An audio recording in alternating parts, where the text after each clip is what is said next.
At Halfords, we're here.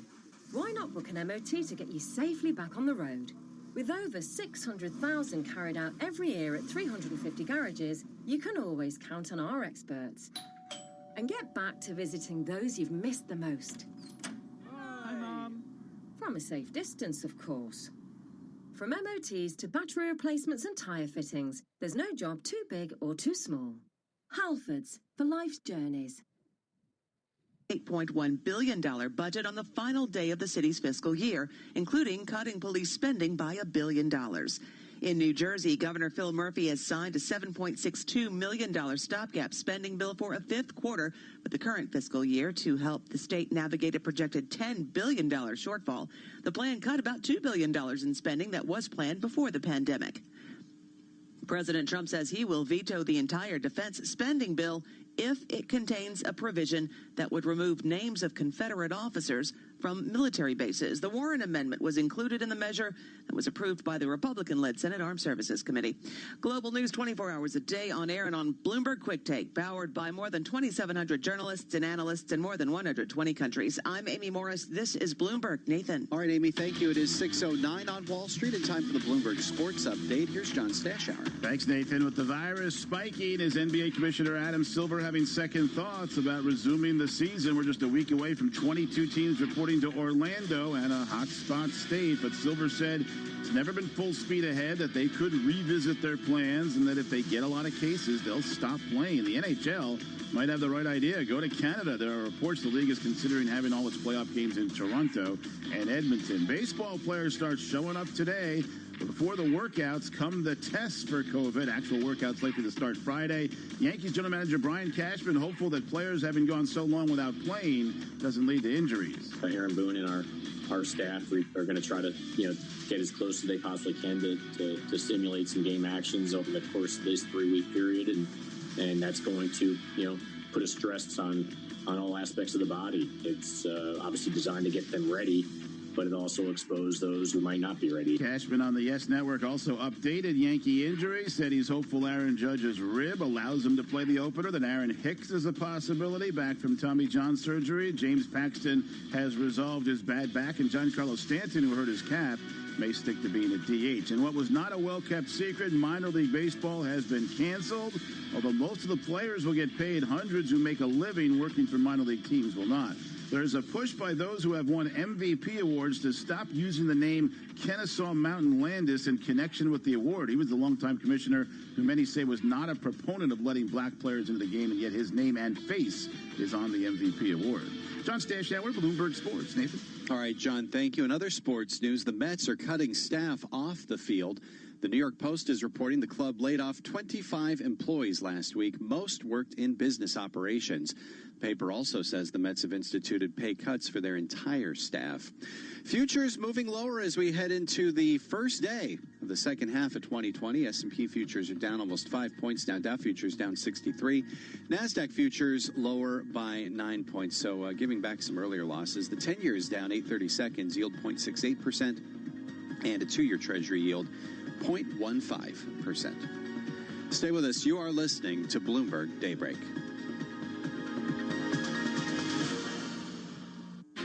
Business is constantly evolving. Is your financial printer evolving to keep ahead of the curve? At Command Financial, we are redefining financial printing by providing industry-leading expertise, leveraging technology, and honing processes and best practices.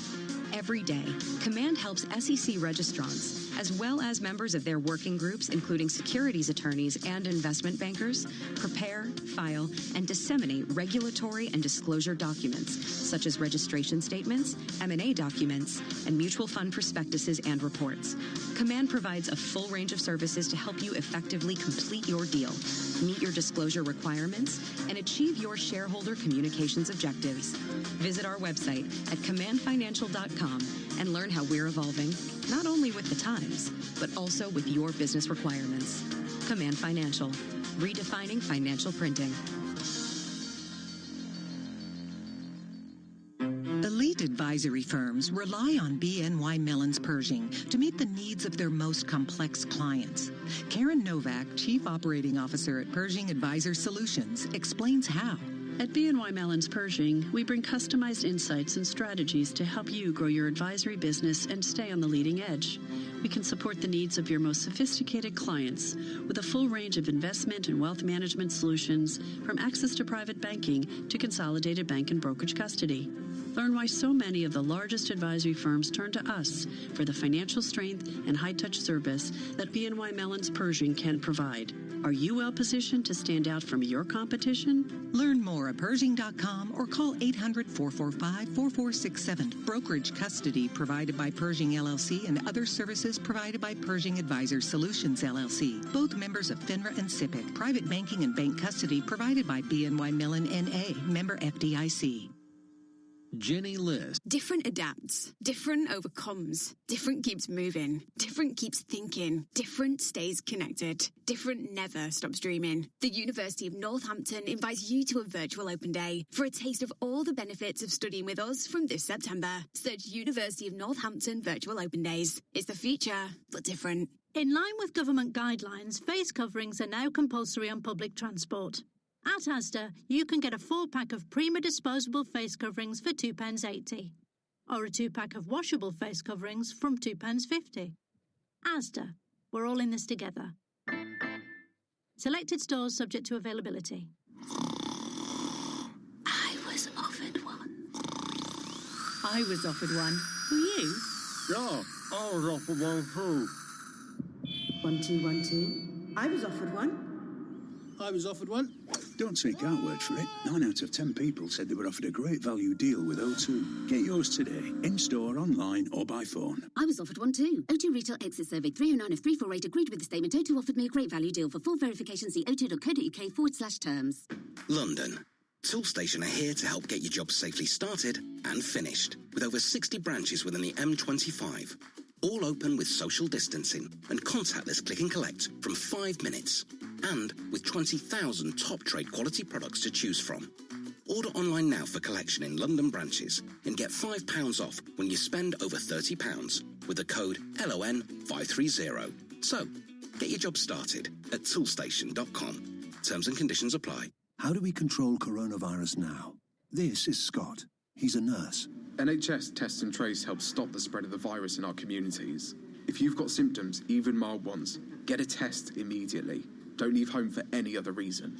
If you test positive, we can trace the people you've been in contact with and contain the virus. So get tested and protect each other. To get a test, go to nhs.uk/coronavirus or call 119. Stay alert. Control the virus. Save lives. Television. Here's Emily Chang. Target is the latest major corporation to join a chorus of companies pulling their ads from Facebook. The list now includes Microsoft, Starbucks, Coca-Cola, Ford, and many others.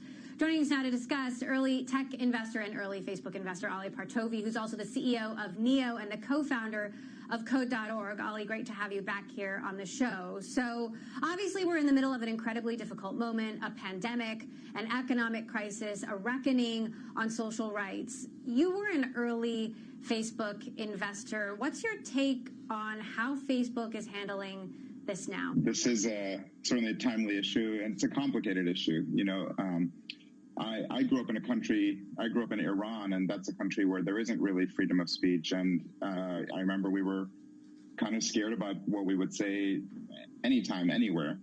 So, you know, preserving freedom of speech is a really important thing, but I think that there is kind of like a balance to be found. When I look at the boycotts by advertisers that's happening, my experience is that I don't think Mark responds to pressure, whether from governments or from advertisers, but I think he does respond to ideas, and I think we need new ideas here. Hear more interviews like this one on Bloomberg Television, streaming live on Bloomberg.com and on the Bloomberg mobile app, or check your local cable listings. Markets, headlines, and breaking news 24 hours a day at Bloomberg.com, the Bloomberg Business app, and at Bloomberg Quick Take. This is a Bloomberg Business Flash. And I'm Karen Moscow. U.S. stock index futures moving lower this morning in a muted start to the third quarter as investors mull downbeat economic data and fresh warnings about the spread of the coronavirus. We check the markets every 15 minutes throughout the trading day on Bloomberg. S&P futures down 5 points. Dow futures down 75. NASDAQ futures down 15. The DAX in Germany is down 0.4%. 10-year Treasury down 8/32, yield 0.68%. The yield on the 2-year 0.15%. NYMEX crude oil is up 2.9%, up $1.15 to $40.42 a barrel. COMEX gold up 0.2% or $2.90 at $18.0330 an ounce. The euro 1.1211 against the dollar. British pound 1.2415 and the yen 107.52. That's a Bloomberg Business Flash. Now here's Amy Morris with more on what's going on around the world. Amy. Karen, lawmakers got an earful yesterday about where the coronavirus may be headed now in the U.S. Details in this live report from Bloomberg's John Tucker. And Amy, the nation's top infectious disease expert, Anthony Fauci, tells Congress new cases of COVID-19 could more than double to 100,000 a day. Meantime, Miami-Dade County in Florida reporting its highest number of hospitalizations in nearly 2 months. Republican Governor Ron DeSantis again rolled out new restrictions to curb the spread of the virus. In California, the state is reporting a record number of hospitalizations and the second biggest daily jump in cases. Economic reopens, meantime, have been stopped or reversed in 40% of the country. That's according to Goldman Sachs. John Tucker, Bloomberg Daybreak. All right, thank you, John. And in other news, the Trump administration is arranging a closed-door briefing today with intelligence officials for the so-called Gang of Eight House and Senate leaders. This is regarding reports that Russian operatives in Afghanistan offered bounties to kill American troops. Global news 24 hours a day on air and on Bloomberg Quick Take, powered by more than 2,700 journalists and analysts in more than 120 countries. I'm Amy Morris. This is Bloomberg. Nathan. Thanks, Amy. It's 6:19 on Wall Street, live from the Bloomberg Interactive Broker Studios. This is Bloomberg Daybreak. And as the coronavirus continues to surge to the south and Dr. Fauci gives those new warnings, let's bring in Andy Pecco. She's a professor of molecular microbiology and immunology at the Johns Hopkins Bloomberg School of Public Health. Good, as always, to talk with you, Professor. It seems as though the U.S. in many ways has been a step or two behind this virus over the last few months. What is it going to take to get ahead of it? Yeah, there are strategies that have been shown to work in terms of controlling these cases. You have to get the case numbers down through these public health interventions, things like stay at home and those types of things. But then you can relieve those drastic public health measures by putting in place testing, physical distancing, and contact tracing to keep track of the lower number of cases that are then going to occur with this virus.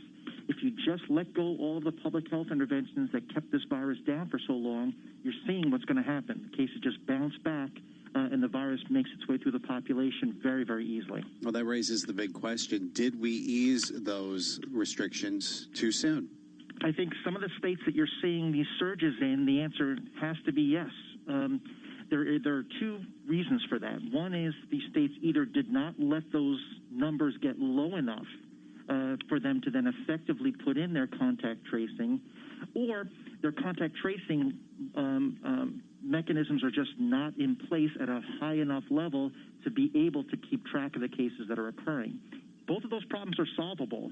It just takes an effort at the level of the state and local governments to really address that problem. Does it make it more difficult to solve those problems if they did do the reopening too soon and allowed the virus to resurge in the way that we're starting to see now, particularly in Texas, Arizona, Florida, places like that? Absolutely. Contact tracing is a labor-intensive task. So the fewer cases you have to contract trace, the better you'll be at finding them and doing that effectively.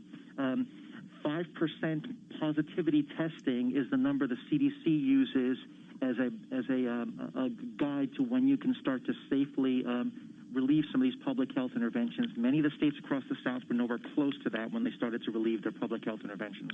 Now we're starting to hear more forcefully, particularly from the Surgeon General, about wearing masks. He said, please, please, please wear masks. So they're really putting that message out there. Dr. Fauci warned that we could see 100,000 infections a day without further social distancing and masking. What effect could we see on the numbers if we were to start to see more broad-based acceptance of social distancing and masking?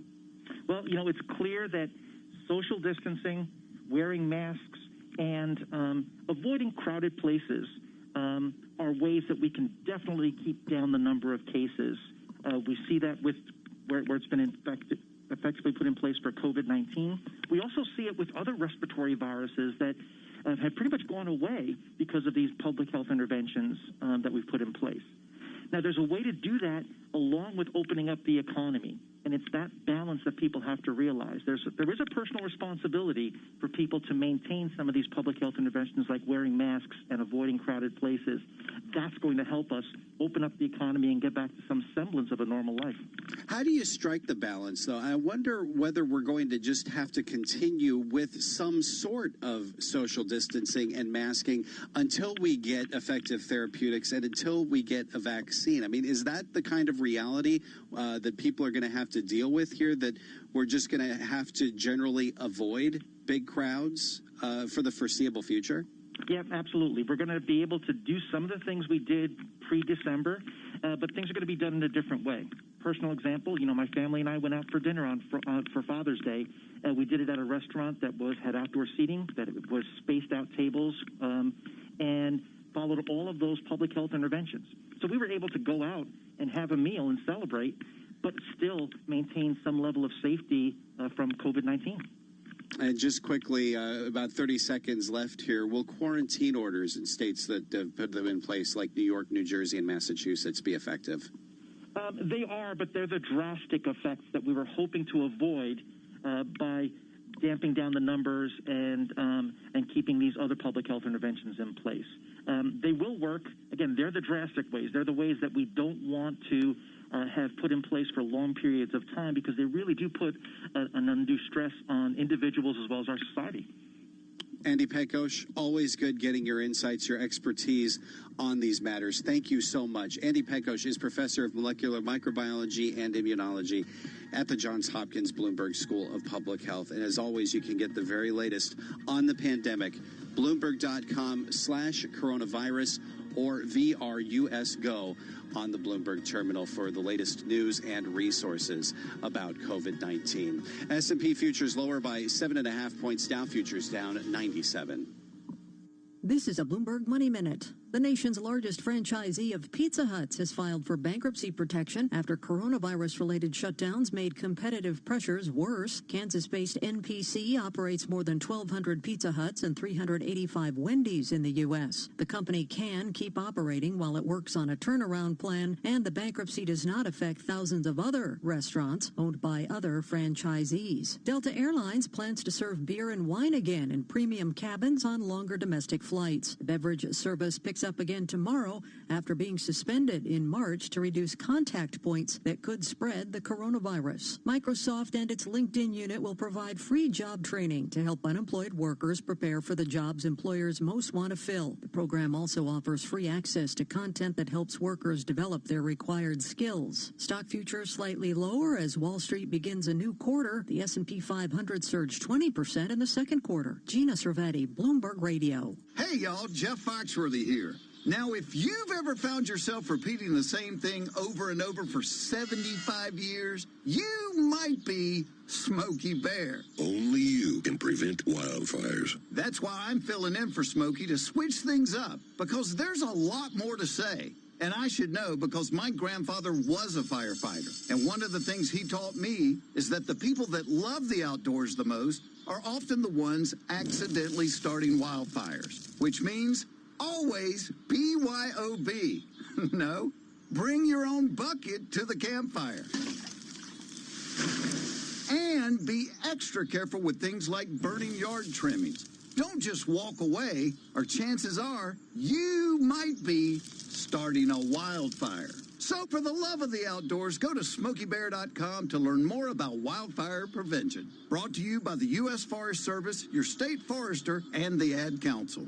Have you wanted to speak a new... For the friendships, for the fresh air, for the space to grow, for the knowledge, for the sport, for the outdoor education, for the wide horizons, for the academic excellence, for the future. Unleash your child's education at West Buckland School, a co-educational day and boarding school in beautiful North Devon. If you're moving to the southwest for a better quality of life, this is education without compromise in what the Good Schools Guide called a gem of a school in an exceptional location. To see for yourself, Find us at westbuckland.com. In line with government guidelines, face coverings are now compulsory on public transport. At Asda, you can get a 4-pack of Prima disposable face coverings for £2.80, or a 2-pack of washable face coverings from £2.50. Asda, we're all in this together. Selected stores subject to availability. And action. I was offered one. Cut. That's not on the script. I was offered one. Get in. Ladies and gentlemen, I was offered one. Come, boy. I was offered one. Don't take our word for it. 9 out of 10 people said they were offered a great value deal with O2. Get yours today, in-store, online, or by phone. I was offered one too. O2 Retail Exit Survey 309 of 348 agreed with the statement. O2 offered me a great value deal. For full verification, see o2.co.uk/terms. London. Toolstation are here to help get your job safely started and finished, with over 60 branches within the M25. All open with social distancing and contactless click and collect from 5 minutes. And with 20,000 top trade quality products to choose from. Order online now for collection in London branches and get £5 off when you spend over £30 with the code LON530. So, get your job started at toolstation.com. Terms and conditions apply. When you're buying tech online and you want to make sure you get exactly what you need, would you rather talk to a robot or to someone called Robert or Chantel or Raj or Fiona or one of our other tech experts on Shop Live, Curry's PC World's online video call experience? Hey, it's Ali. Can I give you a hand? Isn't it nice to get expert advice from another human being before you buy? They're just a click away. Curry's PC World. Talk to our tech experts online with Shop Live. Live from the Bloomberg Interactive Broker Studio in New York. Bloomberg 1130 to Washington, D.C. Bloomberg 99.1 to Boston. Bloomberg 106.1 to San Francisco. Bloomberg 960 to the country. Sirius XM Channel 119 and around the globe. The Bloomberg Business app and BloombergRadio.com. This is Bloomberg Daybreak. It's 6:30 on Wall Street. Good morning. I'm Nathan Hager. And I'm Karen Moscow, and we're just about 3 hours away from the opening of U.S. trading. Let's get you up to date on the news you need to know at this hour. U.S. futures are lower this morning to kick off the third quarter as investors watch coronavirus cases surge in several states. Bloomberg's John Tucker joins us live with the very latest. John, good morning. And Karen, hospitalizations are increasing in 12 of those states. In Florida, Miami-Dade County reporting its highest number of hospitalizations in 2 months. The state banning consumption of alcohol in bars, but Governor Ron DeSantis has no plans for additional measures. Cases in Colorado, meantime, since the state reopened bars, have been rising since the state reopened bars. And so far, Goldman Sachs estimates more than 40% of the country has reversed or halted economic reopenings. I'm John Tucker, Bloomberg Daybreak. All right, John, thanks. As infections surge in several states, the European Union is extending its travel ban for U.S. residents. Bloomberg's Maria Tadeo has more from Brussels. This is really about not importing cases into the European Union, and at this point, the U.S. does not meet the criteria. The caveat here, of course, is that the list will be updated every 2 weeks, which means that what's set in stone now may not apply by July 15th. The EU says the U.S. response to the pandemic is insufficient to allow Americans into the bloc for non-essential reasons. Meantime, in Hong Kong, China's new national security law has taken effect, and Bloomberg Daybreak Asia anchor Brian Curtis brings us the very latest. The new law carries a potential life sentence for those convicted. It extends to actions by anyone, whether or not they are Hong Kong residents, and it would ensnare even people committing nonviolent actions. Opposition lawmakers say it will cast a chilling effect over civil liberties. And top activists resigned from their parties. Some of those parties disbanded. In Hong Kong, Brian Curtis, Bloomberg Daybreak. All right, Brian, thank you. And already authorities in Hong Kong have made their first arrests under the new law. Bloomberg's Karen Lee has more from the city. They arrested a man holding a Hong Kong independence flag, and he was one of a few dozen protesters out in the central Causeway Bay district. They were met by a phalanx of riot police holding new purple warning flags that say they might be in violation of the law. More than 180 arrests have been made in connection to demonstrations in Hong Kong today. At least 7 of those are tied to the new national security law. And S&P futures are down 7 points this morning. Dow futures down 90. NASDAQ futures down 13. NYMEX crude oil is up 2.6%, up $1.02 at $40.29 a barrel. The euro 1.1210 against the dollar. British pound 1.2416. And straight ahead, we have the latest world and national news. And this is Bloomberg. All right, Karen, thank you. To 6:33 on Wall Street. Let's get more now on the government's response to the surge in coronavirus cases in this country. Here's Bloomberg's Amy Morris. Amy? Well, Nathan, this is the strongest appeal yet that we've heard from the administration for the public to wear masks. Surgeon General Dr. Jerome Adams is asking the public to, quote, please, please, please wear a mask. Vice President Mike Pence also asking people to follow those guidelines. Wash your hands. Practice good hygiene. And wear a mask. Wear a mask whenever your state and local authorities say it's appropriate. So it's always a good idea to wear a mask when social distancing is not possible. Health and Human Services Secretary Alex Azar also appealing to the public to wear masks. New York State health officials investigating a potential coronavirus hotspot. It's at a church in upstate New York. Someone who contracted the virus in Florida attended service at St. Mary's Catholic Church in Ticonderoga on June 21st. Governor Andrew Cuomo says the state will provide testing for anyone who attended that service. This as 16 states are now on the quarantine list for New York, New Jersey, and Connecticut. Visitors would have to quarantine for 2 weeks upon arrival. But the numbers are going down in New York, so Governor Cuomo says the capital region is cleared to begin phase 4 of reopening starting today. That includes low-risk outdoor and indoor arts and entertainment, media production, and higher education services. New York City Mayor Bill de Blasio and the City Council have agreed to an $88.1 billion budget on the final day of the city's fiscal year, including cutting police spending by $1 billion. This, as the mayor's office says, the city is also on pace to reopen 15 of the city's 53 public outdoor swimming pools on August 1st. Connecticut's coronavirus rate has reached an all-time low. Governor Ned Lamont says only 152 tests came back positive between Sunday and Monday. Those are the lowest numbers they've seen so far. The governor says residents need to keep their guard up and do not take those numbers for granted. And in a tweet just before midnight, President Trump threatened to veto the entire defense spending bill if it contains a provision that would remove names of Confederate soldiers from U.S. military bases.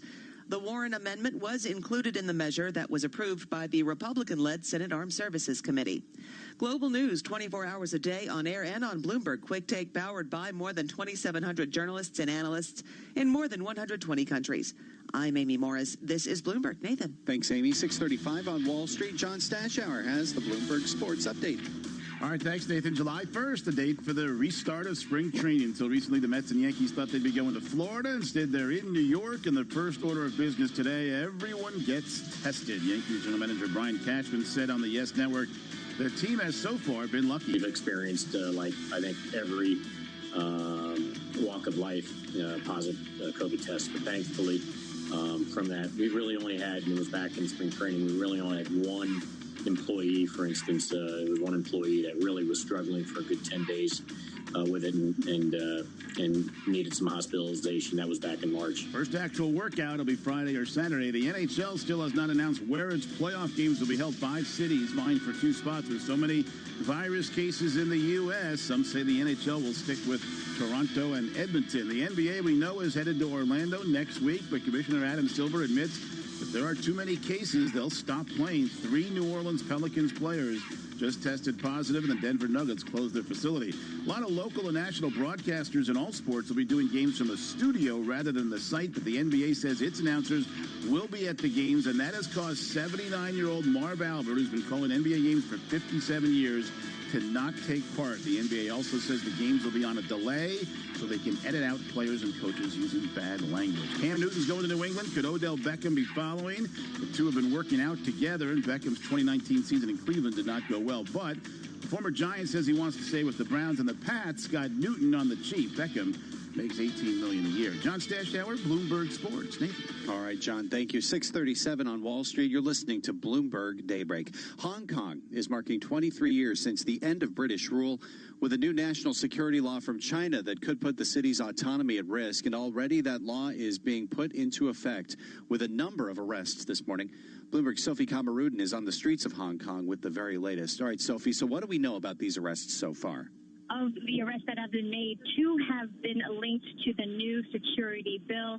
The individuals, they were holding posters and flags that displayed the saying Hong Kong independence, so that puts them under the scrutiny of this new bill.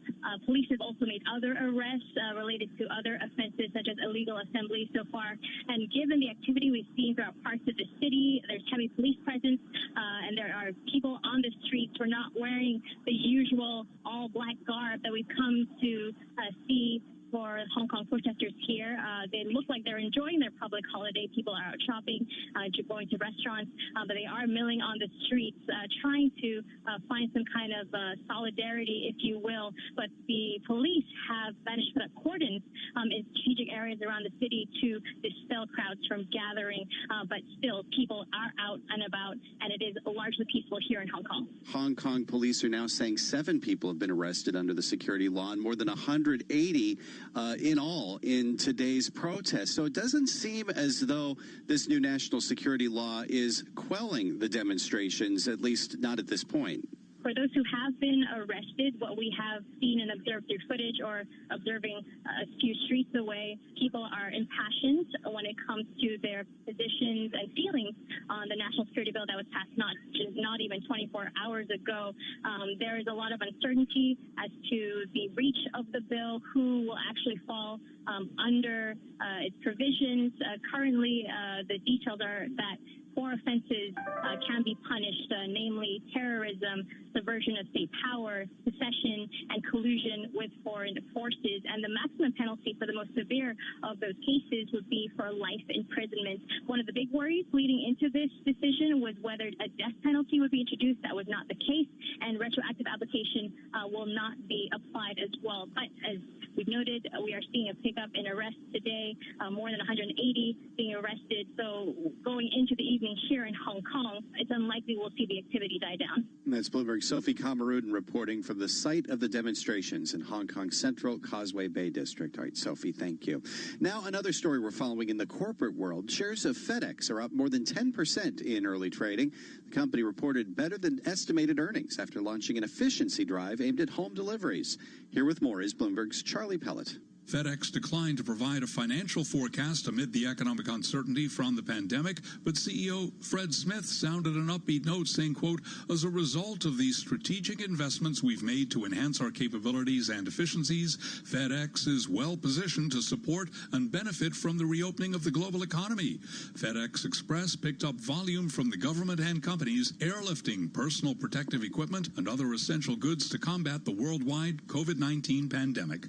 Charlie Pellet, Bloomberg Daybreak. All right, Charlie, thank you. Futures are moving lower this morning. This is Bloomberg.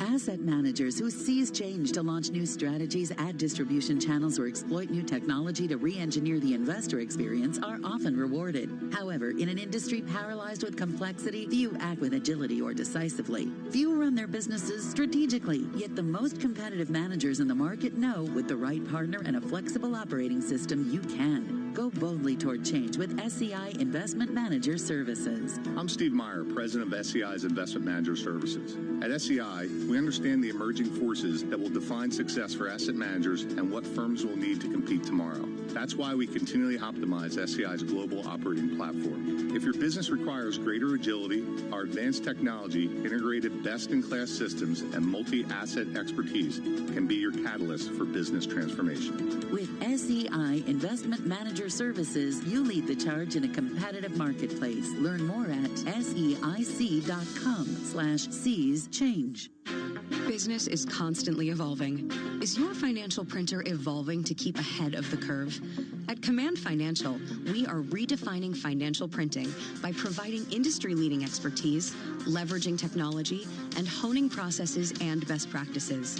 Every day, Command helps SEC registrants, as well as members of their working groups, including securities attorneys and investment bankers, prepare, file, and disseminate regulatory and disclosure documents, such as registration statements, M&A documents, and mutual fund prospectuses and reports.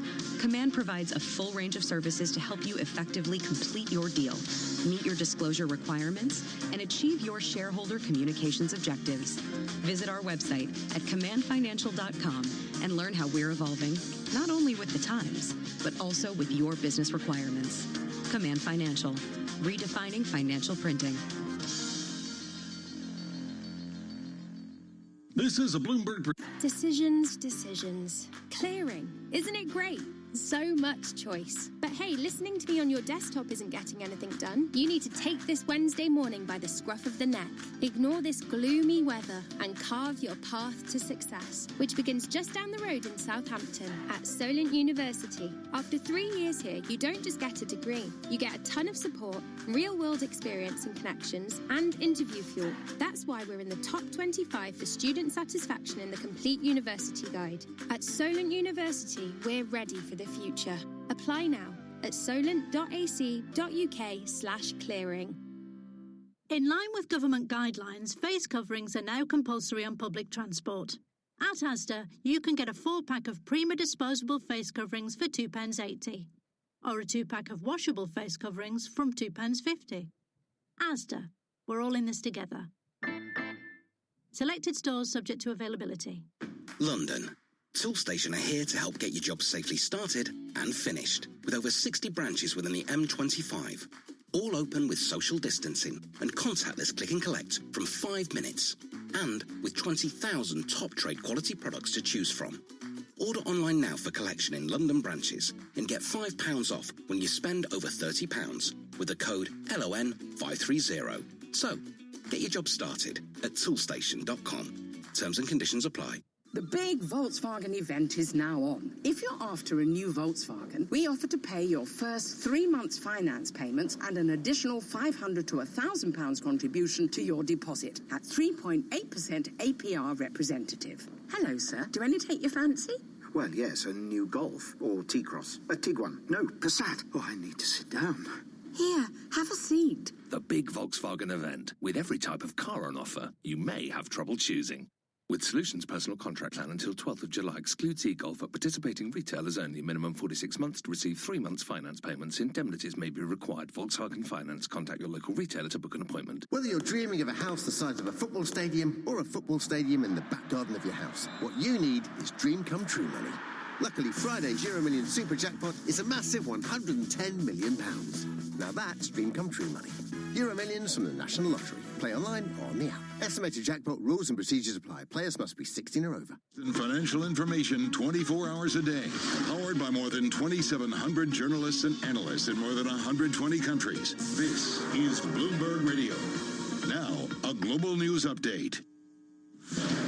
Turning the page on a new month, senators confront the stark reality that the coronavirus is spreading, not diminishing. Clearly, we are not in total control right now. Dr. Anthony Fauci with the National Institutes of Health testifying before the Senate Health Committee says the U.S. is not doing a good job containing the coronavirus. I'm very concerned and I'm not satisfied with what's going on. Instead of cases going down, they're going up in several states. In Florida, Texas, California, and Arizona. Fauci tells senators this trajectory is dangerous. We are now having 40,000+ new cases a day. I would not be surprised if we go up to 100,000 a day if this does not turn around. Linda Kenyon, Washington. Word from Denver, Colorado. Businesswoman Lauren Boebert has upset 5-term Colorado U.S. Representative Scott Tipton in the Republican primary for the 3rd Congressional District. I'm John Trout. Pandemic information is coming at you so quickly, it's hard to react, never mind plan. How bad do you think it's going to get? How much more cutting do you need to do? Here's help. Bloomberg Markets, weekday mornings at 10 Eastern on Bloomberg Radio. Markets, headlines, and breaking news 24 hours a day at Bloomberg.com, the Bloomberg Business app, and at Bloomberg Quick Take. This is a Bloomberg Business Flash. And I'm Karen Moscow. U.S. stock index futures are moving lower in a muted start to the 3rd quarter as investors mull downbeat economic data and fresh warnings about the spread of the coronavirus. We check the markets every 15 minutes throughout the trading day on Bloomberg. S&P futures down about 14 points. Dow futures down 156. NASDAQ futures down 27. The DAX in Germany is down 0.9%. 10-year Treasury down 9/30 yield 0.68%. Yield on the 2-year 0.15%. NYMEX crude oil is up 2.25% or 87 cents at $40.15 a barrel. COMEX gold is down 0.4% or $7.40 at $17.93 an ounce. The euro 1.1205 against the dollar. British pound 1.2409 and the yen 107.54. And that's a Bloomberg Business Flash. Now here's Amy Morris with more on what's going on around the world. Amy. Karen, health experts paint a grim picture for lawmakers about the future of the coronavirus in the U.S. Bloomberg's John Tucker joining us now live with details. John. And Amy, the nation's top infectious disease expert, Anthony Fauci, tells Congress new cases of COVID-19 could more than double to 100,000 a day. Meantime, Miami-Dade County in Florida is reporting its highest number of hospitalizations in nearly 2 months. Republican Governor Ron DeSantis again ruled out new restrictions to curb the spread of the virus. In California, that state is reporting a record number of hospitalizations and the second biggest daily jump in cases. Economic reopenings have been stopped or reversed in 40% of the country. That's according to Goldman Sachs. John Tucker, Bloomberg Daybreak. All right, thank you, John. And in other news, almost 90% of Americans say they are dissatisfied with the state of the country. A new Pew Research Center study shows voters' unhappiness will be reflected in their political decisions going into the presidential election. Global news 24 hours a day on air and on Bloomberg Quick Take, powered by more than 2,700 journalists and analysts in more than 120 countries. I'm Amy Morris. This is Bloomberg. Nathan. All right, Amy, thanks. We are live from the Bloomberg Interactive Broker Studios, where it's 6:49 on Wall Street. Time now to check what's going on in D.C. Some of the top stories in our nation's capital include the Surgeon General urging Americans to, in his words, please, please, please wear a mask as the coronavirus surges. The Senate passes an extension of the Paycheck Protection Program that was due to expire last night, and President Trump is threatening to veto the entire defense bill if it includes a provision on Confederate names of military bases. Also making news, the Congressional Gang of Eight is about to get a briefing on Russian bounties for U.S. soldiers in Afghanistan. Let's get the very latest now from Bloomberg News politics editor Kathleen Hunter. The White House had given a couple of briefings, first to House Democrats, first to House Republicans, then to House Democrats. What are we expecting to come out of this meeting with the top leadership of the Congress, Kate? Well, I think from the Trump administration's perspective, from the White House's perspective, what they're hoping is that this meeting today will help to more or less put this issue to rest, or at least alleviate some of the concerns that have been expressed, particularly by Republicans, about, what Trump knew, when he knew it, about these allegations related to bounties that were paid by the Russian government to the Taliban for, the killing of U.S. soldiers in Afghanistan. And I think that, the big question is whether this is effective in clearing up some of those questions, or whether, we're still going to hear calls from Republicans after today for additional information. Well, what's the expectation? I mean, we heard from the House Majority Leader Steny Hoyer yesterday calling for a full briefing of the entire Congress on this. Does this have a potential of snowballing? I think it definitely does, and I think that, it's important to remember to draw some distinctions here between the Democrats and the Republicans. I think the Trump administration is going to be the White House is going to be less responsive to, calls from Democrats than they will be from even moderate levels of concern that are expressed by Republicans. I think this is an issue that for Democrats has the potential to further energize their base, because it's, tied back into questions about the 2016 election and Trump's posture towards Russia, and whether, these allegations that Trump is, too friendly to Russia. I think those are issues that resonate with the Democratic base. So I think it's not surprising that Democrats will continue to push this issue and bring it to the forefront. I don't know that it's necessarily an issue, though, that resonates on the Democratic side beyond the base all that much, unless we start hearing Republicans making it an issue as well. And so I think that's really the crucial group to watch in Congress right now. All right, let's turn to another very interesting story on the Bloomberg terminal this morning. Of course, Facebook is in the midst of advertising boycott, with a growing number of businesses pulling their ads on the social network for at least the month of July. That does not, though, extend to the presidential candidates. It doesn't. And, I think that what we're seeing is pretty high levels of spending. For the Biden campaign, it's about 75% of their digital spending has been on Facebook thus far. And for the Trump campaign, it's closer to 50%, but still quite significant. And so I think that, that is a reflection both of just the overall impact and reach that Facebook has in terms of the U.S. public right now. It's the world's largest social media platform. And then also importantly, I think it's also a reflection of just kind of the state of this particular campaign in the sense that, most of America is still not out and about in the way that they were 6 months ago. And certainly in-person campaigning and retail campaigning is not happening anywhere close to the level that it normally does. And so I think that, with that more direct route to reaching voters largely cut off for both Trump and Biden right now, it's not surprising that they would, be looking to use Facebook as a tool to reach voters. And I would expect that only to increase, as we get closer to the election. Although it is interesting because you hear criticism of Facebook and social media generally from both the president and Joe Biden, of course, for differing reasons. And now, as the story points out, we're seeing clear evidence that they're quite literally not putting their money where their mouths are. Exactly. I think that's the point. And I think that, it just kind of does really bring into stark relief, the distinction between, how politicians, both at the presidential level and also at the congressional level might view social media in terms of how it should be regulated and how they would rather see it run and some of its potential pitfalls, while still at the same time really realizing that it is both a useful tool and a tool that they can't ignore. Well, thanks as always, Kate. Bloomberg News politics editor Kathleen Hunter. Again, a very interesting story this morning on the Bloomberg terminal. You can check that out and also get all the very latest on everything that's happening in Washington at Bloomberg.com. Karen? Nathan, thank you. It is 6:54 on Wall Street. It's time for the Bloomberg NJIT STEM Report, brought to you by New Jersey Institute of Technology, providing industry partners with commercially focused research and innovation services through its New Jersey Innovation Institute. Learn more at njii.com. Now let's see what's happening in science, technology, engineering, and math.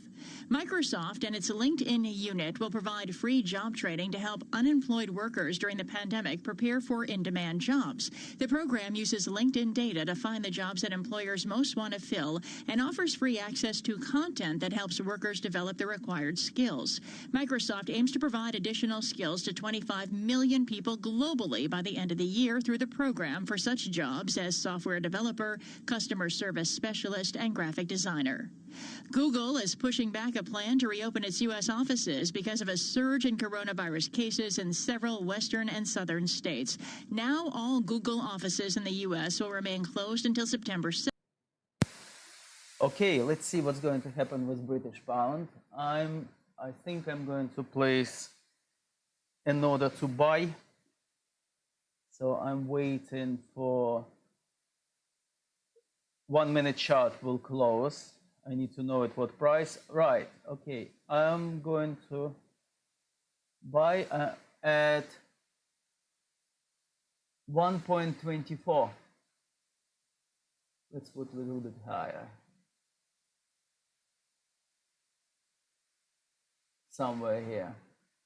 All right, so I placed an order to buy British pound against US dollar at 1.2401. Okay.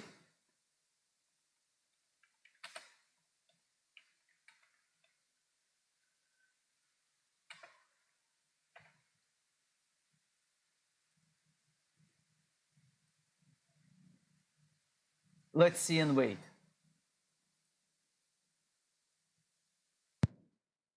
Decided to have an accidental fire. So on top of Corona, I have a water-damaged restaurant.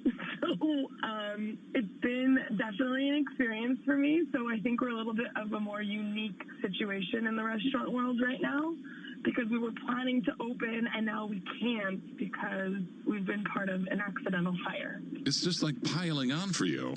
Yeah, it was pretty crazy. It was like Friday morning before the riots. I got a phone call and came to see the third floor windows all shattered and the restaurant soaked in some dirty water. And then 2 days later, we had to board up because 3 out of the 7 places on the street got broken into. Now, with the catering business, is that enough to sustain you? Long term, no. I mean, fortunately enough, because there was a fire, we're not paying rent while we have to do the construction. So I guess it bought us some time with our landlord. But in the long term, it's not sustainable. It's quite a story, Jazzy. We hope all the best for you and your business. Jasmine Inalori, she's a partner at Manhattan Sage Kitchen and Catering. And we're going to continue bringing you stories of small businesses trying to adapt and survive in this pandemic every day at this time, right here on Bloomberg Radio. I'm John Tucker. That's your Bloomberg Small Business Report. Karen. Oh, yeah, we do wish her the best, John. Thank you. Watching Macy's crossing the Bloomberg first quarter loss per share of $11.53. That compares to a profit a year ago, a profit of 44 cents a year ago. Bloomberg Surveillance is straight ahead. For Nathan Hager, I'm Karen Moscow, and this is Bloomberg. The big Volkswagen event is now on. If you're after an approved used Volkswagen, for a limited time, you can buy one with 2 years warranty, 2 years MOT cover, 2 years roadside assistance, and 2 services all included at 8.9% APR representative. Hello, sir. Do any take your fancy? I need to sit down. The big Volkswagen event. With every type of car on offer, you may have trouble choosing. With Solutions Personal Contract Plan until 12th of July. At participating retailers on used Volkswagens aged between 90 days and 60 months only. Indemnities may be required. Warranty valid for vehicles up to 100,000 miles at activation. MOT cover is up to 2 years and is underwritten by UK General Insurance Limited. Volkswagen Finance. Contact your local retailer. Whether you're dreaming of a house the size of a football stadium or a football stadium in the back garden of your house, what you need is dream come true money. Luckily, Friday's Euro Million Super Jackpot is a massive £110 million. Now that's dream come true money. Euro Millions from the National Lottery. Play online or on the app. Estimated jackpot rules and procedures apply. Players must be 16 or over. Let's finish this. Tonight, it's Everton v Leicester and West Ham v Chelsea in 2. Also, welcome to our new followers. I wanted to explain what I'm trying to show you guys. So what you see here, we show you only one screen of our trade station. You see 5 Forex pairs. That's dollar against Japanese yen, pound against dollar, US dollar against Canadian dollar, euro against US dollar, and Bitcoin. All our positions you can see on our ticker on the screen, what we buy, what we sell, what we hold overnight, because sometimes it's happened we don't hold just for 2 seconds. Sometimes we hold for 1 day, for a few days, for a few weeks. Also, I try to place, as you can see on Euro USD, positions I hold for today. So if it will be executed, I will remove some of the positions from, let's say, for example, dollar against Japanese yen. So you can see, and later on when I will extract a video for our customers, because we trade our clients' money as well, they will see shorter version of video when we bought, when we sold these pairs, so they will see how much profit we made. Okay, this is it. If you'll have any questions, write down. I will try to answer it. Let me know if you like this way as well, our conversation. Maybe it will move on. Maybe you will like more my audio as well. Yeah. Don't forget to subscribe if you're not subscribed. It will help our channel to grow, because basically we're supporting lots of charity organizations. So I would be really appreciated. Thank you. Good morning, Lisa. 8:15 Eastern. The range of estimates ahead of payrolls Thursday is wide, wide, wide. That's exactly where I was going to go. Messy. And that is the data that we're getting. It's also backward looking and not necessarily accounting for the fact that Goldman Sachs is estimating that more than 40% of businesses in America have reclosed or are considering doing so in the face of the increase in virus cases. I'll be watching that 815 ADP number in particular just for some tea leaves for what to expect tomorrow. Then today we're also getting, starting at 9:30, Q2 auto sales from Fiat, Chrysler, GM, Toyota, Nissan, and Honda. Very interesting to see how much demand has stayed hot as consumers continue to get those checks from the government. And then 2 p.m., we get the FOMC meeting minutes from last month. Very curious to hear the limits of monetary policy expressed by Fed members as they look to fiscal support to really drive the next leg of the recovery, John. The calls will ramp up over the next 30 days, that's for sure, on the fiscal side of things. In the equity market this morning, good morning to you all. Equity futures down 18, session lows and negative 0.6%. Tomorrow is payrolls Thursday, and the range of estimates could not be wider, from positive 500K all the way up to positive 9 million. Why is it so difficult to get a read on this labour market right now, and could we be in store for a little bit of a shock? I want to bring in our first guest this morning, Dan Alpert, Westwood Capital Asset Management. Dan, fantastic to catch up with you, sir. Walk me through what you're seeing and why you think there is potential for a severe shock with the labour market that's still to come. There's a huge amount of distortion that's pouring through the data right now as a result of the two major programs that were part of the CARE Act. One was the Payroll Protection Program. The other one, obviously, is the additional federal supplement to unemployment benefits. The problem with the Payroll Protection Program is it resulted during the course of May in a significant amount of re-payrolling of employees who actually were not called back to work. That's why we saw this enormous bump in employment in the establishment survey. We're likely to see a continuation, at least, of those levels in June, although we've been... Well, as you can see, we opened new position on British pound at around this level over here. So what I will do, I will put on a screen for people who is not following my trades. They will see what we're holding for time being. 124.01, and let's put font a little bit bigger. This is long position. For people who don't know how we trade, I suggest to get our strategy, because if, for example, in this case, pairs going down, so we're in losses, I never put stop loss. So I will buy at lower level in order to reduce my profit. But in this case, I will have two positions. How we do this, I will. You can get it from our strategy. So it's better to purchase it, and you will see how it works. So right now we got position on British pound, and let's see where it will go.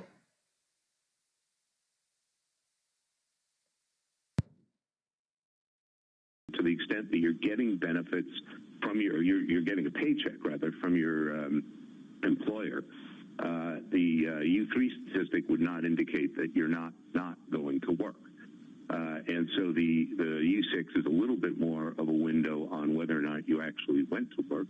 But again, even that data is not complete. So anyone who actually makes a claim for either unemployment rate going down to 9% in the short term or even by the end of the year, I think needs to wait a little bit of time before we see how all this data moves through the system.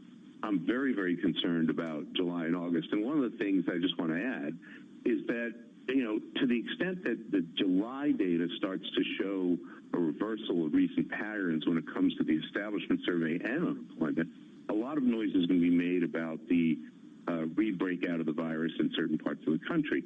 I really don't think that's going to be the leading edge of this. I think the leading edge is going to be the unique construct of the CARES Act programs and the money actually running out. So if the money does run out, what is your expectation for how high the unemployment rate could bounce back up to in July and August? Well, I'm not necessarily saying that the unemployment rate is going to bounce up. I'm really saying it's just not going to decline as much. My estimate, if you go out to the year end, is that from peak to trough, in terms of the period of time running from before the crisis started until the 31st year, going to be down between 8 to 12 million jobs. And that's going to be something that remains very, very stubborn. So if you take 8 to 12 million jobs out of the picture, you can pretty much figure out that the unemployment rate is going to be in the high single digits at best by year end. Dan Alpert, what does this say about the split of service sector dynamics and goods producing dynamics as well? Is this a service sector job recession? Yeah, I mean that's it's funny when we created, it's not funny I suppose, but when we created the Job Quality Index, which is jobqualityindex.com in case anyone's interested.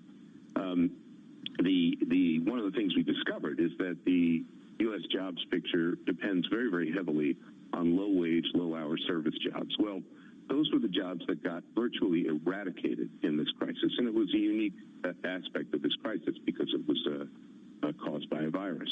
So what you saw is the elimination of all your hospitality and leisure jobs, all your retail jobs, a lot of healthcare jobs that were not in hospital were also wiped out.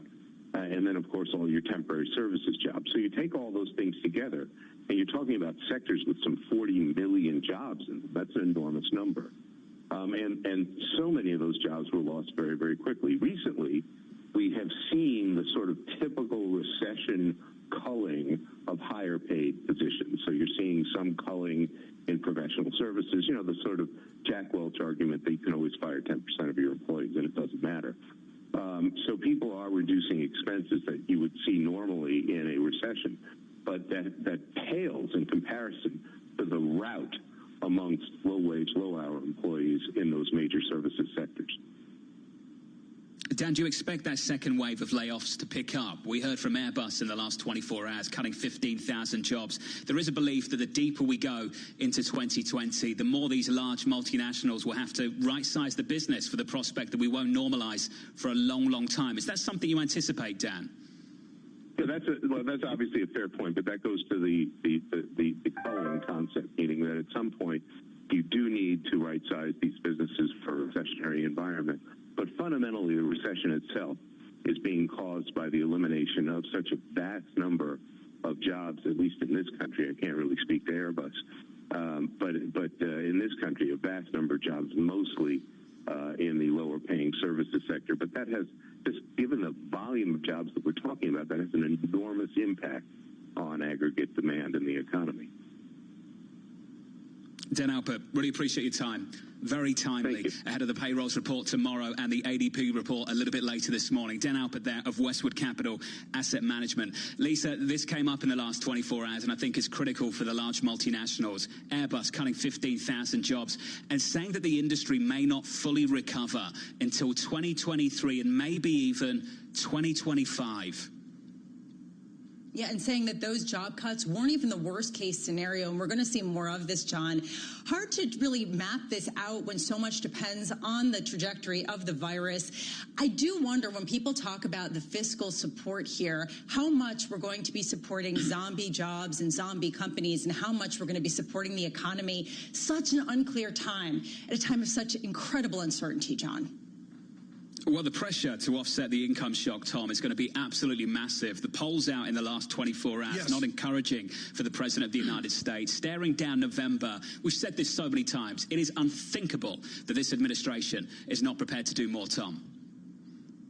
Well, not only that, but you fold it into Senate dynamics as well. I'll leave it to Kevin Cirilli to be expert on that, John. But I'll tell you, this is not just about Mr. Trump. It is about senators of the GOP persuasion, and they are scared stiff as we enter July.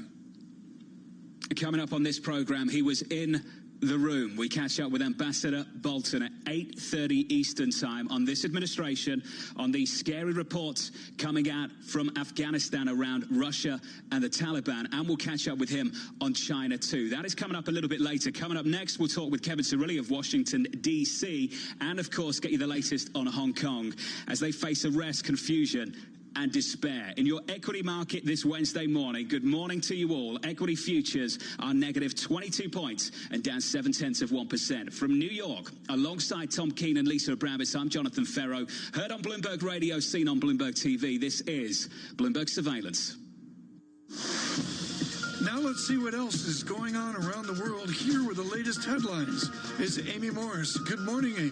Good morning, Tom. It was a dire warning from Dr. Anthony Fauci, the nation's top infectious disease expert, telling Congress daily coronavirus infections could more than double in coming weeks, up to 100,000 new cases a day. He says all Americans, including young people, must wear face masks to stop the spread of the virus. We've got to get that message out that we are all in this together. And if we are going to contain this, we've got to contain it together. During his testimony before the Senate Health Committee, he pointed to indoor gatherings and bars for the surge in cases and urged all Americans to wear masks. This as FDA Commissioner Stephen Hahn says progress is being made on a vaccine. 4 vaccines have been approved for moving into clinical trials. That is authorized to go into clinical trials so we can get the data on those vaccines. And another 6 are in the pipeline for us to review. Hahn says hundreds of programs are also on review for therapeutic agents. They're in the pipeline, too.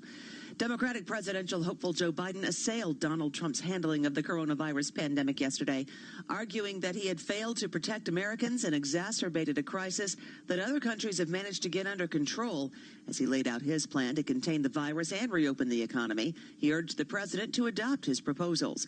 He called on all Americans to wear masks in public, and he says if he is elected, one of the first calls he would make would be to Anthony Fauci to ask him to serve in his administration. Meanwhile, almost 90% of Americans say they are dissatisfied with the state of the country. A new Pew Research Center study shows 87% of Americans are dissatisfied, and their unhappiness will reflect their political decisions as they head into the presidential election. Live from the Bloomberg Interactive Broker Studios, global news 24 hours a day on air and on Bloomberg Quick Take, powered by more than 2,700 journalists and analysts in more than 120 countries. I'm Amy Morris. This is Bloomberg. Why do hedge funds and other alternative managers rely on Pershing for a highly personalized experience? Mark Alderati, a managing director at BNY Mellon's Pershing and head of Prime Services, explains. In today's fast-paced environment, where the only constants are change and volatility, you need a prime broker who's both steady and agile, focused on supporting your needs so that you can focus on growing your business and producing results. Exceptional client service and advocating for our clients is at the core of what we do. Our award-winning high-touch team is just one of the benefits of working with BNY Mellon. We help alternative investment managers create great experiences for their clients. Whether it's customized financing, securities lending solutions, platform access, or outsourced trading, BNY Mellon's Pershing is a prime broker who's committed to this business and dedicated to meeting your evolving demands. To learn more about the unique and industry-leading solutions for hedge funds and other alternative managers, visit Pershing.com. Pershing, LLC. Member FINRA, NYSE, SIPC. Have you wanted to speak a new language, but you thought it'd be too hard or take too much time? Then go to Babbel.com, download the app, and try it for free. In just 15 minutes a day, you'll be on your way to speaking a new language in just a few weeks. And right now, you can try Babbel for free. Babbel starts out teaching you words and phrases by matching them with pictures. You won't believe how easy the interactive program is. Soon the sentences get a little bigger, and before you know it, you're having simulated conversations voiced by native speakers. And because Babbel is crafted by language experts and uses the spaced repetition method, in just 10 to 15 minutes a day, you'll be speaking the language of your choice with real confidence. With Babbel, you can speak a language. Just go to Babbel.com and start your first lesson in the language of your choice for free. Download the Babbel app or go to Babbel.com and try it for free. That's Babbel.com. Influential conversation. For the friendships, for the fresh air, for the space to grow, for the knowledge, for the sport, for the outdoor education, for the wide horizons, for the academic excellence, for the future. Unleash your child's education at West Buckland School, a co-educational day and boarding school in beautiful North Devon. If you're moving to the southwest for a better quality of life, this is education without compromise, in what the Good Schools Guide called a gem of a school in an exceptional location. To see for yourself, find us at westbuckland.com. At Halfords, we're here to get you where you want to be. We can replace your battery at over 700 stores and garages, or even at your home or work with our mobile experts, so you can enjoy an engine that starts first time, every time, and start enjoying the open road again. Are we nearly there yet? From battery replacements to tyre fittings to MOTs, there really is no job too big or too small. Halfords, for life's journeys. Are you ready to play? This summer ITV Hub is fully loaded with loads more fall series. Gonna get messy. Yeah, like it's fuller than ever. From Love Island to Layer, we have divas lined up back to back. Filmy and Sister. From the GC and the Ibiza Weekend, the reps, the Real Housewives, it's round full of lots and lots of... This is getting too much now. Loves, tears and smiles. It's crammed full with full series like Wiz, Flesh and Blood, Harry's Heroes and Manx in Mumbai. We've grown, expanded and just gone a bit extra this summer. Give me some on. ITV Hub fully loaded this summer. The best experience possible. Did we mention it's looking fuller than ever? To some degree, it's inevitable that we're going to have to reorient our trade with Hong Kong to the extent that Hong Kong really no longer enjoys the autonomy that justified that special treatment in the first place. Senator Pat Toomey making himself heard loud and clear. China doing the same this morning, enforcing a sweeping security law that has already got the state of Hong Kong very much on edge. Looking at your equity market this morning, equity futures down 18 points on the S&P 500. We are down by 0.6%. Outside of the equity market, taking a quick look at the bond market for you, we shape up as follows on Treasury. Steeper curve on a 10-year up 2 basis points, on a 30-year up 3. Your 10-year maturity, your yield 0.68%. And elsewhere in foreign exchange, just a quick snapshot of things for you there in G10. The yen outperforms a stronger Japanese yen. Dollar yen coming in several tenths of 1%. From New York City, alongside Tom Keane, together with Lisa Bravitz, I'm Jonathan Ferro on this Wednesday morning with a big focus on this program this morning, Tom, on Washington, D.C. Be blunt, we could do a 1-hour brief right now with our chief Washington correspondent, Kevin Cirilli.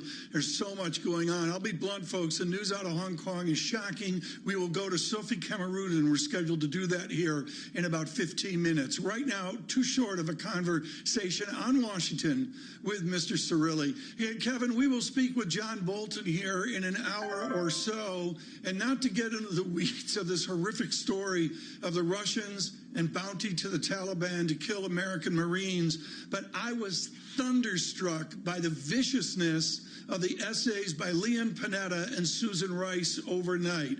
Their vehemence was just stunning, stunning, stunning to me. How will Ambassador Bolton and, frankly, how will the Republican intelligence community respond to those essays?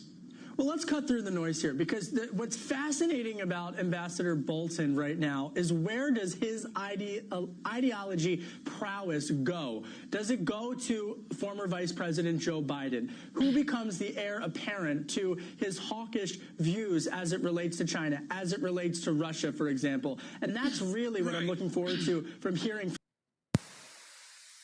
Okay, this trade is quite interesting. Yes. Has anybody heard of arbitrage? This is what we're going to do.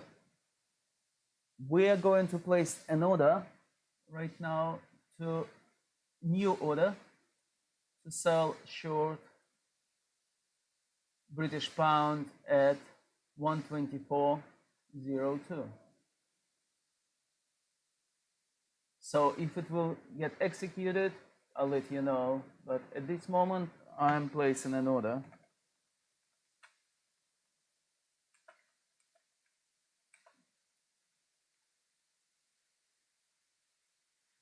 I want to repeat myself again. This is, I'm not selling this loan order. I want to open another position opposite, yeah, way.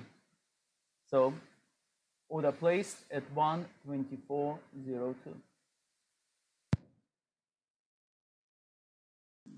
And indeed, Ambassador Bolton has said that he doesn't necessarily want to see Joe Biden become president. I am curious, in the here and now, with Republican pushback against some of President Trump's policies, how much argument is there for a harder stance with respect to Russia in particular on the heels of this news about bounties put on American fighters' heads in Afghanistan? How much is there actual action being talked about among Republican leadership? So it will be interesting to see, Lisa, whether or not you hear from people like Senator Lindsey Graham, Marco Rubio, and others to pressure the president to add additional sanctions against Moscow from that vantage point. However, and this is a big however, because right now the dynamics of this story have been Republicans saying that this was a leak, that the intelligence community as it relates to these reports have been a leak, and that they were leaked by lower-level staffers. The way that they would argue is that lower-level staffers, regardless of the occupant in the White House, have been leaking for political gain, and that it never really made its way to an official type of briefing coming from Vice President Pence or from President Trump. The bottom line here is that I think most Americans are unaware of how the briefing system works and the bureaucracy works at many of these agencies, and that's why these leaks over the past decade really have come to fruition. Kevin, it's pretty clear there's some conflict in the intelligence community. The Wall Street Journal reporting that the NSA and the CIA did not agree on this. Is it the lack of consensus that we're still trying to work through? Are we still struggling to find out who knew what and when? I think I think there's a little bit of that, but I honestly think beyond that, based upon conversations that I have here in Washington, D.C., I think it's in terms of the vetting process of the intel and as it makes its way up the chain. And so you've got hundreds, if not thousands, of government employees here just in Washington, D.C., working at these various agencies, all of whom have different political, ideological leanings, and all of whom, you know, quite frankly, could be talking on background to reporters, and then that leaks its way out. But the people at the top are not leaking information to the extent, and I would be hard-pressed to find that a senior official would be leaking this type of information, especially if it would put American military folks at risk. Kevin, rare to find consensus on anything in Washington, but I'm sure a lot of people would agree. Right now, the last couple of weeks has not been a good couple of weeks for the President of the United States. We're going to see more days like this, where you see the equity market lower and people start to look towards the polls for November. Kevin, the President is still doing well on the economy. Don't you find that surprising, given the moment we're in right now? Precisely. Jonathan, you and I were talking about this off air. I mean, and I think it really gets to the point of November 3rd, which is, you know, if the uptick in cases in the virus continue onward, will that punt? What a difference 1 second make, or 1 minute. Now I'm canceling this order because market changes direction. Okay.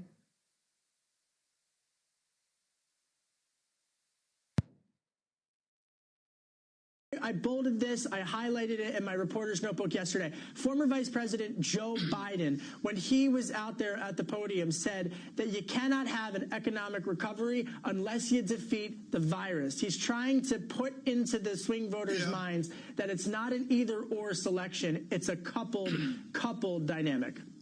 Yeah. Very quickly here, Mr. Cirilli, you talked to John Farrell off air. You never talked to me off air. Hey, Tom, you have my number. Okay, I've got your number. Great. Okay, thank you. Kevin Cirilli, our chief Washington correspondent. A really good brief there on Mr. Bolton in a bit. John? Hey, Tom, I think Kevin absolutely nailed it. At the moment, the president polls well on the economy. He does not poll well on the handling of the pandemic. And at some point, you'd have to believe the electorate starts to conflate the two issues. In the words of Chairman Powell in the last couple of days, if you don't control the virus, you don't see the economy recover, Tom. And, John, what is so important here is a conversation we just had with Mr. Alpert on the job economy. This could be a shock tomorrow. 60 minutes from now, we will be catching up with Ambassador John Bolton on the administration, on Russia, on China. That's coming up this morning. Good morning. This is Bloomberg.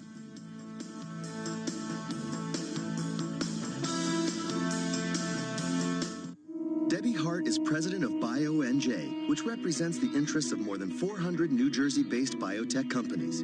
She's also a strong voice in the biotech sector, supporting research universities like New Jersey Institute of Technology. She sees NJIT as a valuable partner in attracting venture capital and biotech startups to the Garden State.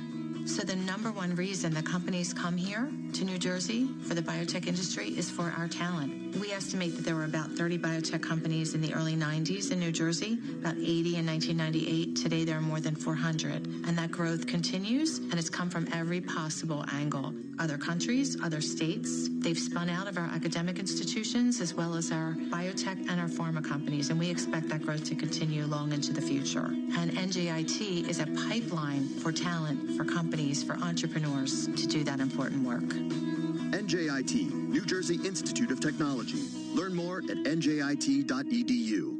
President of the Jewish Communal Fund, Zoya Raines, and her husband, Robert Friedman, Jewish activists and philanthropists, talk about why they chose the Jewish Communal Fund for their charitable giving. As very busy working parents, we wanted to focus more on the charity part of it and wanted to focus more on our children and less on the administration. The Jewish Communal Fund is one of the oldest and largest donor-advised funds, but at the same time, they're totally up to date and have state-of-the-art systems for us to access and manage our contributions online. The assets in our fund at the JCF grow tax-free, so we can generate more charitable dollars to support the charities that we care about most. Let JCF minimize your taxes and maximize your charitable giving. We're incredibly passionate about our charity, and the JCF allows us to focus more on the charity and less on the administration and the headaches. For more information about Jewish Communal Fund, visit our website at jcfny.org and request a new fund kit.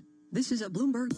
For the friendships, for the fresh air, for the space to grow, for the knowledge, for the sport, for the outdoor education, for the wide horizons, for the academic excellence, for the future. Unleash your child's education at West Buckland School, a co-educational day and boarding school in beautiful North Devon. If you're moving to the southwest for a better quality of life, this is education without compromise in what the Good Schools Guide called a gem of a school in an exceptional location. To see for yourself, find us at westbuckland.com. At Halfords, we're here to get you where you want to be. Why not book an MOT to get you safely back on the road? With over 600,000 carried out every year at 350 garages, you can always count on our experts. And get back to visiting those you've missed the most. Hi, Mum. From a safe distance, of course. From MOTs to battery replacements and tyre fittings, there's no job too big or too small. Halfords, for life's journeys. In line with government guidelines, face coverings are now compulsory on public transport. At Asda, you can get a 4-pack of Prima disposable face coverings for £2.80, or a 2-pack of washable face coverings from £2.50. Asda, we're all in this together. Selected stores subject to availability. If you can build that flat-pack wardrobe without looking at the instructions, you've still got it. If you can manage 5 keepy uppies on your first go, you've without question still got it. If you can toss a pancake to the ceiling and not let it hit the floor, surely you've still got it. And if you can just about fit into those jeans you bought 5 years ago, you've definitely still got it. Brute, still got it.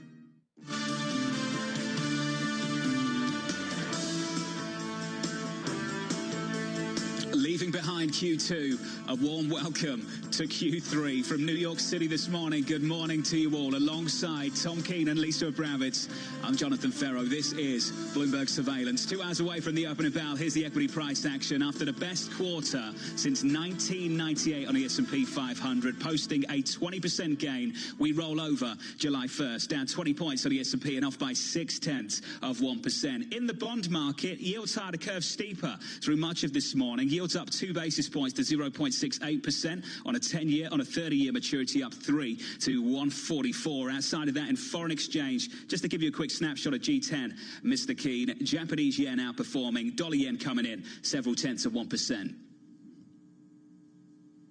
About it. It was a great start. I thought the close yesterday, John, was really, really quite something. Call it window dressing if you'd like. And then we get reset here, and we'll see how we do into that critical jobs report. And again, we see that tomorrow. Right now, and there's no question, if we were not speaking to Ambassador Bolton, this would be front and center for Bloomberg surveillance today, and that is the history being made in Hong Kong. It is a history of minutes and hours right now as Hong Kong tries to get to Wednesday evening and indeed into the weekend. Our Sophie Camerudin is on the streets. This is down from Central towards Fortress Hill. Sophie, how has your Hong Kong changed just in the last 5 hours? We have seen energy in parts of the city as people have congregated to basically express their displeasure at the passing of the bill last night, Tuesday night, by Chinese lawmakers, basically bypassing the Hong Kong legislator.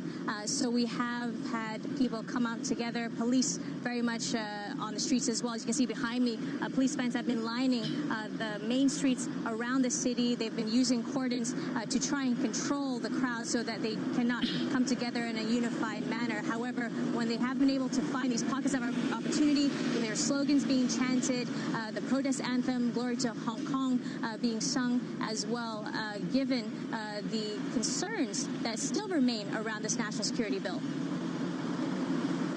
Are the police the same police as you and Steve Engel have seen week after week, month after month? Or with this legislation, is it a different police force? So under the security bill, within it, the police are to establish a specific unit to allow for enforcement of the provisions. Apparently, there have been some of those particular officers on the street today. We've not seen them firsthand, but again, there have been reports that they've been bearing specific badges that would denote they are part of this special unit. Who we have seen out in force are the Raptors. These are the riot police that are geared up with helmets and with the tools of the trade, as it were, rubber bullets, tear gas, pepper spray, all of which has been used today in the moments of commotion between police and individuals throughout the course of the afternoon. Right. Sophie Camerudin on the streets of Hong Kong today. Again, a very movable story. John, I've got to give you major points for this. You were out front on this, I will say 10 months or a year ago, and no one likes to see this, but this story has just evolved and evolved to this new point of tension.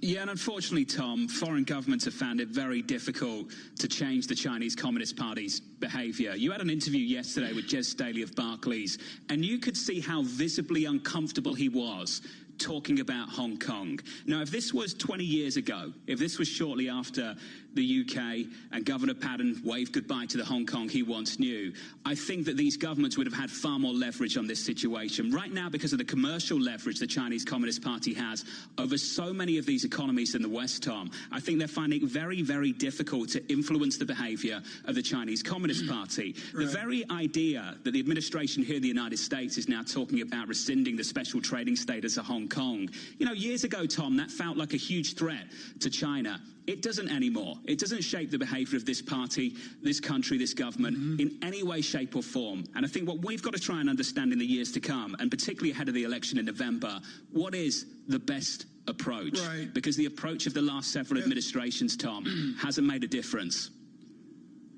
No question about that, and we welcome all of you on our simulcast worldwide and across this nation. Good morning. On Bloomberg Radio, particular good morning to those of you listening on radio at your homes. Many, many, many millions of people still working from home as well. What is so important this morning, and Lisa, I would look at this with Ambassador Bolton here in 50 minutes. We're going to be heavily focused on Russia. We may have some time, Lisa, to speak to him about these sensitivities and what it means for Taiwan.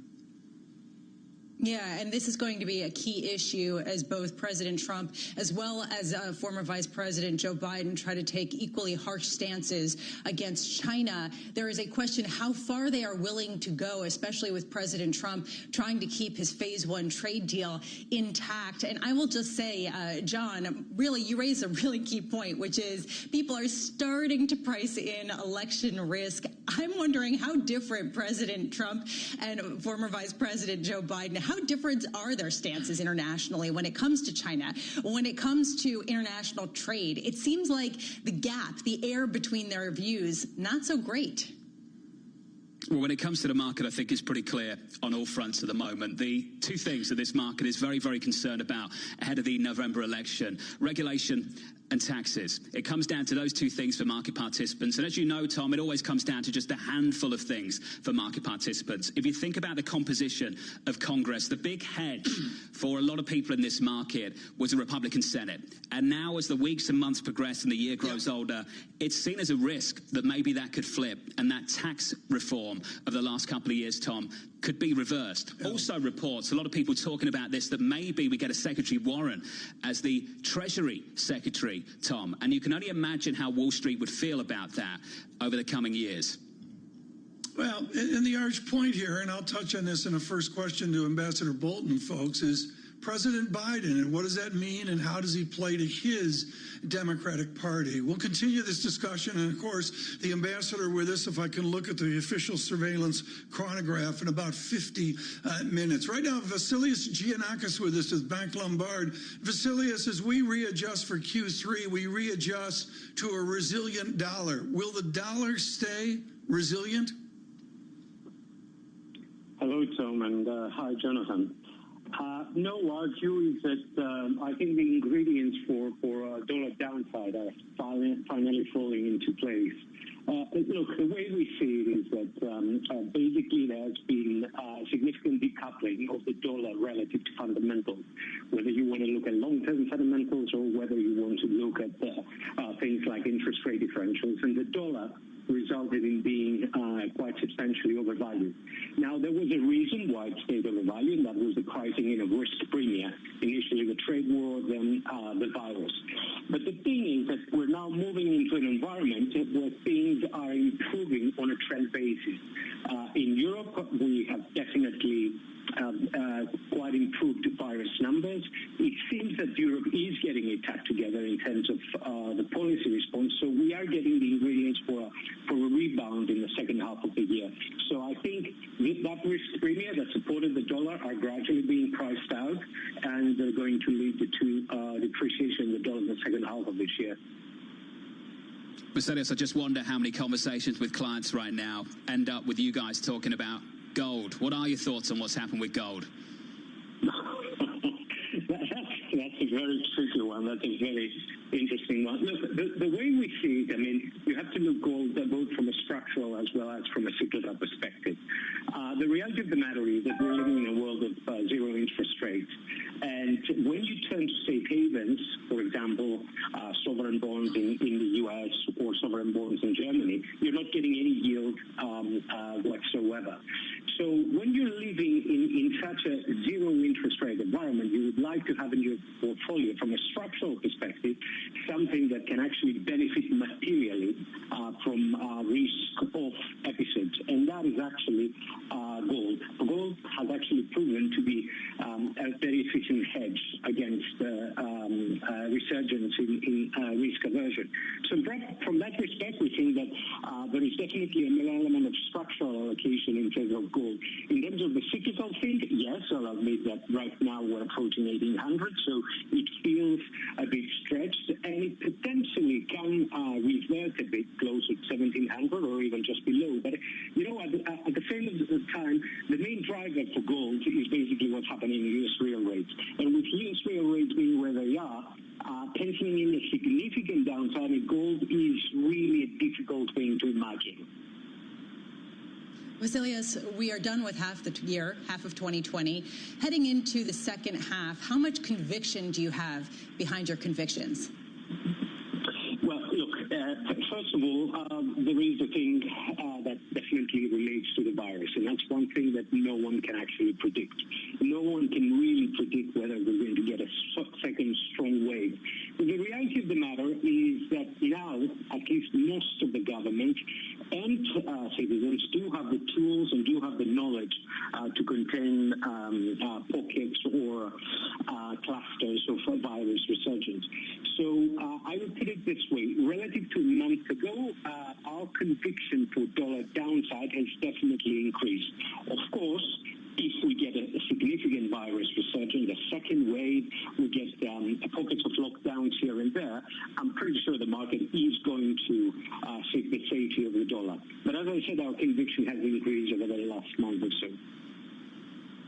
Vasilios, always enjoy catching up with you on this FX market. Vasilios Giannakis there joining us on foreign exchange worldwide. Looking at the US dollar this morning, just slightly firmer, slightly stronger. The dollar index, the DXY, up 0.2%. We stick with that 97 handle. Coming up tomorrow, payrolls Thursday, ahead of the long weekend here in the United States, and response reaction from the White House 1 hour after the jobs report. We will be catching up with the National Economic Council Director, Larry Kudlow, an interview you do not want to miss worldwide on Bloomberg TV and on Bloomberg Radio. With equity futures negative 0.8% alongside Tom Keene, together with Lisa Bravitz, I'm Jonathan Ferro. This is Bloomberg. Now let's see what else is going on around the world. Here with the latest headlines is Amy Morris. Good morning, Amy. Good morning, Tom. We continue to track coronavirus cases in the U.S. as hospitalizations are on the rise in 12 states. The latest count has daily cases up 1.9%, which is above last week's average and approaching twice the level seen just a month ago. If things don't change, Dr. Anthony Fauci says infections could more than double in coming weeks. We are now having 40,000+ new cases a day. I would not be surprised if we go up to 100,000 a day if this does not turn around. And so I am very concerned. Food and Drug Administration Commissioner Dr. Stephen Hahn says there are trials going on now to treat COVID-19. As of recent count, FDA is monitoring more than 144 active trials of therapeutic agents for COVID-19 and another 457 development programs for therapeutic agents is in the pipeline. And he says 4 possible vaccines are moving into clinical trials. The Trump administration is arranging a closed-door briefing today for the so-called Gang of 8 House and Senate leaders regarding reports that Russian operatives offered bounties to the Taliban to kill American troops. Senate Majority Leader Mitch McConnell says the intelligence might not have made it to the Oval Office. I can't verify the current rumors that all of you are writing about, but would I be surprised if the Russians were doing something like this? Absolutely not. No word on when today's briefing is scheduled. Former Marine pilot Amy McGrath has overcome a bumpier than expected Kentucky primary to win the Democratic U.S. Senate nomination, fending off progressive Charles Booker to set up a big spending showdown with Republican Senate Majority Leader McConnell in the fall. Live from the Bloomberg Interactive Brokers Studios, global news 24 hours a day, on air and on Bloomberg Quick Take. Powered by more than 2,700 journalists and analysts in more than 120 countries. Good Wednesday morning. I'm Amy Morris. This is Bloomberg. With the Bloomberg Business of Sports Report, I'm Charlie Pellet.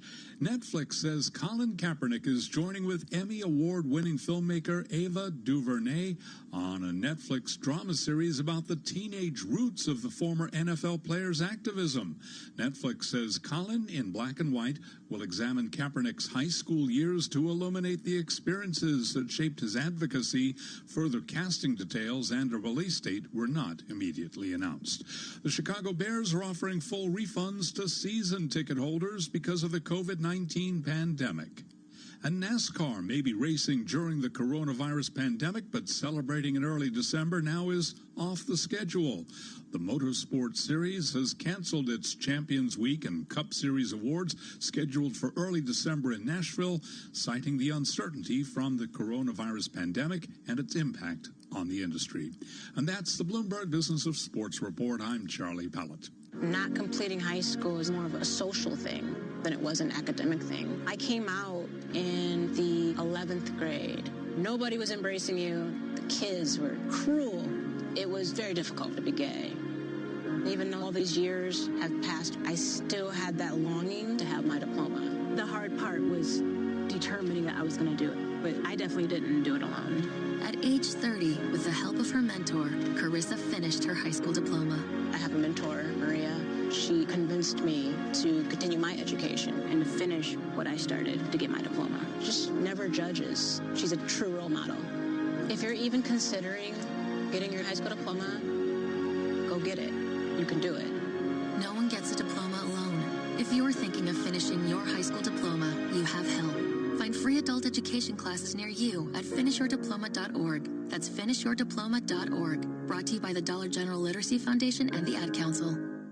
Global News 24 hours. Different adapts. Different overcomes. Different keeps moving. Different keeps thinking. Different stays connected. Different never stops dreaming. The University of Northampton invites you to a virtual open day for a taste of all the benefits of studying with us from this September. Search University of Northampton Virtual Open Days. It's the future, but different. At Halfords, we're here to get you where you want to be. We fit car tyres for over 500,000 customers every year. We could fit yours at one of over 350 garages, or even on your driveway with our mobile experts, which means you can safely hit the road again and surprise that special someone. Happy birthday! From tyre fittings to MOTs, there really is no job too big or too small. Halfords, for life's journeys. How do we control coronavirus now? Listen to Steph. She's a bus driver. Now that people are using public transport again, we really need to make sure that we keep each other safe. Passengers need to stay 2 metres apart. If that's not possible, make it at least 1 metre. I want to see everyone wearing face coverings over their mouth and nose, unless you've got a good reason not to. And when you get to where you're going, you need to wash your hands. We've still got to play our part. Stay alert. Control the virus. Save lives. Hypothetically, a second outbreak could, force governments and force people to withdraw again from economic activity. And I think the worst part of it would be to undermine public confidence, which is what we need to get back to lots of kinds of economic activity that involve crowds. Chairman Powell in front of the House Financial Services Committee in the last 24 hours alongside Secretary Mnuchin, really echoing the worry we all share. From New York City this morning, good morning to you all. Alongside Tom Keene and Lisa Abramowitz, I'm Jonathan Ferro. We are live on Bloomberg Radio and on Bloomberg TV. 1 hour and around about 42 minutes away from your opening bell as we kick off Q3. Equity futures session lows down 25 points and off by around about 0.8% off the S&P 500. After, Tom, the best quarter since 1998, a 20% loss in Q1, a 20% gain in Q2. It's the only time Gina Martin Adams will ever appear with us, John, is we've got to have the best quarter since biblical times before she'll come on air. Gina Martin Adams, folks, is with us with Bloomberg Intelligence, and she has been absolutely spectacular about having the courage to stay in the market. Gina, for those that have missed this, for the institutions that are behind on June 30, how do they catch up? Yeah, it's a great question. I think that investors have been really, really hesitant to put money to work in equities, mostly because of sort of the fundamental underpinnings. They look at the economy and they think the economy is extremely weak. Equities cannot possibly continue to go up, forgetting the fact that the other side of the story is that bond yields are so very, very low, and policy is so committed to keeping risk assets afloat that you can't avoid stocks. And I do think that's part of the reason why we did see especially May's gains come in, is we've started to see institutional investors get dragged into the market. They couldn't avoid. After the rally that we had from mid-March into the end of April, we started to see some real risk-on activity emerge in May. Now, what's interesting is it petered off really quickly. I mean, June was a really flat month. In the end, it was sort of a sideways trading month, and I think that's going to be a lot of what you have over the summer, is a lot of sideways trade as investors start to edge back into the market when they can on the dips. But there's certainly no risk-on mass explosion in activity in risk assets likely. But Gina Martin Adams, we had a Gina Martin Adams afternoon yesterday. You've said earnings will surprise. FedEx came in with a very nice surprise. Raymond James and other with price target up today. I mean, is that what July's going to be about? I think so. I mean, honestly. the consensus is expecting a 45% drop in earnings on a year-over-year basis. They basically took the activity of March and April and extrapolated that all the way through the second quarter.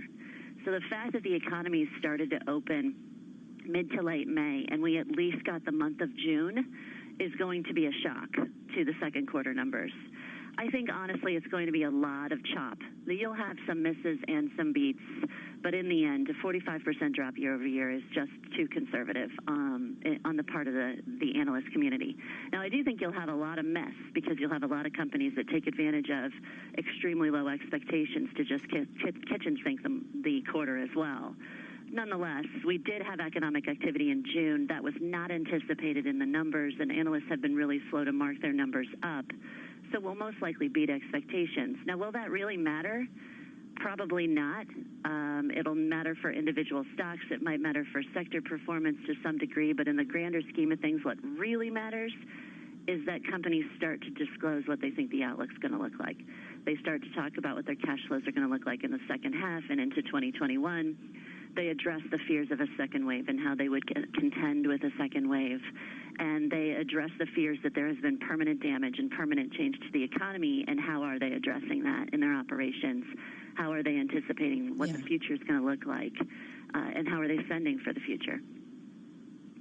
And Gina, within this mess, there are people who are clinging to the idea of a cyclical rotation, and we certainly saw this with the Russell 2000 posting a 25% gain in the second quarter, which, according to my calculations, is the biggest one-quarter gain for the Russell since 1991. How sustainable is this? How coherent is this with a bankruptcy rate that is rising at the fastest pace since 2009?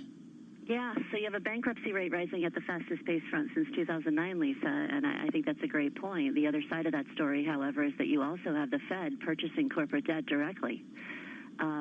So as much as the bankruptcy rate is accelerating, especially for non-public entities, the public entities that have access to the capital markets and can access those capital markets via the corporate debt market are getting direct infusion of capital from the Federal Reserve.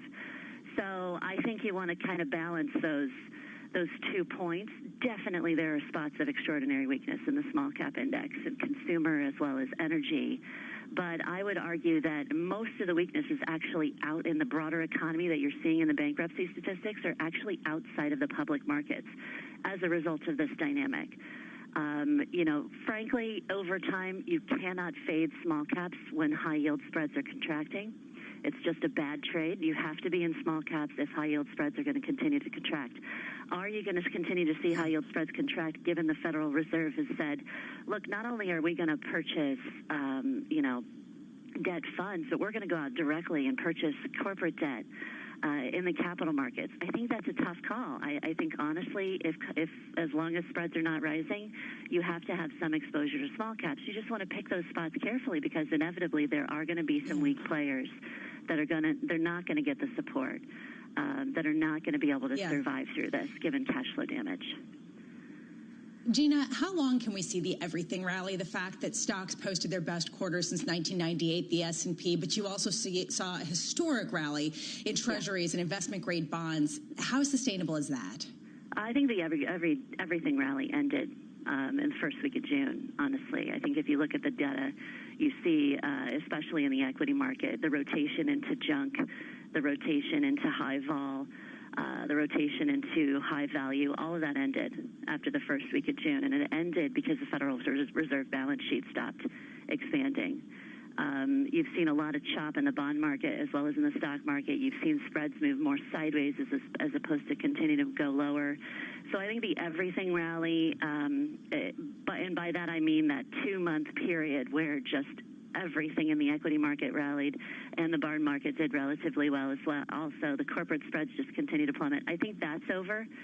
Longer term, the everything rally of stocks go up and bond yields go down. I don't know that that's over. Frankly, the Federal Reserve is going to keep bond yields as low as possible for as long as possible. That's pretty much baked in the cake. The natural reaction to that is going to be some degree of risk-taking starts to emerge, but not a ton of risk-taking, and that's been the story of investor risk tolerance since 2009. Do I see that changing in the next 6 months? No. Longer term, if you get an inflationary dynamic shift, if you get a bigger boost in growth or a major supply problem emerge that creates an inflation shift, then that dynamic changes. Oh, there's Gina, always enjoy catching up with you. Appreciate your time this morning. Gina Martin-Adams of Bloomberg Intelligence. So many people attempted to say the easy money has been made. There was nothing easy about committing to the rally through Q2. Welcome to Q3 from New York. This is Bloomberg. Decisions. Clearing. Isn't it great? So much choice. But hey, listening to me on your desktop isn't getting anything done. You need to take this Wednesday afternoon by the scruff of the neck. Ignore this gloomy weather and carve your path to success, which begins just down the road in Southampton at Solent University. After 3 years here, you don't just get a degree. You get a ton of support, real-world experience and connections, and interview fuel. That's why we're in the top 25 for student satisfaction in the Complete University Guide. At Solent University, we're ready for the future. Apply now at solent.ac.uk/clearing. How do we control coronavirus now? Listen to Steph. She's a bus driver. Now that people are using public transport again, we really need to make sure that we keep each other safe. Passengers need to stay 2 meters apart. If that's not possible, make it at least 1 meter. I want to see everyone wearing face coverings over their mouth and nose unless you've got a good reason not to. And when you get to where you're going, you need to wash your hands. We've still got to play our part. Stay alert. Control the virus. Save lives. If you want to find out what the best laptop is for all those video conferences with your colleagues while sitting at your makeshift desk, you could ask a computer. Or someone called Colin, or Luth, or Ange, or one of our other tech experts on Shop Live, Curry's PC World's online video call experience. Hi, you're talking to Mackenzie on Shop Live. Isn't it nice to get advice from another human being? They're just a click away. Curry's PC World. Start the conversation now with Shop Live. The Toyota Hilux Invincible with a heavy-duty solid steel sump guard for just £199 a month. Plus deposit and an Invincible 0% APR representative. Search Hilux Invincible. Everything's invincible. Available under personal contract purchase over 42 months when financed through Toyota Financial Services by 30th of September 2020. Deposit of £10,157 required. £12,775 optional final payment. Indemnities may be required. Conditions apply. Are you fully informed on the NBA? On the NBA Hang Time podcast, veteran sports writers Sekou Smith and John Schumann analyze the latest NBA news, storylines, and discussions with guests from around the basketball universe. Isaiah Thomas joined us here on the Hang Time podcast. Isaiah, good morning. Everybody's doing well. As you know, my daughter tested positive. Search NBA Hang Time on TuneIn to listen. Staying current on college hoops starts here on the Eye on College Basketball podcast. CBS sports columnists Gary Parrish and Matt Norlander bring you commentary, insider information, and statistical analysis covering the entire NCAA. The amount of earning potential you could have had there, or if you had gone to play at any other place with a chance to play in the NCAA tournament, win a national championship, none of us would have faulted Cunningham for doing that, but he decided this is where he wants to be in the face of a postseason. Search Eye on College Basketball on TuneIn to listen.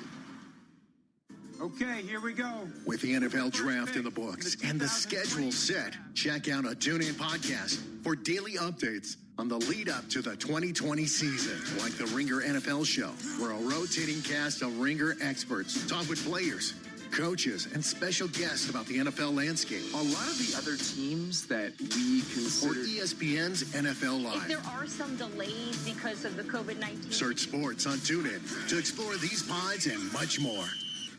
About the losers in a trade war. You benefit if you're just further away from China. So that you can too. What are the ramifications if she crumbles or doesn't crumble? Bloomberg Radio, the Bloomberg Business, Radio.com, and iHeartRadio apps, and BloombergRadio.com. Bloomberg, the world is listening. From the financial capital of the world, 24 hours a day at Bloomberg.com, on the Bloomberg Business app, and at Bloomberg Quick Take. This is Bloomberg Radio.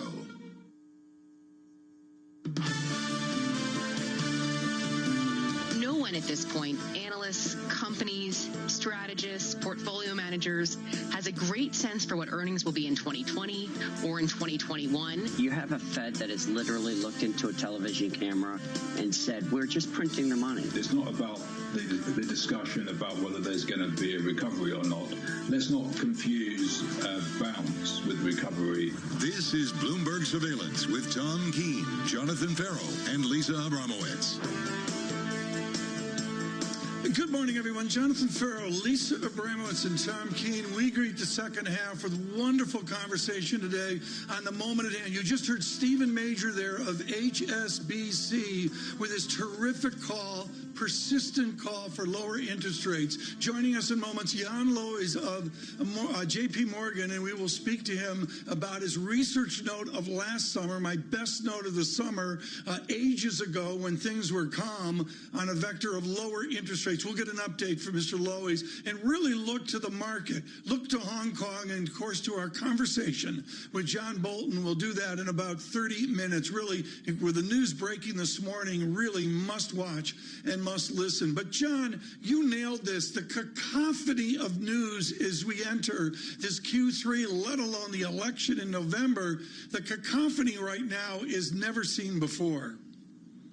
Low conviction, zero visibility, Tom, and I think it's going to be really difficult as the quarter grows older and you get that handoff from that mechanical bounce of reopening the economy to the realization the recovering is going to take a long time, and then we bump up against the election this November, and already this market is getting its hands around the odds that the President of the United States exits and maybe the Senate flips as well. Those odds going against this administration, Tom, and the market is starting to think about it a whole lot more in the last couple of weeks.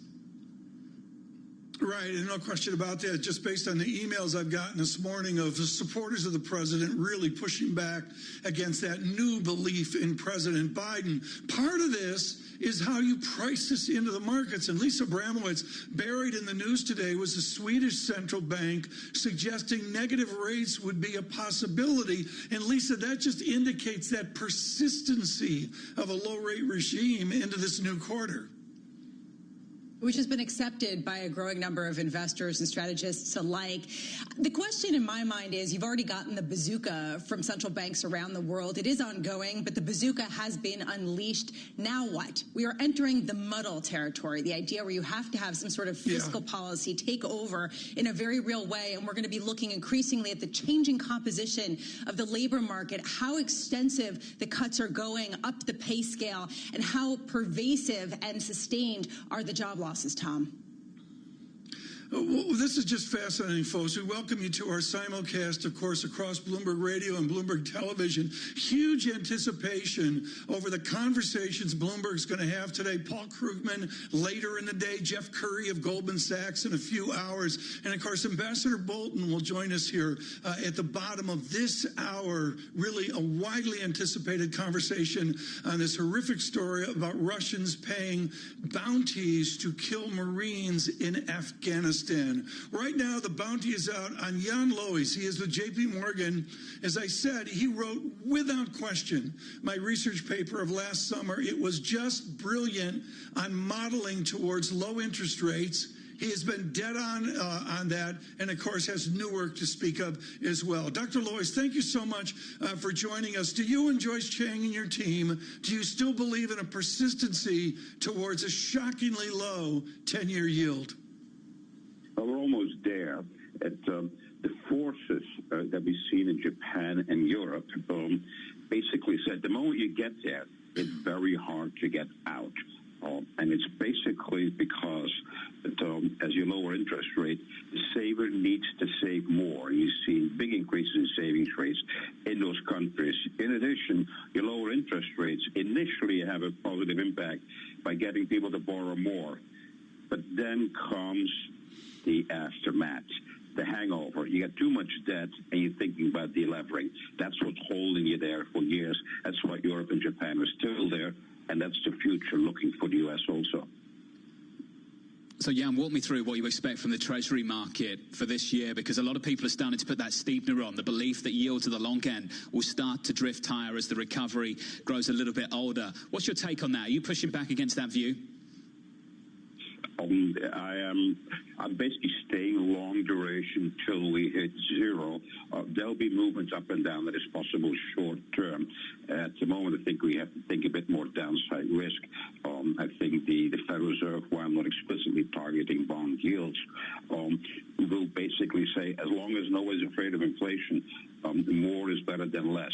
So I will be thinking about basically staying around these levels to lower. But there's volatility around it, obviously. 0% on a 10-year. Let's talk about the economic assumptions that underpin that view. What's your base case? What underpins that view of 0%? Basically caution and delevering. Everybody's borrowed a lot. Afterwards, you basically slowly, and not constantly, as we've seen in Europe and Japan, you tend to save more and to cut your debt load. Corporates are cautious in this environment. I'm not going to be doing a lot of borrowing. I think governments actually, they'll do a lot now. But we'll look about it in the future. These are your drivers. This is not about economic growth per se. This is about savings behavior and borrowing behavior.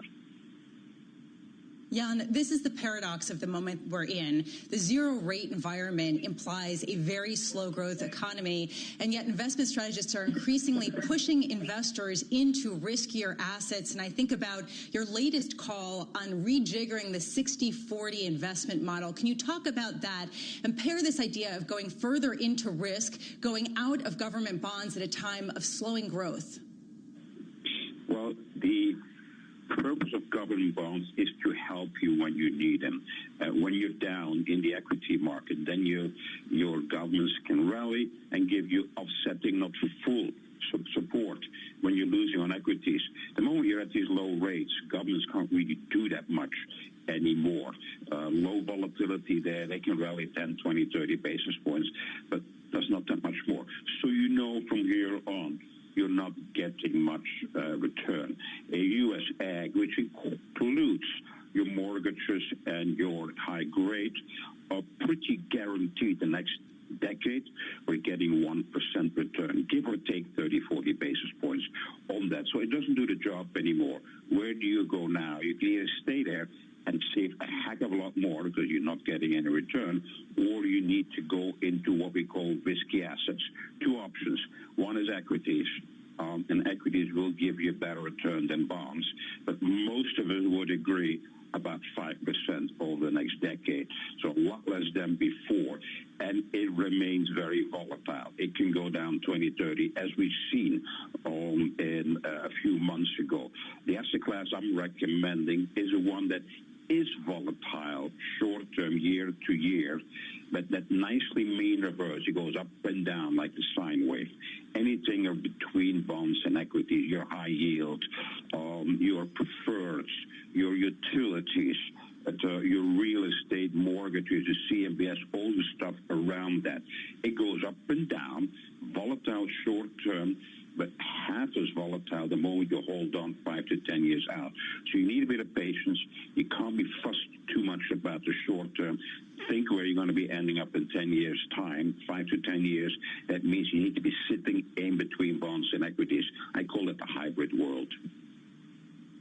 And Jan, a lot of people may scoff at the idea of taking more risk at a time of slowing growth, but Tom has raised this again and again, this idea, the pensions, the insurance companies, the retirees that need to earn income. The 60-40 split has given 10% returns for 40, 50 years. You expect them to deliver 3.5% in future decades based on where current government bond yields are. How do bankruptcies factor into this, and how much does your assumption and recommendation now bank on the idea that the Federal Reserve and the fiscal policies will support riskier companies and riskier assets going forward? I'm not assuming much. I don't really rely much on the Fed for the longer run. I know what asset prices are today. The issue is, will they avoid, say, a Great Depression with steadily moving down earnings growth, in which case you're not going to even get a positive return on equities. But equities can de-link from the overall economy. They have done over the last 30, 40 years. Much better return than the overall economy. So you have to think about corporate earnings and valuation. The economy is something separate over here. Pension plans, they've already been moving away from pure government. They don't have much left, but they're sitting in mortgages, they're sitting in high grade, but you're not doing a lot more. They have private debt. Yes, I think they've already moved a bit up to the risk spectrum. They reduce risk by being in private assets because they don't get mark to market on a day-to-day basis. And I'm trying to get them to think more in between. Yes, long-run growth stocks look like the most attractive assets, but they're extremely volatile even over a 10-year basis. Best to kind of nudge down a little bit. You get much better returns to risk if you really pile in between the bond and the equity market. Jan, really appreciate your time. Brilliant to get you on the program this morning. Jan Lowy there of JP Morgan, the long-term investment strategy senior advisor. Tom Keene reiterating that call from 12 months ago that really rocked the research world. 0% on a 10-year yield. And to be clear, 12 months ago, we were nowhere near 0% at the time. Jan Lowy's made that big call with that huge research paper. Deleveraging is a powerful force. And when we make it to the other side of this bridge, Tom, when we come out the other side, there's going to be a lot of debt on a lot of balance sheets to pare down. Yeah. What is so great here is Dr. Lowy comes off of a great European tradition, John, which is much more what I call balance sheet centric rather than income flow or income statement centric. And he brings a twist to this, like Mr. Major of HSBC, that's just remarkable. The brilliant lineup of guests continues this morning. Good morning to you all. Alongside Lisa Bravitz and Tom Keene, I'm Jonathan Ferro, live on Bloomberg TV and on Bloomberg Radio, 8:30 Eastern. That's about 20 minutes from now. Ambassador John Bolton, live on Bloomberg. In your market right now, equity futures just pairing some of the losses, bouncing off the lows ahead of the ADP report. Mike McKee breaking that down on the other side. From New York, this is Bloomberg. Now let's see what else is going on around the world. Here with the latest headlines is Amy Morris. Good morning, Amy. Good morning, Tom. A dire warning from Dr. Anthony Fauci, the nation's top infectious disease expert, tells Congress daily coronavirus infections could more than double in the coming weeks, up to 100,000 new cases each day. He says all Americans, including the young, must wear face masks to stop the spread of the coronavirus. We've got to get that message out that we are all in this together.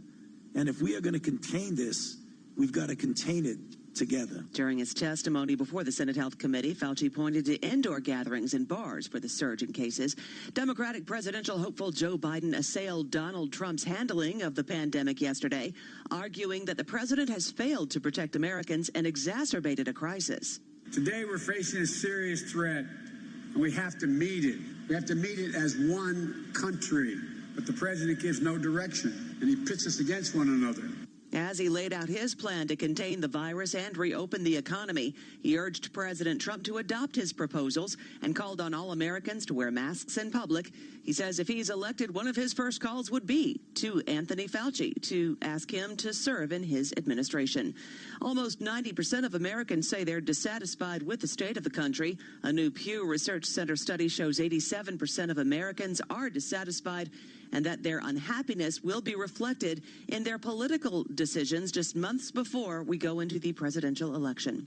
Live from the Bloomberg Interactive Broker Studios, global news 24 hours a day on air and on Bloomberg Quick Take, powered by more than 2,700 journalists and analysts in more than 120 countries. I'm Amy Morris. This is Bloomberg. What's the true value of your custodial relationship? Ben Harrison of BNY Mellon's Pershing explains. As sophisticated investors demand more from their advisors, advisory firms, in turn, need to rely on their custodian to help them grow their complex businesses. At BNY Mellon's Pershing, supporting the rapid growth of RIAs is our #1 priority. We understand what it means to deliver true value to our clients who are looking for a custodian that is aligned with their best interest and delivers high-value solutions, all in an open architecture environment with flexibility, choice, and transparency. Learn why so many of the largest advisory firms turn to us for the financial strength, resiliency, and high-touch service that BNY Mellon Pershing provides. When you work with Pershing, we put your business first. Can your custodian say that? Learn more at Pershing.com or call 800-445-4467. Pershing Advisor Solutions, LLC. Member FINRA SIPC. Have you wanted to speak a new language, but you thought it'd be too hard or take too much time? Then go to Babbel.com, download the app, and try it for free. In just 15 minutes a day, you'll be on your way to speaking a new language in just a few weeks. And right now, you can try Babbel for free. Babbel starts out teaching you words and phrases by matching them with pictures. You won't believe how easy the interactive program is. Soon the sentences get a little bigger, and before you know it, you're having simulated conversations voiced by native speakers. And because Babbel is crafted by language experts and uses the spaced repetition method, in just 10 to 15 minutes a day, you'll be speaking the language of your choice with real confidence. With Babbel, you can speak a language. Just go to Babbel.com and start your first lesson in the language of your choice for free. Download the Babbel app or go to Babbel.com and try it for free. That's Babbel.com. Different adapts, different overcomes, different keeps moving, different keeps thinking, different stays connected, different never stops dreaming. The University of Northampton invites you to a virtual open day for a taste of all the benefits of studying with us from this September. Search University of Northampton Virtual Open Days. It's the future, but different. In line with government guidelines, face coverings are now compulsory on public transport. At Asda, you can get a 4-pack of Prima disposable face coverings for £2.80, or a 2-pack of washable face coverings from £2.50. Asda, we're all in this together. Selected stores subject to availability. Normally, I'd be recording this in a fancy sound studio with a mocha-frocka skinny latte. Instead, I'm in my bathroom. Technology means I can wander around my house reading this script, and people can take a wander around yours with Purple Brick's virtual viewings, or they can safely view it in person if you prefer. Do you want a cup of tea, love? Can I get a mocha-frocka skinny latte? I beg your pardon? Tea's fine, thank you. Book your free valuation with Purple Bricks. Fixed fee payable on instruction or after 10 months. Viewing service cost extra. From New York City, this is Bloomberg Surveillance. For our audience worldwide, we're live on Bloomberg Radio and on Bloomberg TV. Alongside Tom Keene, I'm Jonathan Ferro, together with Lisa Abramis, the head of Payrolls Thursday. This morning, the appetizer from ADP. Let's cross over to Michael McKee for more. Good morning to you, Mike. Good morning to you, John. Well, it's not very far from analyst estimates for jobs. ADP finds 2.4 million jobs created during the month of June. Actually, 2,369,000 total. 937,000 of them were in small businesses, 559,000 in medium-sized businesses, and large businesses, 873,000. So that takes us back to somewhere around 20 million still without jobs, which is the important thing to keep in mind when you're looking at the overall employment numbers.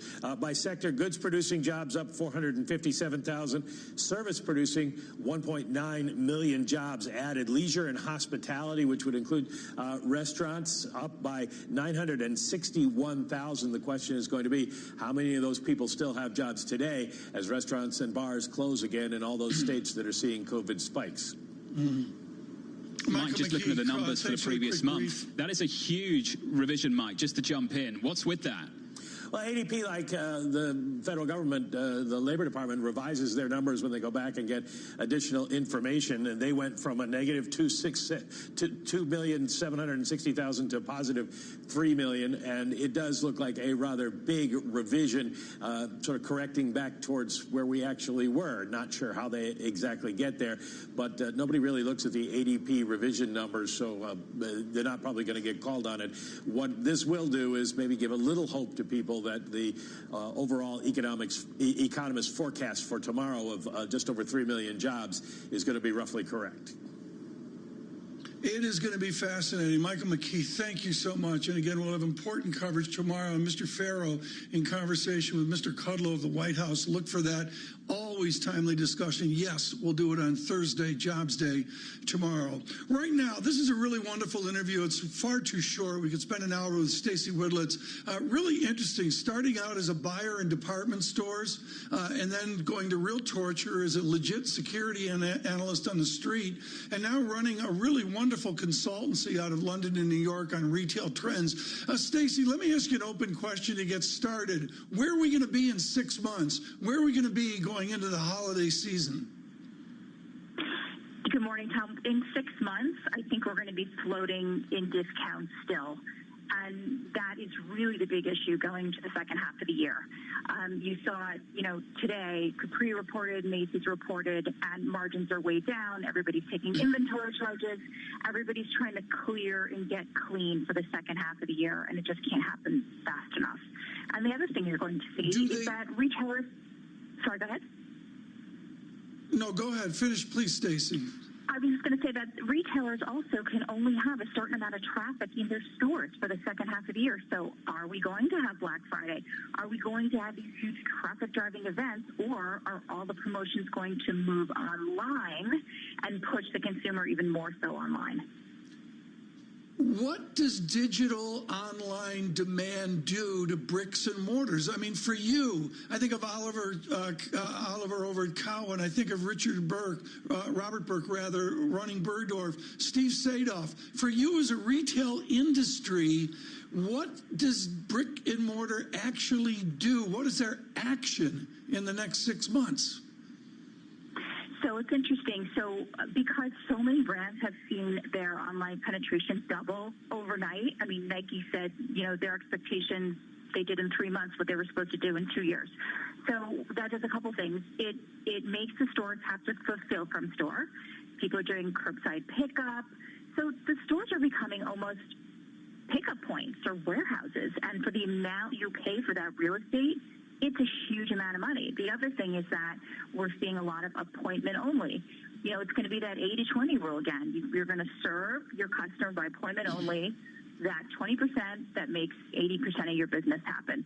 And the rest of it flows online at a lower margin. And by the way, it increases returns when you move online. So then the stores get flooded. I've seen this in person already with boxes to the ceilings that the stores have to process. Stacey, you nailed it. The overhead costs aren't justified by some of these brick and mortar locations becoming pickup spots. We're seeing that in the retail bankruptcies, which surged to a record number in the first half this year. Are we done with the reckoning, with the bulk of the reckoning, or do you see this wave of bankruptcies accelerating into year end? Lisa, I think we're just getting started on that end, and that is because, of course, now that everything is fully open again, now we can actually look at the inventory, we can look at the real estate, we can look at the brands and say, what are they worth? What's forward? We couldn't do that in the last few months because everything was closed and all the stock was stuck on a boat or locked in a store. So now this is just starting to open, and it's at a really interesting time because we're going into holiday. So it's unprecedented what is happening right now, and I think into next year we're just getting warmed up here. All right, so what do you expect in terms of which might be the next one, Stacey, going forward? Which is the next big retailer that's the shoe to drop that might mark the wave of the next bankruptcies? Well, I think in the near term, you're going to see the drip, drip, drip of store closings, and we've already heard that. So Nordstrom has announced 10% closures, Macy's 20%. I think Macy's looks more like half the size it is today in a couple of years. So I think that's the first thing. I think we're going to see, you look at malls, we may see 30 to 40% fewer malls in the U.S. I think that the real estate prices, the rent, the battle between the landlords and the retailers is crazy. The lack of collaboration. Rents must come down if you're doing fewer of your sales by nature in store. So I think that the entire nature of retail changes over the next year.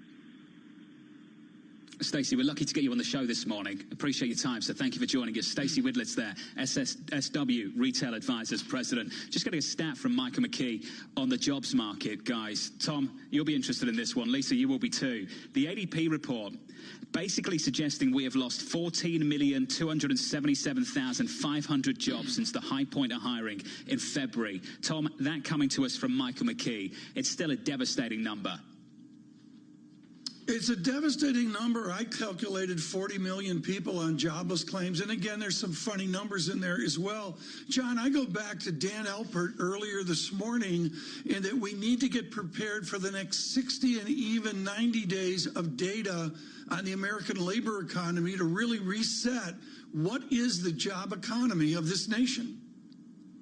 Payrolls Thursday coming up tomorrow with a huge range of estimates. At the top, positive 9 million. At the bottom, positive 500K. You can get an aircraft carrier through that range of estimates going ahead tomorrow. Payrolls Thursday just around the corner. Around the corner on this program, a conversation you do not want to miss. Live on Bloomberg TV and Bloomberg Radio as Bloomberg Surveillance sits down and catches up with Ambassador Bolton, the man who was very much in the room. That is next right here on Bloomberg.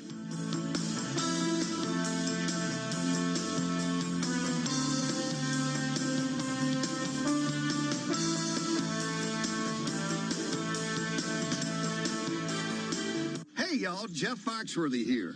Now, if you've ever found yourself repeating the same thing over and over for 75 years, you might be Smokey Bear. Only you can prevent wildfires. That's why I'm filling in for Smokey to switch things up, because there's a lot more to say. And I should know because my grandfather was a firefighter. And one of the things he taught me is that the people that love the outdoors the most are often the ones accidentally starting wildfires, which means always BYOB. No, bring your own bucket to the campfire. And be extra careful with things like burning yard trimmings. Don't just walk away, or chances are you might be starting a wildfire. So for the love of the outdoors, go to SmokeyBear.com to learn more about wildfire prevention. Brought to you by the U.S. Forest Service, your state forester, and the Ad Council. 25 years ago, NJIT graduate Dick Sweeney co-founded Keurig Green Mountain, a company whose incredible innovations changed the way the world brews a cup of coffee. Today, he lectures widely on business leadership and is a strong advocate for NJIT's work to combine business education with the power of STEM. NJIT is definitely fostering innovative thinking for budding entrepreneurs simply because that's the world we live in. NJIT is producing students that have been trained, educated, and given the business acumen to be a contributor to a company. The distinct mission is to develop great STEM scholars. The attributes I've always looked for in team members are heart, smarts, guts, and luck. So we want people with passion, intelligence, courage, and never discount luck. The student coming out of NJIT has experienced all of that. NJIT, New Jersey Institute of Technology. Learn more at njit.edu. This is a Bloomberg Money Minute. I was offered one. I was offered one. Were you? Yeah, I was offered one too. 1 2 1 2. I was offered one. I was offered one. Don't take our word for it. 9 out of 10 people said they were offered a great value deal with O2. Get yours today, in-store, online, or by phone. I was offered one too. O2 Retail Exit Survey 309 of 348 agreed with the statement. O2 offered me a great value deal. For full verification, see o2.co.uk/terms. Normally, I'd be recording this in a fancy sound studio with a mocha-frocka skinny latte. Instead, I'm in my bathroom. Technology means I can wander around my house reading this script, and people can take a wander around yours with Purple Brick's virtual viewings. Or they can safely view it in person if you prefer. Do you want a cup of tea, love? Can I get a mocha-frocka skinny latte? I beg your pardon? Tea's fine, thank you. Book your free valuation with Purple Bricks. Fixed fee payable on instruction or after 10 months. Viewing service cost extra. London. Toolstation are here to help get your job safely started and finished. With over 60 branches within the M25. All open with social distancing and contactless click and collect from 5 minutes. And with 20,000 top trade quality products to choose from. Order online now for collection in London branches and get £5 off when you spend over £30 with the code LON530. So, get your job started at toolstation.com. Terms and conditions apply. Want to be the next entrepreneur, innovator, creator? Join the University of East London, the careers-led university. We prepare students for the jobs of the future with industry-focused teaching and an innovative approach to education. This September, we're introducing a new flexible teaching model to keep our students safe and our education accessible to all. The University of East London, pioneering futures since 1898. Apply for September 2020 at uel.ac.uk/clearing.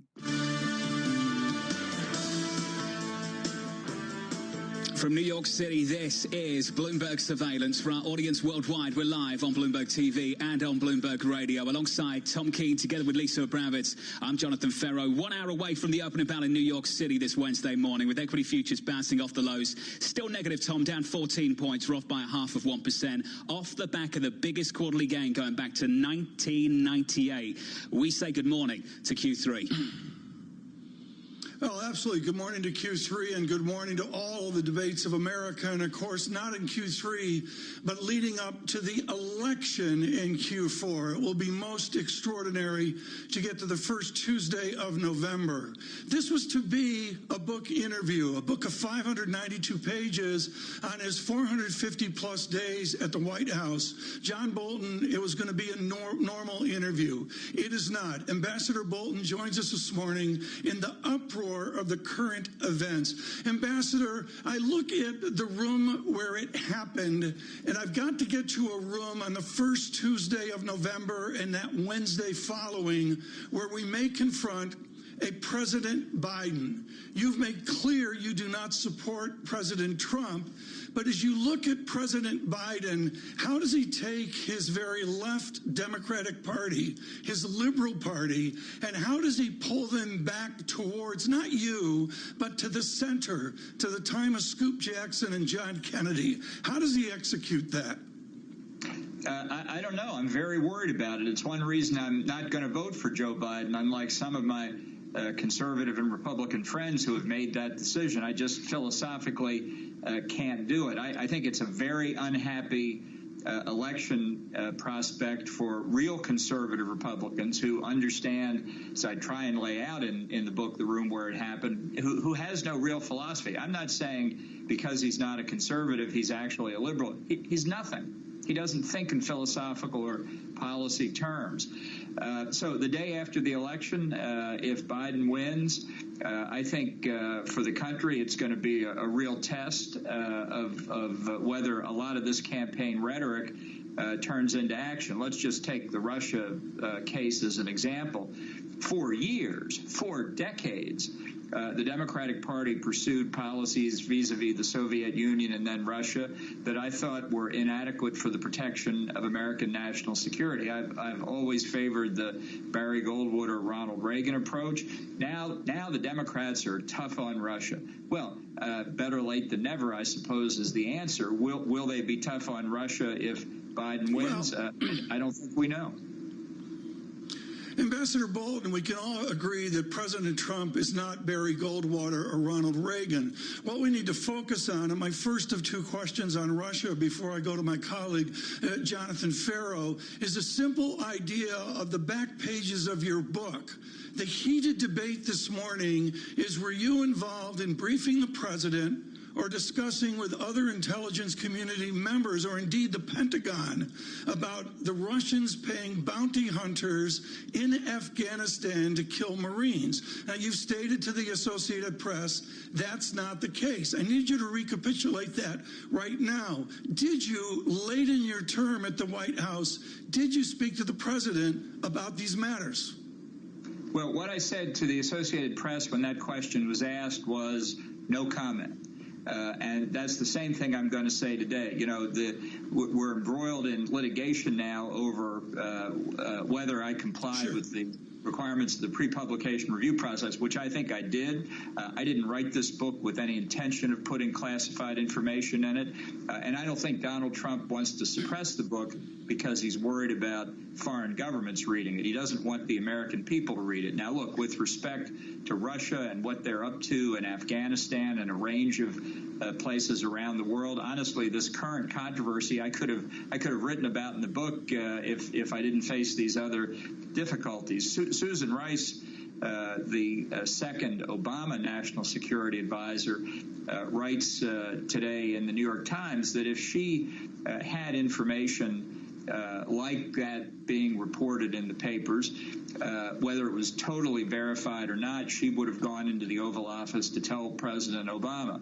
So without getting into what I knew or didn't know, I just want to say I agree with Susan Rice on that point. I think that's what the National Security Advisor should do. And let me just make one more point quickly.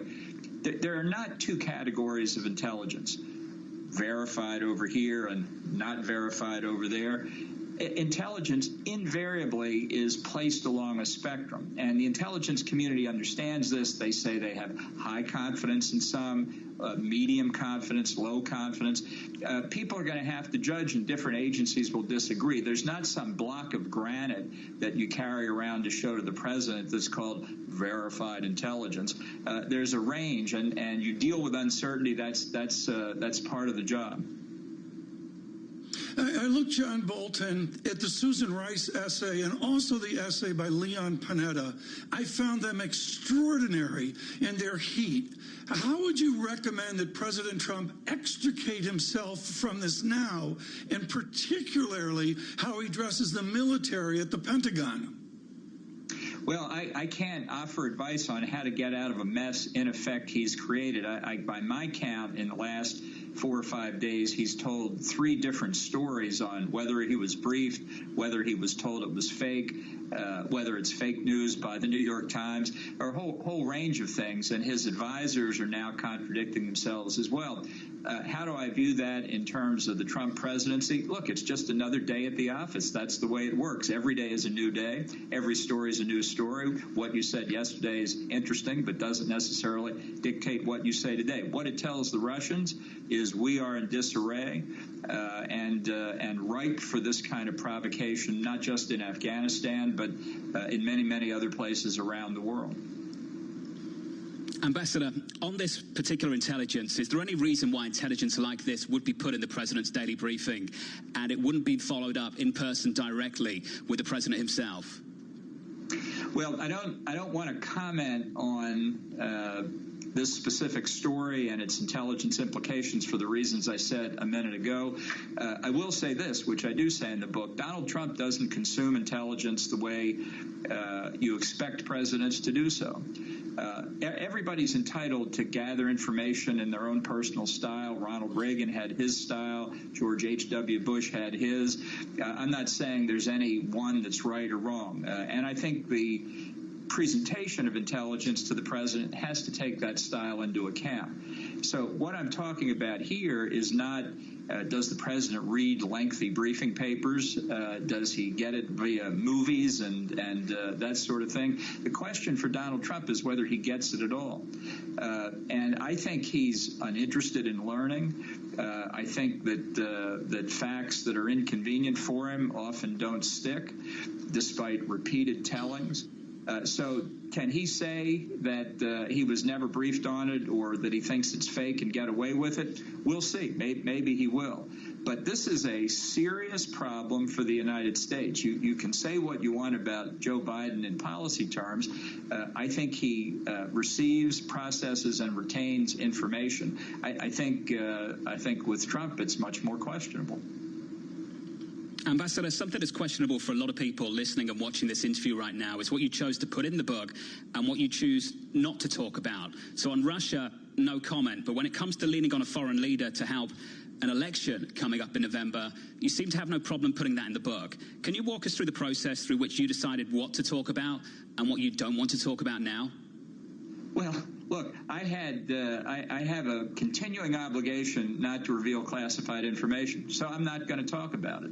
I didn't talk to the press about it during my time in office, and when I wrote the manuscript, I didn't intend to start then. I went through a very lengthy 4-month-long, page-by-page, line-by-line, pre-publication review, at the end of which the government official conducting the review concluded, as the government itself has said in court filings, that there was no classified information in the document. So that's what guides me in terms of classified versus unclassified information. In terms of substance, Simon & Schuster basically said, okay, you can have 500 pages. If they had said you can have 1,000 pages, I probably could have filled that too. Some of the book reviews that I've read complain that there are too many details. I think that's the stuff of history.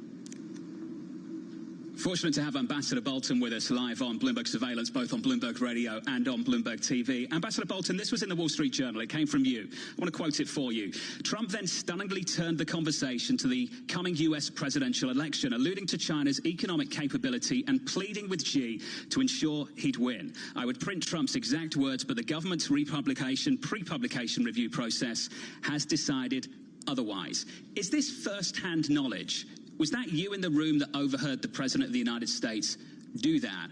Or was that also through an interpreter? Which one was it? No, that was Donald Trump speaking in English. Actually, he didn't speak in Chinese, and it wasn't interpreted back to us. The sentence that you read was what I agreed in the process of the pre-publication review to describe the exact words that the president used. Yeah, so John, help me out with this. What did you do in the days and weeks after that? How did you follow up after you overheard the president say that?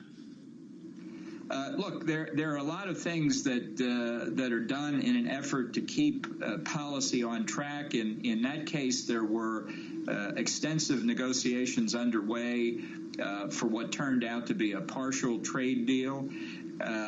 There wasn't any way to take those words back, and I believe in the records of the Chinese government 50, 100 years from now, when they're probably released, you'll see their notes as to what the president said in that meeting. There wasn't any doubt in my mind on the Chinese side. They understood what was going on. It was not the only occasion where this comment about buying agricultural products was made. You have to go on doing the job that you're assigned to do on a variety of fronts, not just how many soybeans China buys in the next year, to try and keep policy on track. Ambassador, this is the big issue, though, that undermines pretty much everything in this book. You were an advisor to this president. You overheard him lean on a foreign leader to help him win an election. You've served several administrations. You have served your country again and again and again. Yet you chose to wait to put this information in a book instead of doing something about it at the time. And I still don't understand why. Why? Well, I think it's very straightforward. I have done something about it. I've given it to the American people, who are the ultimate judges of Donald Trump's performance. Because of the way the Democrat advocates of impeachment in the House structured their effort, they basically made it impossible for Republicans to participate in an impeachment process that might have led to a different outcome. We have a model for that. This is not some hypothesis. In the Watergate crisis of the Nixon administration, Democrats and Republicans did work together, and while Nixon didn't go through a trial in the Senate, he did conclude he had no choice but to resign. I don't march to Nancy Pelosi's drum. I did what I thought was ultimately in the best interest of the country, because I wasn't going to participate in a completely botched Ambassador, process. I've got to jump in. I have to jump in. Why was it in the best interest of the United States of America to wait to put this information in a book? Thank you for allowing me to speak. The fact was that the Democratic leadership, the advocates of impeachment, had built a cliff, and they and a lot of other lemmings were heading toward it. I think it's very clear that had I participated in that because of the malpractice that they were committed, that my testimony would have made no difference. And it's not just my belief. I think this is something that, as you saw in the debate in the Senate, many Republicans bought the White House argument that even if you believed in the quid pro quo, the famous phrase that reverberated through the hearings, even if you believed on the testimony that was given that a quid pro quo had taken place, that conduct by Donald Trump did not rise to the level of an impeachable offense. That is to say, even if he did it, that's not a ground to impeach and convict him. That's a legal argument, and the way that came up was entirely based on the Democratic strategy. Go on a narrow basis, just Ukraine, and rush it through. It turned out that was not only the strategy of the advocates of impeachment, that was Donald Trump's strategy too. And what's the result of the failed strategy? Yeah. What's the result? The result is not that Donald Trump is deterred from this kind of conduct because he was impeached by the House. He is enabled to do more of this kind of conduct because he was acquitted by the Senate because of the failed impeachment strategy. So now we are left with what I think the framers of the Constitution really intended as the judge of presidential conduct, and that's the American voter. Ambassador, you've been very critical of President Trump. You've been critical of the Democrats and how they've conducted the impeachment proceedings. What about Republican leadership? Have they done a good job offering up a check on the president?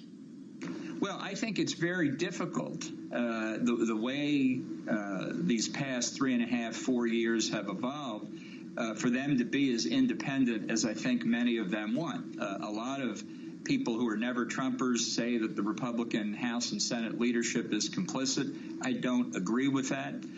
The fact is nobody wants to be the subject of a Donald Trump 2 minutes hate, to use George Orwell's idea on Twitter. Hello, welcome back. As you can see, I have to place a stop on profit to my British pound at 124.04. No, 03.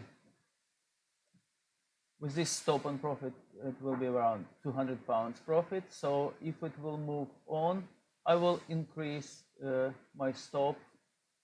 If it will go down, so I will sell at profit £200. This is how it is. Simple, right?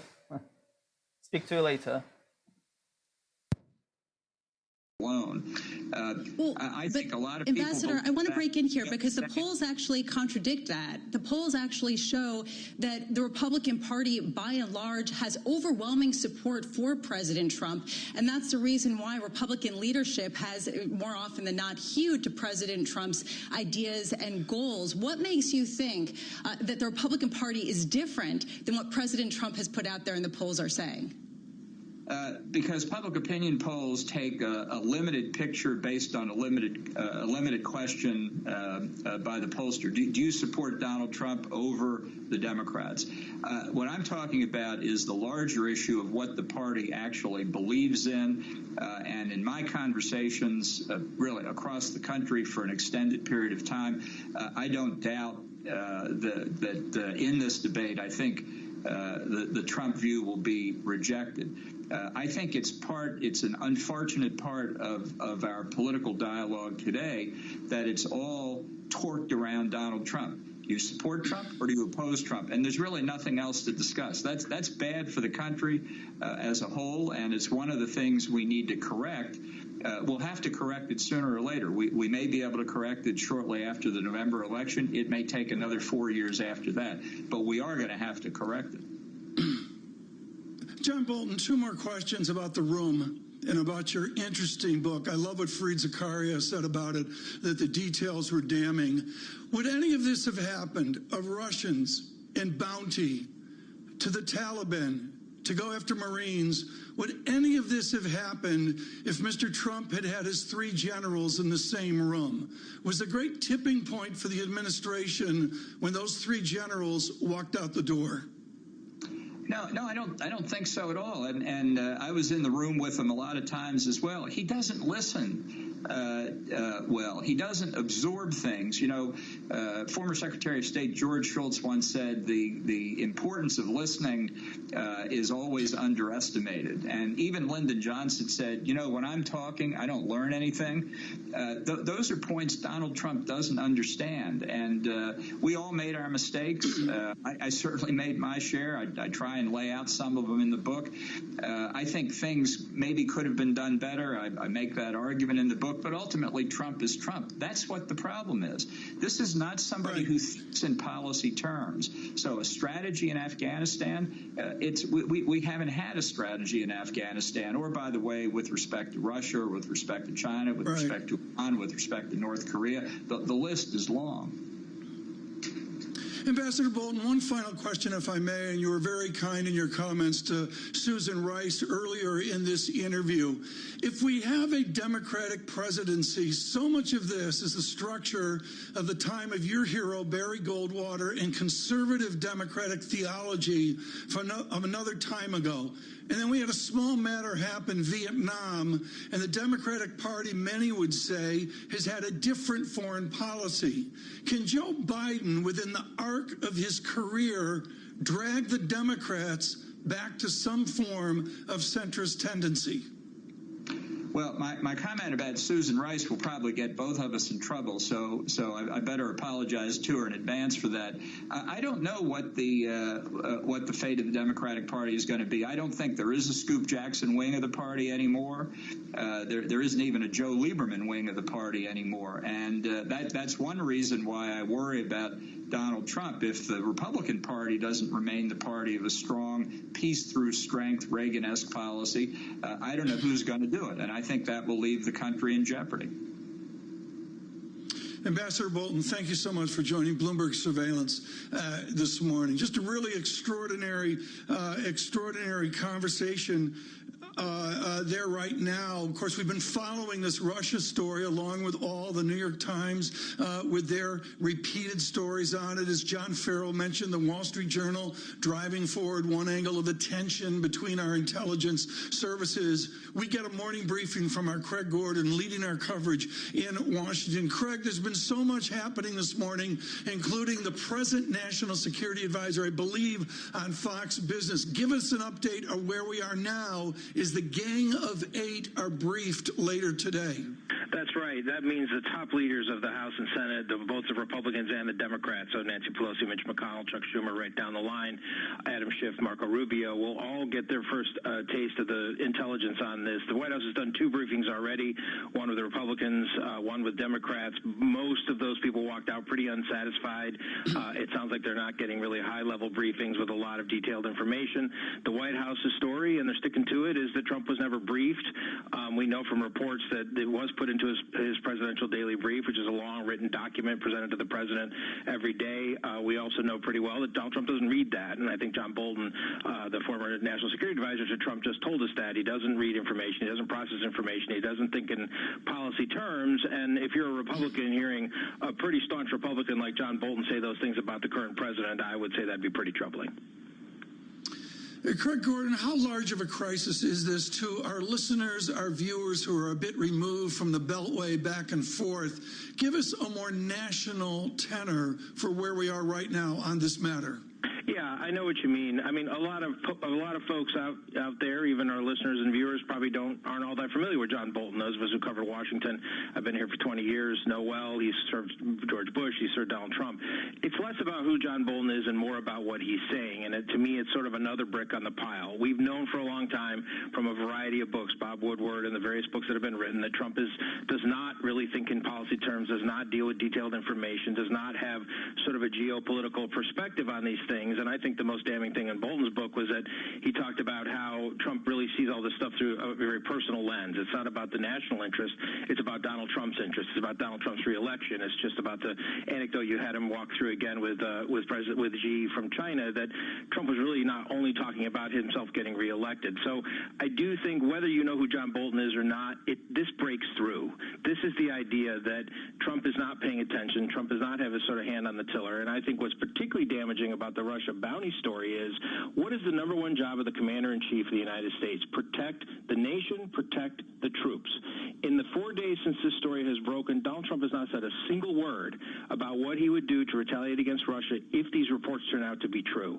And that, I think, is what John Bolton is trying to hint at, and I think what people would find troubling. The president is supposed to protect the troops. It's the number one job. He has not said a word about it, and I think even for some Republicans, that's very troubling that Donald Trump seems much more worried about denying the story than accepting the story and trying to move forward and figure out how to deal with Russia.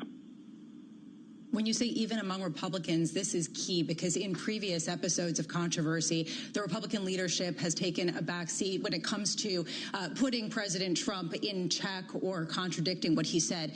Is that changing this time around? we are seeing some changes. Mac Thornberry, who runs the House Armed Services Committee, has come out and basically said, look, we need to get to the bottom of this. Jim Inhofe, some people that I would consider very staunch Republicans who have generally marched in line with President Trump are troubled by this and do want answers. I don't think they're getting those answers. But, right, when you see a Jim Inhofe type of person come out, this is a down-the-line Republican who's been with Trump every step of the way, and now he's saying, not good enough. I need more information. I think we always also have to remember all the people in Congress also run for re-election. A third of the Senate's on the ballot in November, all of the House. Every one of these people is sort of putting their finger to the wind and deciding, is this going to hurt me if I look like I'm not challenging Trump on this question of did he protect the troops? And I do think we're starting to see some slippage, and we're going to see more going forward. Now, Craig Gordon, thank you to you and Kevin Cirilli for briefing on this. An eventful day in Washington, and stay with us for our full coverage into the Washington evening as well on a very movable story on Russia and the president. Markets this morning is just real simple. There's a little wait to July 1, the first day of the third quarter, but it has been an extraordinary first two quarters of 2020. I want to bring to you important conversation through the day. Jeffrey Curry joins Bloomberg. Paul Krugman will join Bloomberg late in the afternoon. We're thrilled that Robert Tipp will join from PGIM as well moving forward here. Just extraordinary 2020. Please stay with us through the day. This is Bloomberg. Good morning.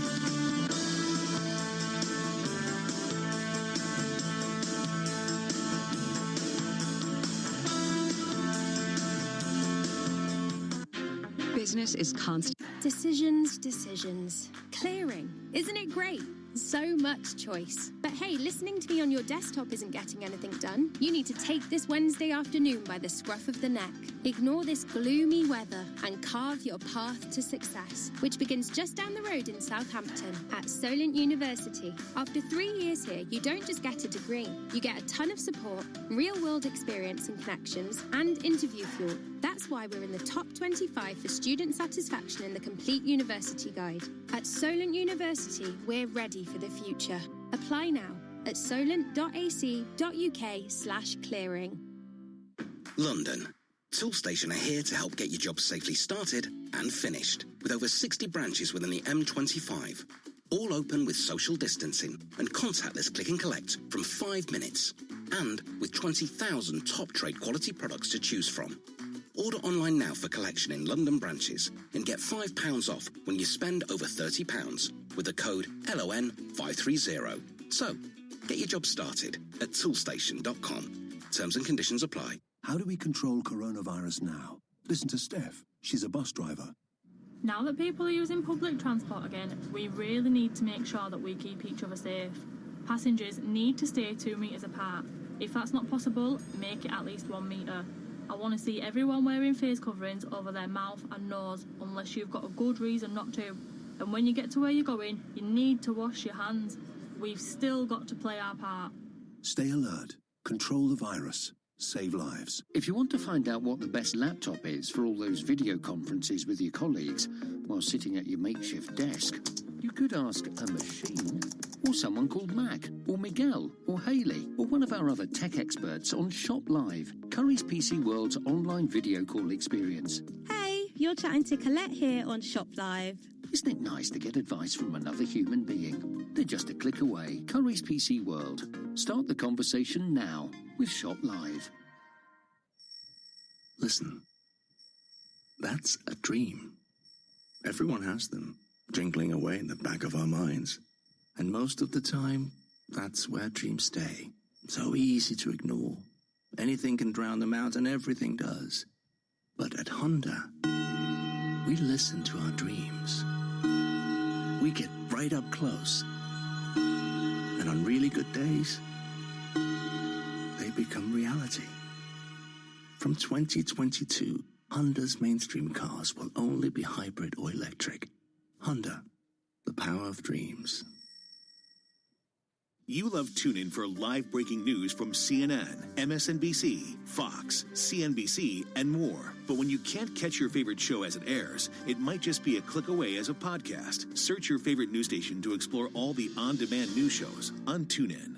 Hi, this is Mike Tirico, introducing you to Sports Uncovered, the newest podcast series from the storytellers at NBC Sports that will shine a fresh light on the most unforgettable moments in sport. The reason why I'm smiling, I might get in trouble for this. Search Sports Uncovered to start listening today. First time. We always talk about the losers in a trade war. You benefit if you're just further away from China. So that you can too. What are the ramifications if she crumbles or doesn't crumble? Bloomberg Radio, the Bloomberg Business, Radio.com, and iHeartRadio apps, and BloombergRadio.com. Bloomberg, the world is listening. From the financial capital of the world, 24 hours a day at Bloomberg.com, on the Bloomberg Business app, and at Bloomberg Quick Take. This is Bloomberg Radio. This is Bloomberg Surveillance Economics. A lot of us are still in a bit of a guessing game, trying to determine how severe the downturn will be. The only thing that can bring an end to the crisis is containing the disease. Finance. We are the one country where people depend on employment for health insurance in the middle of a health crisis. Investment. Real yield is a scarce asset these days. It's just unknowable, of course, where things are going. Bloomberg Surveillance with Tom Keene and Paul Sweeney on Bloomberg Radio. Good Wednesday morning from New York City and points beyond to our worldwide audience.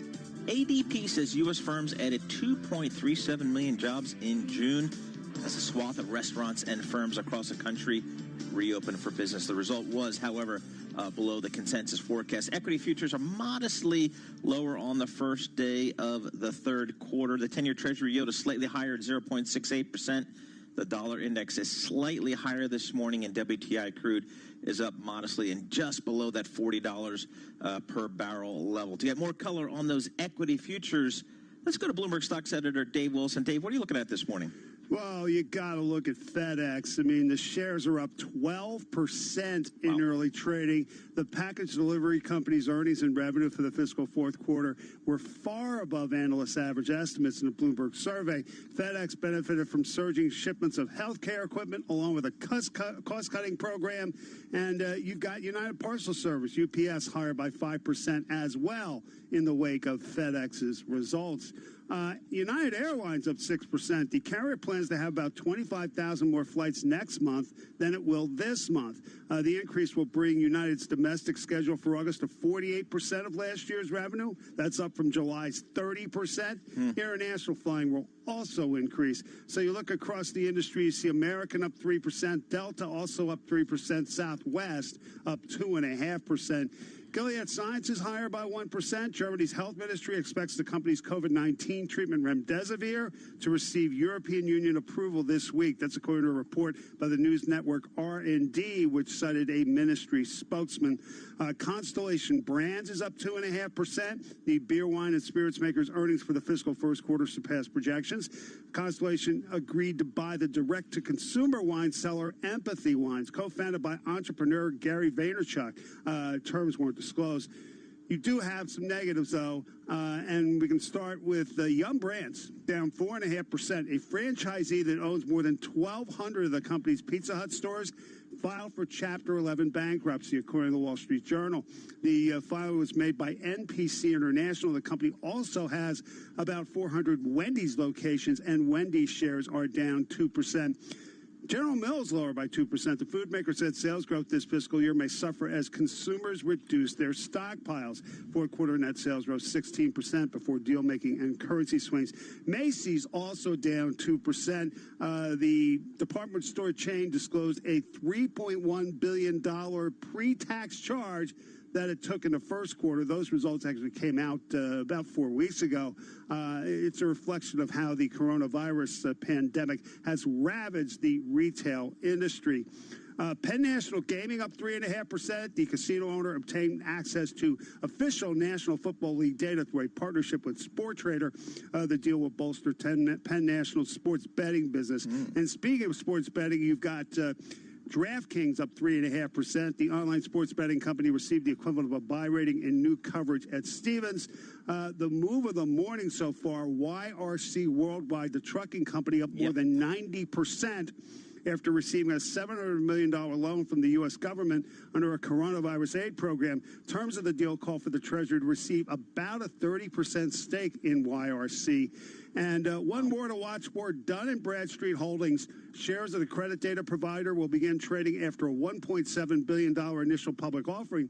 And it's a relatively quick turnaround for this IPO that was done less than 18 months after the company was acquired in a $7.1 billion buyout. Yeah, that's amazing. I was just thinking about that, Dave. It just seems like yesterday that the company was bought out, and now the folks are flipping it into the public markets. Just an extraordinary trade there. Bloomberg Stocks editor Dave Wilson. Well, in the face of this pandemic, there is still pressure being applied by the Trump administration on the Affordable Care Act, Obamacare. To get the latest there, we welcome Bloomberg Law Healthcare reporter Lydia Wheeler. Lydia, tell us what's the latest here on the Affordable Care Act and maybe some of the pressure on that. Right. So the Supreme Court decided a case this week that actually has nothing to do with healthcare, but it does give us big clues on how the court might rule on Obamacare when the law comes before the court next term. The case this week centered on the Consumer Financial Protection Bureau, and it asked a question that's central in the fight over Obamacare, which is whether one unconstitutional provision in the law sinks the entire thing. Chief Justice John Roberts, in the case this week, known as Celia Law, he struck down a provision in Dodd-Frank that protected the director of the CFPB from being fired, but he stopped short of actually abolishing the entire agency. So this signals that he could do the same thing with the Affordable Care Act, which is he could strike down the provision in the law that requires everyone to buy insurance without actually scrapping the entire thing. So here we are in the middle of the pandemic, Lydia. How important is the Affordable Care Act for most Americans as they deal with some of these issues? Right. So the Affordable Care Act is what gives people who are low income or if you've lost your job the ability to sign up for health care coverage. So it's amazingly important during a situation like this where we have a pandemic. Oklahoma, just last night, voters voted to expand Medicaid. That's actually something that they are allowed to do because of the Affordable Care Act. So it's going to be really interesting to see what the Supreme Court does with this case. The Department of Justice just filed their opening brief in the case just last week, and they are still maintaining their position that the entire law should be ruled invalidated. So when is the next term, Lydia? Is this something that's going to be prior to the election? It could be. So the justices returned to the bench in October for the start of their new term, and they have not yet said when they're going to hold arguments in the Obamacare case. That could happen in October or early November. So it's not clear yet if they actually will hear arguments in the case prior to the election. It's unlikely that they will decide the case prior to the election. So then we could have a situation where they rule on the case and we have a new administration. So, Lydia, what is the consensus, I guess, within the folks that, like you, that kind of look at the Supreme Court as it relates to Obamacare? What's the consensus as to how this might play out? Right. So, it's interesting because the Chief Justice gave us a lot of signals just this week in this other case that had to do with the Consumer Financial Protection Bureau. He said that, we should. I'm moving up my stop on profit for British pound to 124.11. Okay. It will be nice, £1,000 of profit. Speak to you later, guys.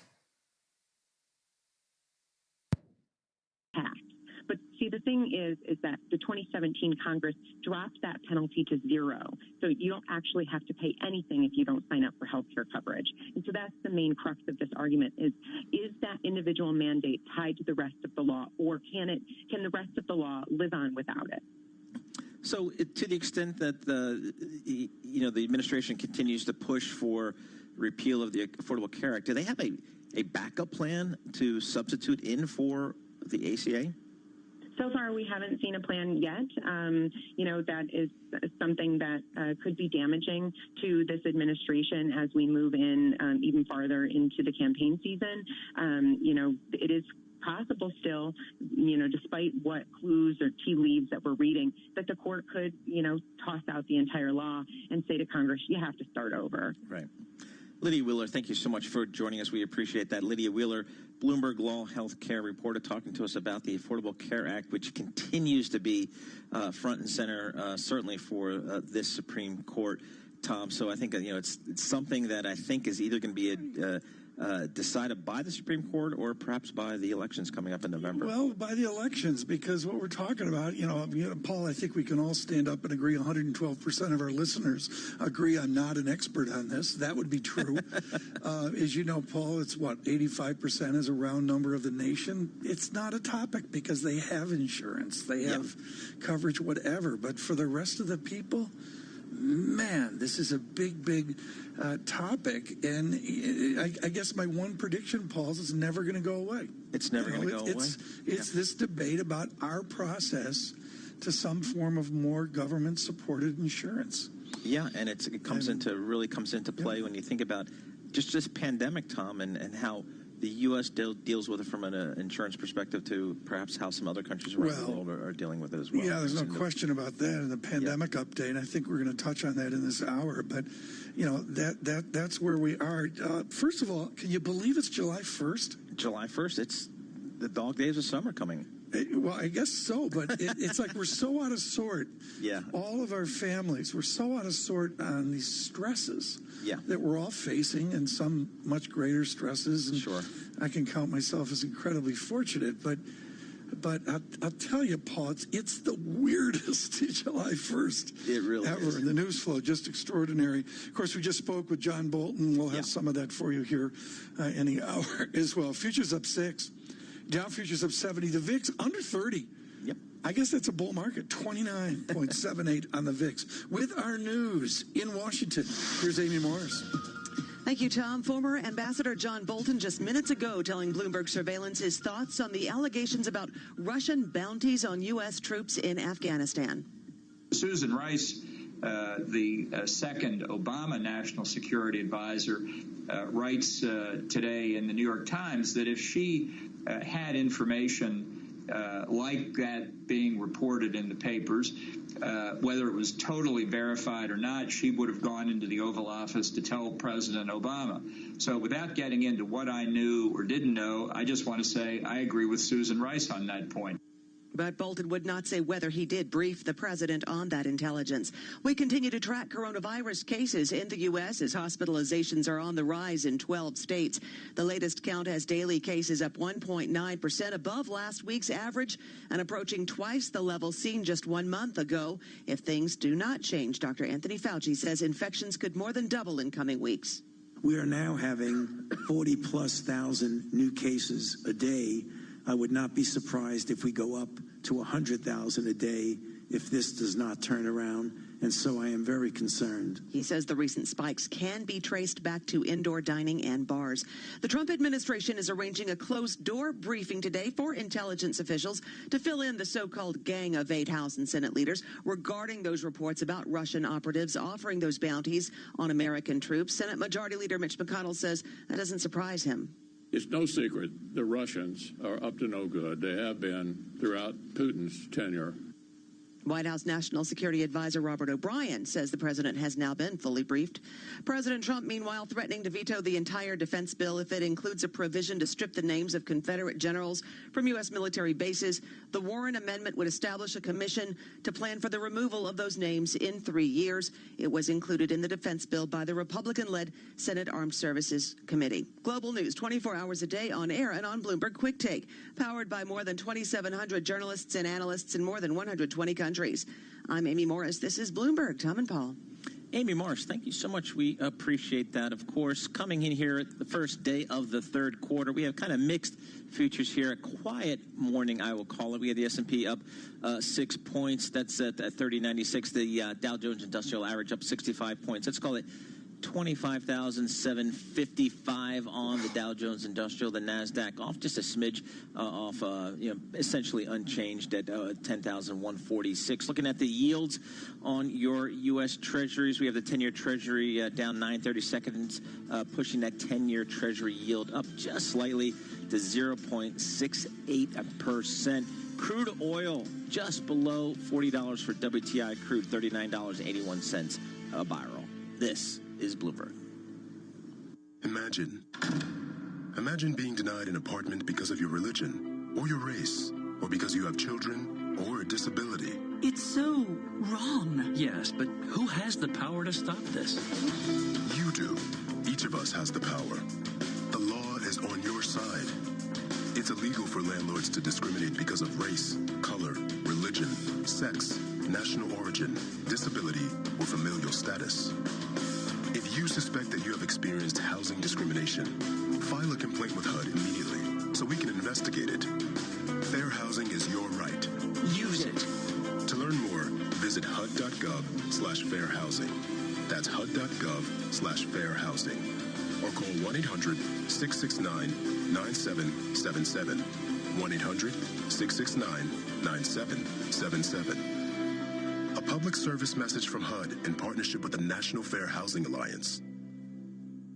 Why do hedge funds and other alternative managers rely on Pershing for a highly personalized experience? Mark Alderati, a managing director at BNY Mellon's Pershing and head of Prime Services, explains. In today's fast-paced environment, where the only constants are change and volatility, you need a prime broker who's both steady and agile, focused on supporting your needs so that you can focus on growing your business and producing results.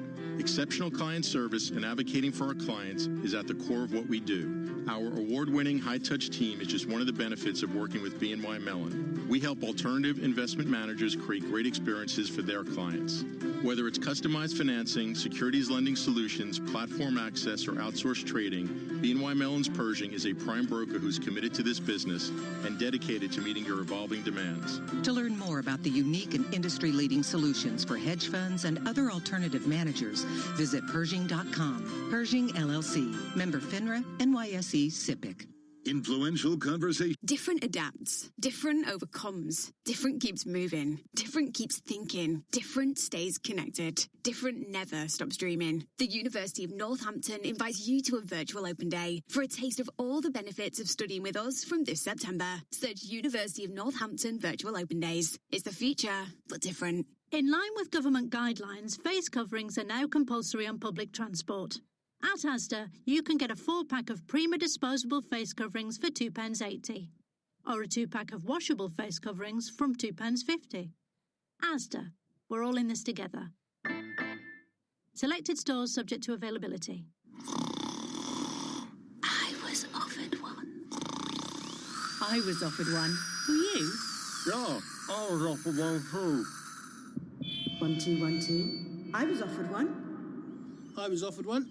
Don't take our word for it. 9 out of 10 people said they were offered a great value deal with O2. Get yours today, in-store, online, or by phone. I was offered one too. O2 Retail Exit Survey 309 of 348 agreed with the statement. O2 offered me a great value deal. For full verification, see o2.co.uk/terms. What would the world be like if we listened more? At Honda, our ears are always open to new ideas. Oh, there's one now, knocking on our eardrum. What's that? What if we made a car with cameras instead of wing mirrors? A robot mower that knows when it's time to cut the grass? A self-balancing motorcycle? And what if by 2022, all of our mainstream cars were hybrid or electric? Great idea. Thanks, ears. Honda, the power of dreams. 24 hours a day at Bloomberg.com, the Bloomberg Business app, and at Bloomberg Quick Take. This is a Bloomberg Business Flash. And I'm here in Moscow, and U.S. stock index futures are higher amid new coronavirus vaccine developments and a surprise profit from economic bellwether FedEx. S&P 500 contracts erased losses on news that an early trial of an experimental coronavirus vaccine from Pfizer and BioNTech showed it's safe and prompted patients to produce antibodies against the new virus. We check the markets every 15 minutes throughout the trading day on Bloomberg. S&P futures are up 4.5 points. Dow futures up 40. NASDAQ futures still lower, down 1.5. The DAX in Germany is down 0.4%. 10-year Treasury down 9/30 seconds, yield 0.68%. Yield on the 2-year 0.15%. NYMEX crude oil is up 1.4% or 55 cents at $39.83 a barrel. COMEX gold down 0.7% or $13 to $17.8750 an ounce. The euro 1.1219 against the dollar. British pound 1.2414. The yen 107.45. And Pfizer is up 5.5% in early trading. FedEx is up 12%. And that's a Bloomberg Business Flash. Tom and Paul. Karen Moscow, thanks so much. Paul Sweeney and Tom King. Coming up, folks, our conversation with John Bolton, the former ambassador, and, of course, John Bolton in the news with that 592-page book. Paul's read it. I haven't. But we'll have John Bolton in some conversation for you. We're looking for that timing. Timing now to about 9:45 a.m. Wall Street time. Right now, as we come to the half-year mark, we have to consider the difficult news we've seen in the pandemic in the last number of days. Some real heartbreaking stories, but all of it wrapped around the medicine and the learning curve that the experts are having. We speak from the Johns Hopkins University with Lauren Sauer. I think the most important thing we can do today is continue to encourage the public to physically distance and to wear masks. A lot of the research that's coming out is showing that that is working, and so we have to be vigilant. I think we all want to move towards reopening, but looking at the growing case counts, looking at the cases that are burning across the United States, I think it's absolutely critical to maintain those basic public health interventions. Lauren, it is July 1st. Get out the calendar. Back to school shopping begins in 42 days. Are we going to go back to school? What does the pandemic do to the classroom of elementary schools, middle schools, and those disease-ridden seniors and juniors in high school? Everybody wants kids to go back to school, probably parents the most. But I think, we have to take a cautious approach to opening. We have a lot more research to do on how kids are affected and how kids transmit the virus. And so there's a few things that are really important in the planning, understanding how you can keep kids safe in the classroom, how you can get them back safely, and also how you can keep the families of the kids and the teachers families safe. I mean, these are adults who some of them may be, and so you have to figure out ways that you can keep them as safe as possible. And that may mean increased testing of kids who are going back to school, better access to testing more broadly for their families, for teachers, for, administrators in the school, everyone involved in the process. What do you think will be the process when somebody in chemistry class in the 10th grade gets the virus or their father gets the virus? How are we going to do that? Yeah, it's going to be really hard. I mean, I think access to testing remains so critical to all of these reopening strategies. And, schools aren't immune to that just because it seems like kids get less sick or transmit less. There's still a risk. And so if you have someone back at a school who starts to be symptomatic or who has a symptomatic family member, then you backtrack, right? So you do the things that we know work. You identify that kid, isolate them from school or pull them out of school, do contact tracing and symptom monitoring on the people who came into contact with that person. It's hard work, and it's the only option we have right now, those basic public health interventions. Lauren Sauer, how do we encourage people or even maybe force people to wear masks? Wearing a mask is politically quite divisive right now, and it's really challenging, and it's something we've been doing a lot of work on. It is a basic intervention. It is safe. We're seeing data that it works. In the early times of the outbreak, there was a lot of mixed messaging because we didn't have enough masks for healthcare workers. We didn't know if people could use them safely. We hadn't educated the public on how to wear them. And a lot of people, myself included, were skeptical on their utility. And I think we've seen a lot of data come out to know that they are effective, not just in keeping ourselves safe, but in keeping other people safe. So the message is really that my mask is for you and your mask is for me. And if we all wear masks, we can get through this a lot more safely with a lot fewer infections and fewer deaths. Lauren Sauer, the Johns Hopkins University, with our first briefing for this, the third quarter of 2020. Paul, I want to get a couple market discussions here right now. Paul, we had a comment this morning that I thought was stunning. David Balin at Citigroup, just wonderful sort of in allocation and investment advice in that, as well, their chief investment officer, and he was stunning how they've gone through a 10-year review forward in the interest rate structure they came up with. Paul, we've never lived this. No. It's original, how low the rates Citigroup is modeling forward. Yeah, it's breathtaking. Yeah, and it's beyond the typical call of lower for longer, Tom, here. It just seems like in this world we're in now. Yeah, in this world we're in now, it seems like around the globe, it's not just the Federal Reserve, but central bankers around the world, I think have a level of comfort with these rates at these extraordinarily low levels that we just haven't seen. Of course, we've had negative rates in Germany and Japan and, some other countries as well. But it's lower for longer is certainly the new mantra. And in this economic environment, in this pandemic environment, it's hard to see how that changes. Okay, it's all an academic construct. It's all a bunch of bow tie talk. Paul, how do our listeners choosing yield sustain that for 10 years? I mean, Bill Gross looks like a genius. Yeah, you talk about that his actuarial word financial repression. Yeah, absolutely, Tom.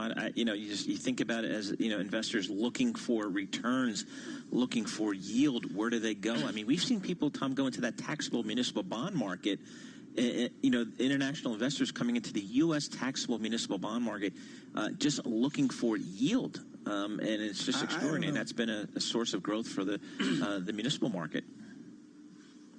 To me, it clears off the balance sheet, and I don't know how we clear out. But this is out 10 years, folks. This is a lot of crystal ball gazing. But nevertheless, I thought that was just an exceptional conversation. It certainly underpins where we are. Let's round it out. Dow 25,000, SPX 3,000, distant from 10 years before. I'll actually go back and look at those numbers just to remind myself where we were 10 years ago.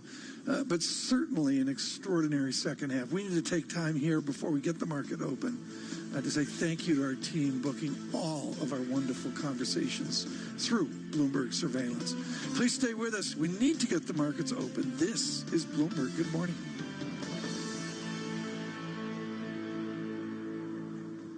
Have you wanted to speak a new language, but you thought it'd be too hard or take too much time? Then go to Babbel.com, download the app, and try it for free. In just 15 minutes a day, you'll be on your way to speaking a new language in just a few weeks. And right now, you can try Babbel for free. Babbel starts out teaching you words and phrases by matching them with pictures. You won't believe how easy the interactive program is. Soon the sentences get a little bigger, and before you know it, you're having simulated conversations voiced by native speakers. And because Babbel is crafted by language experts and uses the spaced repetition method, in just 10 to 15 minutes a day, you'll be speaking the language of your choice with real confidence. With Babbel, you can speak a language. Just go to Babbel.com and start your first lesson in the language of your choice for free. Download the Babbel app or go to Babbel.com and try it for free. That's BABBEL.com. NJIT, New Jersey Institute of Technology, makes innovation happen. The university helped biomedical engineering professor Tara Alvarez launch a startup that may revolutionize vision therapy. Our startup through NJIT is called Ocular Motor Technology. We create virtual reality vision therapy in a head-mounted display. So it's gaming, and basically we're sugarcoating the therapy so that children and young adolescents don't even realize they're doing therapy. To accomplish this, we need biomedical engineers, which are here on NJIT campus, computer scientists, artists, people that are into story development, and then we're collaborating with a lot of the large pediatric medical centers. This idea of a startup culture is extremely important to not just NJIT and the National Science Foundation, but also to the U.S. as a societal whole. NJIT, New Jersey Institute of Technology. Learn more at njit.edu. I was offered one. I was offered one. Were you? Yeah, I was offered one too. 1212. I was offered one. I was offered one. Don't take our word for it. 9 out of 10 people said they were offered a great value deal with O2. Get yours today, in-store, online, or by phone. I was offered one too. O2 Retail Exit Survey 309 of 348 agreed with the statement. O2 offered me a great value deal. For full verification, see o2.co.uk/terms. London. Toolstation are here to help get your job safely started and finished. With over 60 branches within the M25. All open with social distancing and contactless click and collect from 5 minutes. And with 20,000 top trade quality products to choose from. Order online now for collection in London branches and get £5 off when you spend over £30 with the code LON530. So, get your job started at toolstation.com. Terms and conditions apply. Want to be the next entrepreneur, innovator, creator? Join the University of East London, the careers-led university. We prepare students for the jobs of the future with industry-focused teaching and an innovative approach to education. This September, we're introducing a new flexible teaching model to keep our students safe and our education accessible to all. The University of East London, pioneering futures since 1898. Apply for September 2020 at uel.ac.uk/clearing. Broadcasting live from the Bloomberg Interactive Broker Studio in New York. Bloomberg 1130 to Washington, D.C. Bloomberg 99.1 to Boston. Bloomberg 106.1 to San Francisco. Bloomberg 960 to the country. Sirius XM Channel 119 and around the globe. The Bloomberg Business app and BloombergRadio.com. This is Bloomberg Surveillance. Good morning. I'm Karen Moscow, along with Tom Keene and Paul Sweeney. The opening bell brought to you by SEI. Crisis emphasized character and partnership. One mission, one community. SEI. Go to SEIC.com/IMS.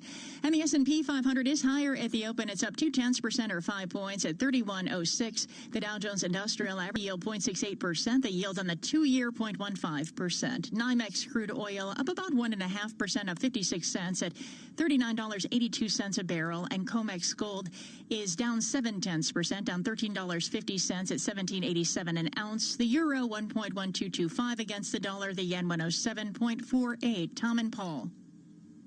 Greatly appreciate that. John Bolton coming up. We'll have highlights of that interview in 15 minutes. Looking forward to that. Thank you to the many comments, pro and con, that we got in already, Paul Sweeney. I mean, you know, you get the love mail. I get the hate mail. The box is filled up. Exactly. We'll have Mr. Bolton for you in 15 minutes so those furious can get more furious. Right now, and this is important, folks, he has been so prescient over the years.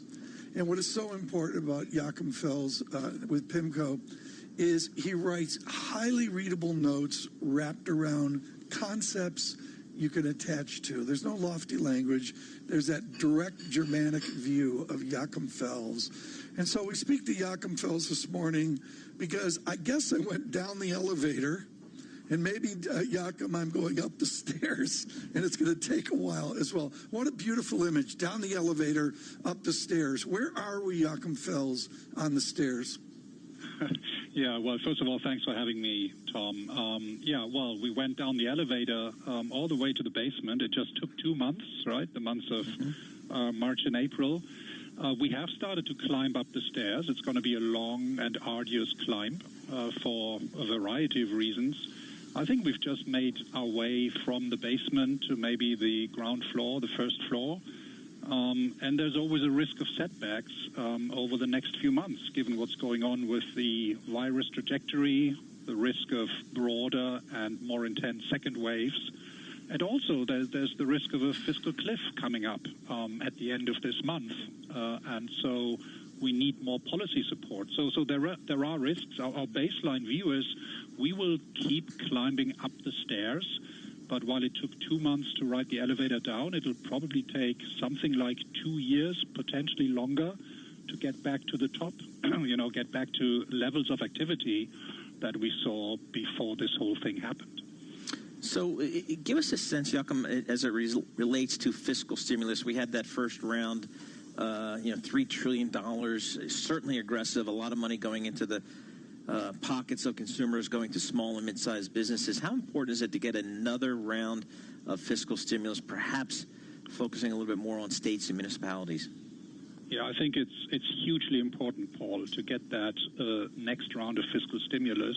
As I said, there's a fiscal cliff coming up in various ways. There are three things to focus on. The first thing, and you've already mentioned, is state and local governments are really facing a budget crisis, right? And they are in the process of finalizing their budgets, which is something that usually happens around mid-year.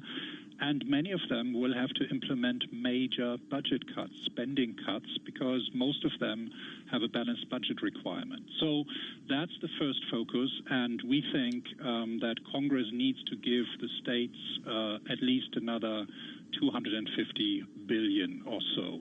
So that's the first potential fiscal cliff we're facing. The second one is the payroll protection program, the PPP. Last night, Congress, moved to extend it until early August. I think August 8th is the next deadline in 5 weeks. There's about $160 billion left in the program. So that's running out, and we need another round there. And, this could easily, have to be another $350 billion. And then the third potential fiscal cliff is the expiration, the end of the federal unemployment insurance benefits. They expire by the end of July. So if you add it all up, we'll probably need at least another $1 trillion, if not more, to avoid the economy from, falling off that fiscal cliff. Jakob, these are stunning numbers for any of our listeners as well. Let me ask a really sophisticated question. Can we afford this? Well, we have to, Tom, and we can because the federal government can rely on support from the Fed. Right. I mean, first of all, there is more demand for safe assets given the huge uncertainty that the economy and markets are facing. Also, we're seeing elevated precautionary savings by households. So there will be some demand for these additional bonds that the government will have to issue. But most importantly, we are now seeing this very close cooperation and coordination between monetary and fiscal policy. And in the end, the Fed will probably end up buying most of those additional bonds that we are issuing to overcome this crisis. So we're seeing the merging of the federal government and the Fed's balance sheet over time. So, Jakob, as we think about all of this, the potential more fiscal stimulus, we're going to get some more jobs data on Thursday. What is your sense of kind of how the consumer is in all of this? It sounds very dire as we look at certainly the jobs data. Yeah, well, the consumer was clearly helped by the aid, right, by the emergency aid. People who got unemployed got these checks, $600 per week from the federal government. Initially, they weren't able to spend it, so this is why the savings rate skyrocketed over the past couple of months. But now, as we're reopening, and as people are going out, and as shops have opened, and restaurants have been gradually opening up, people have started to spend it. We can clearly see it in the credit card data, that the money actually does get spent. The big question mark, though, is, are we likely to see some of those second waves getting stronger, and are we going to see more reopening rollbacks? Right. And that would then obviously, I think that's the key driver for consumer spending in the near term. Medium term, we think the unemployment rate will come down. It will take a long time to get back to the lows that we saw before the crisis, but by year end, we could easily be in the, say, high single digits, back in the high single digits for the unemployment rate, and that should help consumer spending over time. Jakob Fels with us, folks, with PIMCO. We continue here. Jakob, just because of time, I really want to get to one of your arch calls of years and years ago, which is this idea of a Central Europe of 3-4 nations, the periphery that rings around the center part. Give us an update on the unification, the unified approach, rather, of Germany, the Netherlands, Austria. Maybe you throw France into the mix as well. How Europe are they right now? Well, I think it's been a painful process for Europe to come together. It's still maybe a little bit more than a half-built house, but I would say a two-thirds built house. There are three pillars to a complete union in Europe. The first one is the monetary pillar, which is complete. We have a single currency, obviously. The second pillar is the banking union. There's been huge progress, but it's not fully completed because we do not have a common European federal deposit insurance yet. And the third pillar is, they've just started to build it, which is the fiscal union, a more unified fiscal budget. The EU Recovery Fund is under discussion.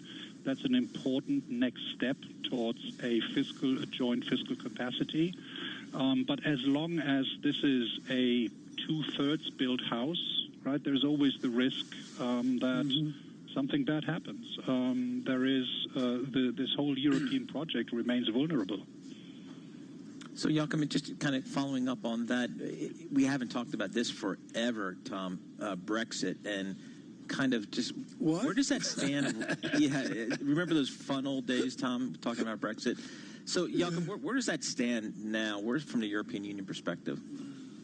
Well, I think it's quite likely that it finally happens at the end of this year. Okay. Right? I mean, the UK has made it very clear that they do not want a further extension. They want out.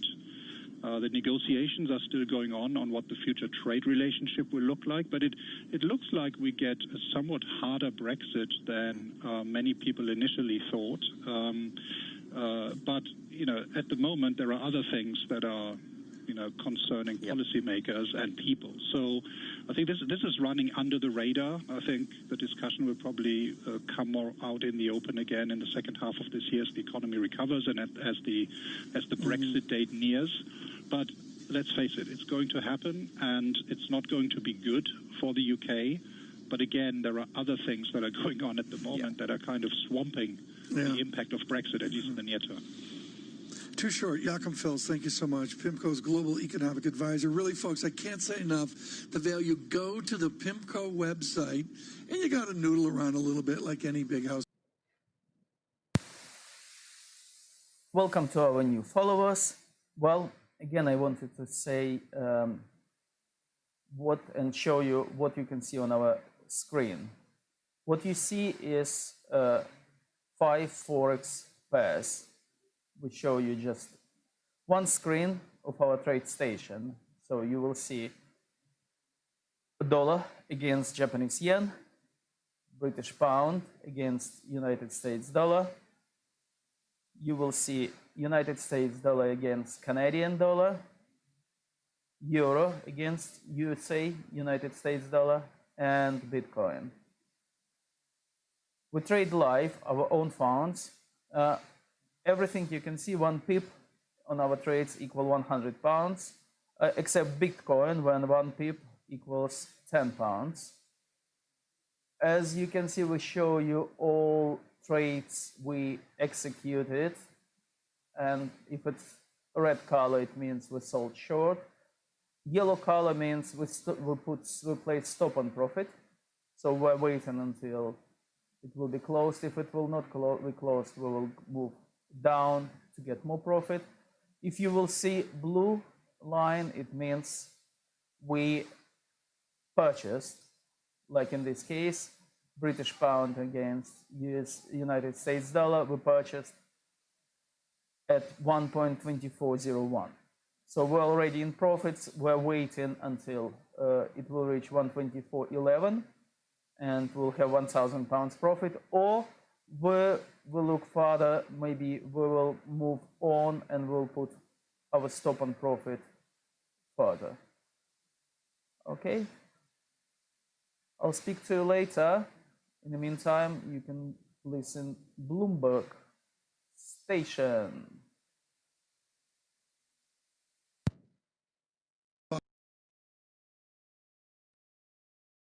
With Ambassador Bolton, we'll do that here in moments. As a backdrop to that, folks, I really want to set up the 2 essays overnight as a general statement. One was from Leon Panetta, and the other from Susan Rice. They were extraordinary essays by former CIA and national security leaders about where we are in this debate. Whatever your politics are, it's worth reading The Heat from Leon Panetta and Susan Rice. John Bolton directly addressed and agreed with Susan Rice on the tone of her essay.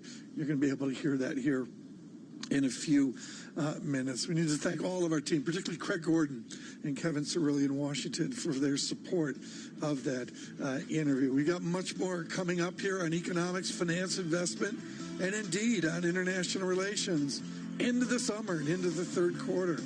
This is Bloomberg. Good morning.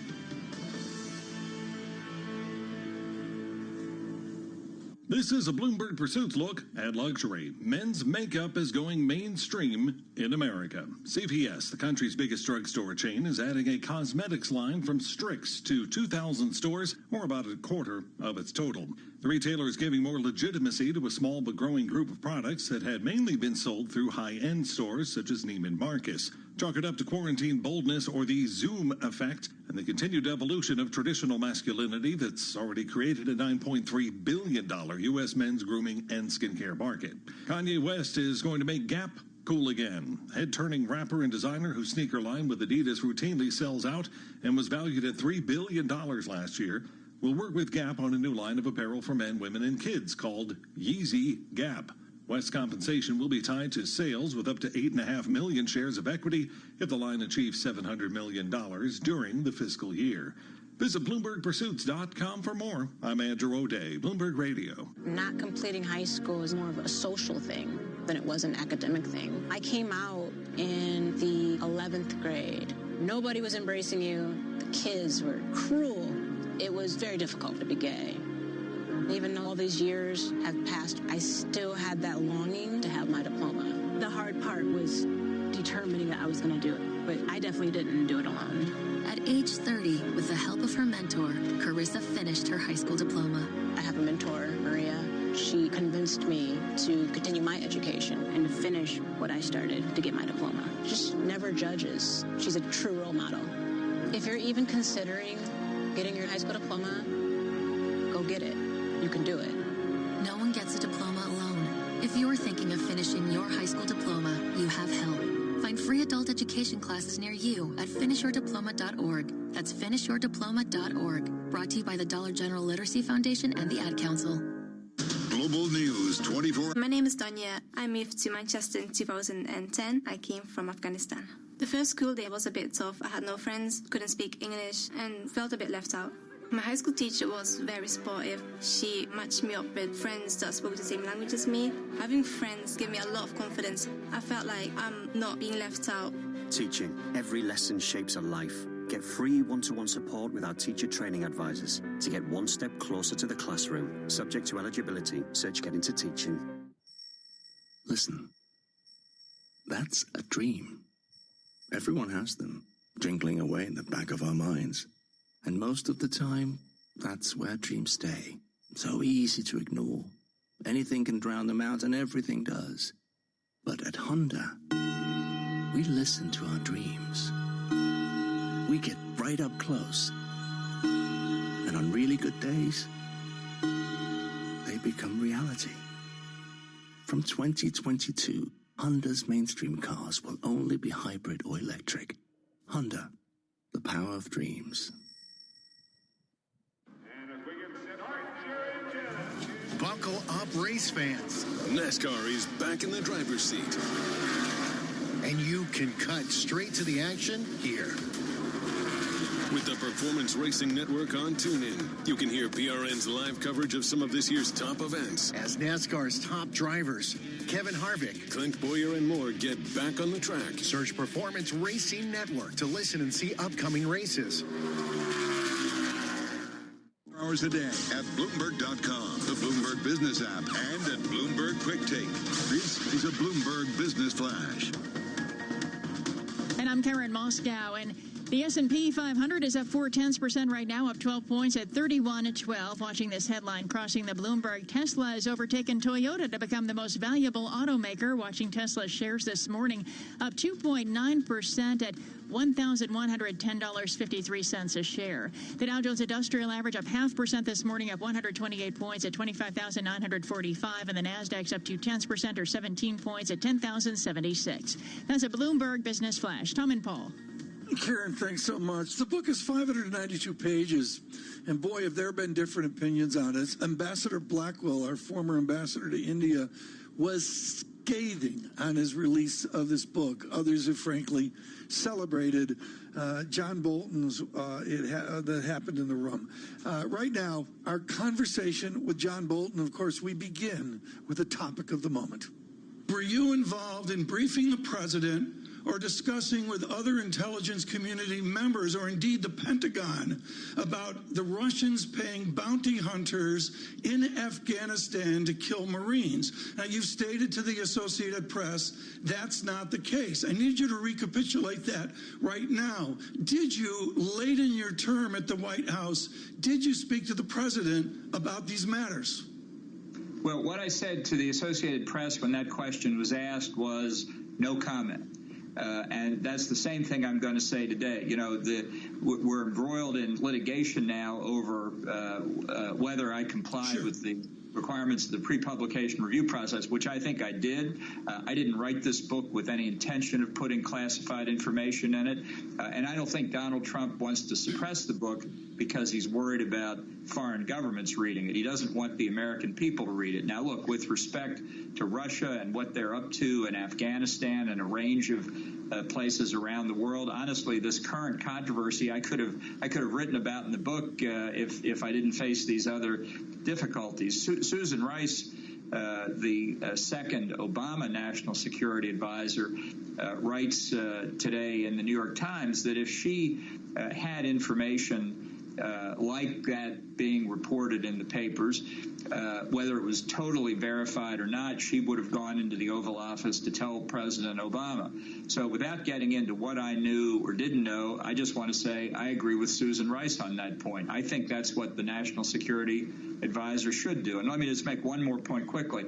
There are not two categories of intelligence, verified over here and not verified over there.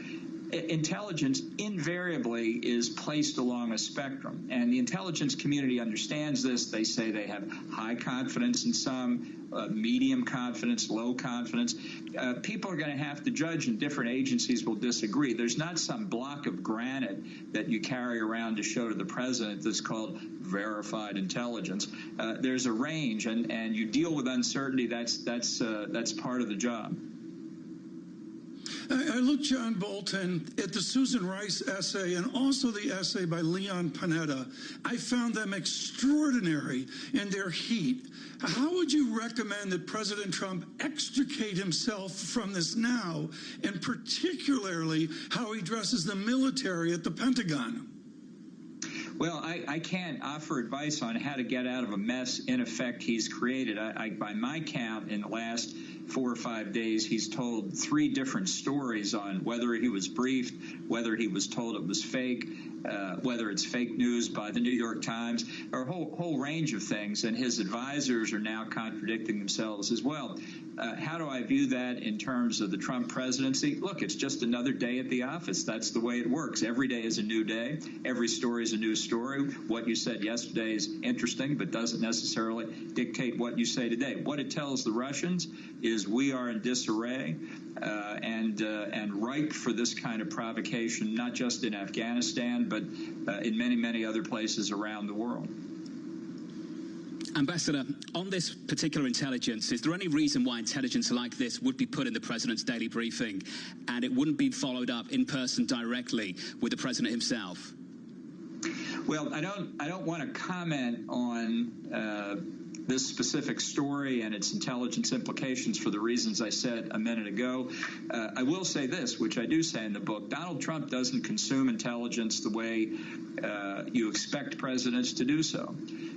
Everybody's entitled to gather information in their own personal style. Ronald Reagan had his style. George H.W. Bush had his. I'm not saying there's any one that's right or wrong. And I think the presentation of intelligence to the president has to take that style into account. So what I'm talking about here is not does the president read lengthy briefing papers? Does he get it via movies and that sort of thing? The question for Donald Trump is whether he gets it at all. And I think he's uninterested in learning. I think that facts that are inconvenient for him often don't stick, despite repeated tellings. So can he say that he was never briefed on it or that he thinks it's fake and get away with it? We'll see. Maybe he will. But this is a serious problem for the United States. You can say what you want about Joe Biden in policy terms. I think he receives, processes, and retains information. I think with Trump, it's much more questionable. John Bolton this morning, a really interesting interview, and of course this out front of a briefing of our leaders on Capitol Hill today. It's called the Gang of Eight, and it's a really interesting history. Paul Sweeney, I actually went back and just did a quick read of all the legislation coming out, I'm going to call it 10 years ago, maybe 13 years ago, of setting up how Congress gets briefed on these delicate matters. And Paul, what was fascinating to me, and I'll be honest, this caught me by surprise because, this is not something I look at every day, was the uproar by Ambassador Bolton and others as well from both parties over the leaks that have caused for this writing in the New York Times. I mean, once again, it's leaks that the pros in the Beltway are talking more about the leaks than anything else. Yeah, it's some explosive information in this book as well. And I think Ambassador Bolton has some interesting comments, interesting news, interesting tidbits about how our president processes intelligence information. We were all kind of understand that the daily briefing that presidents receive, but it's interesting how Bolton kind of describes how different presidents process it differently and consume it differently, and perhaps President Trump is not fully dealing with some of the briefings that do come his way. We'll have that interview in complete out on Bloomberg Radio and TV, and of course out across all of our Bloomberg media as well. I'm going to do a data check here. First of the quarter, data check, red and green on the screen. NASDAQ 100 fractionally red. Dow up 60 points, 25,872 on the Dow. You see it with a VIX, importantly, through 30. The 30 level, 29.73. The VIX, let's recall, for a cup of coffee out at 80. Weeks and weeks and weeks ago, 80 to 29.92. Yields will be a higher reset today after the angst of the last couple days. I watched that 2-year yield, 0.15%. We are produced by Richard Truman. This is Bloomberg. Good morning. My name is Danya. I moved to Manchester in 2010. I came from Afghanistan. The first school day was a bit tough. I had no friends, couldn't speak English, and felt a bit left out. My high school teacher was very supportive. She matched me up with friends that spoke the same language as me. Having friends gave me a lot of confidence. I felt like I'm not being left out. Teaching. Every lesson shapes a life. Get free one-to-one support with our teacher training advisors to get one step closer to the classroom. Subject to eligibility. Search Get Into Teaching. Listen. That's a dream. Everyone has them, jingling away in the back of our minds. And most of the time, that's where dreams stay. So easy to ignore. Anything can drown them out, and everything does. But at Honda, we listen to our dreams. We get right up close. And on really good days, they become reality. From 2022, Honda's mainstream cars will only be hybrid or electric. Honda, the power of dreams. You love TuneIn for live breaking news from CNN, MSNBC, Fox, CNBC, and more. But when you can't catch your favorite show as it airs, it might just be a click away as a podcast. Search your favorite news station to explore all the on-demand news shows on TuneIn. We're all guilty of spending too much time on social media. Why not add something genuinely useful to your feed with TuneIn? Follow @TuneIn on Facebook, Twitter, and Instagram to learn about some of the best stuff happening around the app. You might just discover your next audio obsession. Ready for some straight talk on what's happening in the MLB? On the Barstool Sports Podcast starting 9, Dallas Brayton and Jared Carrabis cut through the BS to break down the league the way they really see it. Yeah, we're continuing our little mini-series of college baseball coaches in addition to bringing you major league players from throughout the league.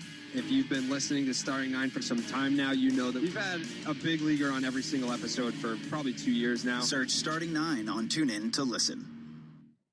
Looking for your daily fix of NFL news and analysis? In that. So we had to blow it up and do Super Bowl predictions instead. Look no further than the Pick 6 podcast, where CBS sports writer Will Brinson gets you up to speed with what's trending in the NFL that day, so that you're always in the know. Yeah, it's pretty revealing of Brinson's methodology for predictions. When he gets mad at people for predicting good teams are going to win the Super Bowl or good players are going to win major awards. That's how you wind up. Search Pick 6 on TuneIn to listen. Buckle up, race fans. NASCAR is back in the driver's seat. And you can cut straight to the action here. With the Performance Racing Network on TuneIn, you can hear PRN's live coverage of some of this year's top events. As NASCAR's top drivers, Kevin Harvick, Clint Boyer, and more get back on the track. Search Performance Racing Network to listen and see upcoming races. Hours a day at Bloomberg.com, on the Bloomberg Business app, and at Bloomberg Quick Take. This is Bloomberg Radio. This is Bloomberg Markets with Bonnie Quinn and Paul Sweeney. How do you kind of view the volatility in the marketplace here? The harshest downturn for American workers in history. Companies across the board, across industries, really trying to shore up their balance sheets. There's very, very disturbing dynamics at work. Breaking market news and insight from Bloomberg experts. There's only so much that you can speed up vaccine development. Because of all the dislocations, there's always relative value trades that you could be doing. This could be a U-shaped recession rather than a V-shaped recession. It's the uncertainty, I think, that is really spooking everyone. This is Bloomberg Markets with Bonnie Quinn and Paul Sweeney on Bloomberg Radio. Good morning, and getting better as we get June ISM factory data coming in above 50 and helping the market higher. We'll get the details in just a moment for that reading. This half hour, we're going to be going to Hong Kong, visiting the place where China's government has now asserted broad new powers. What does it mean and what's it like on the streets? It is a holiday in Hong Kong today as well. And we'll be speaking with the former small business administrator, Karen Mills, to see what exactly PPP has done to keep small business in business so far. Let's get a Bloomberg Business Flash now. Let's head to Greg Jarrett. Bonnie, stocks are up just a bit amid new coronavirus vaccine developments and hope. Hi there, I'm moving my stop on profit for British pound up to 1.21.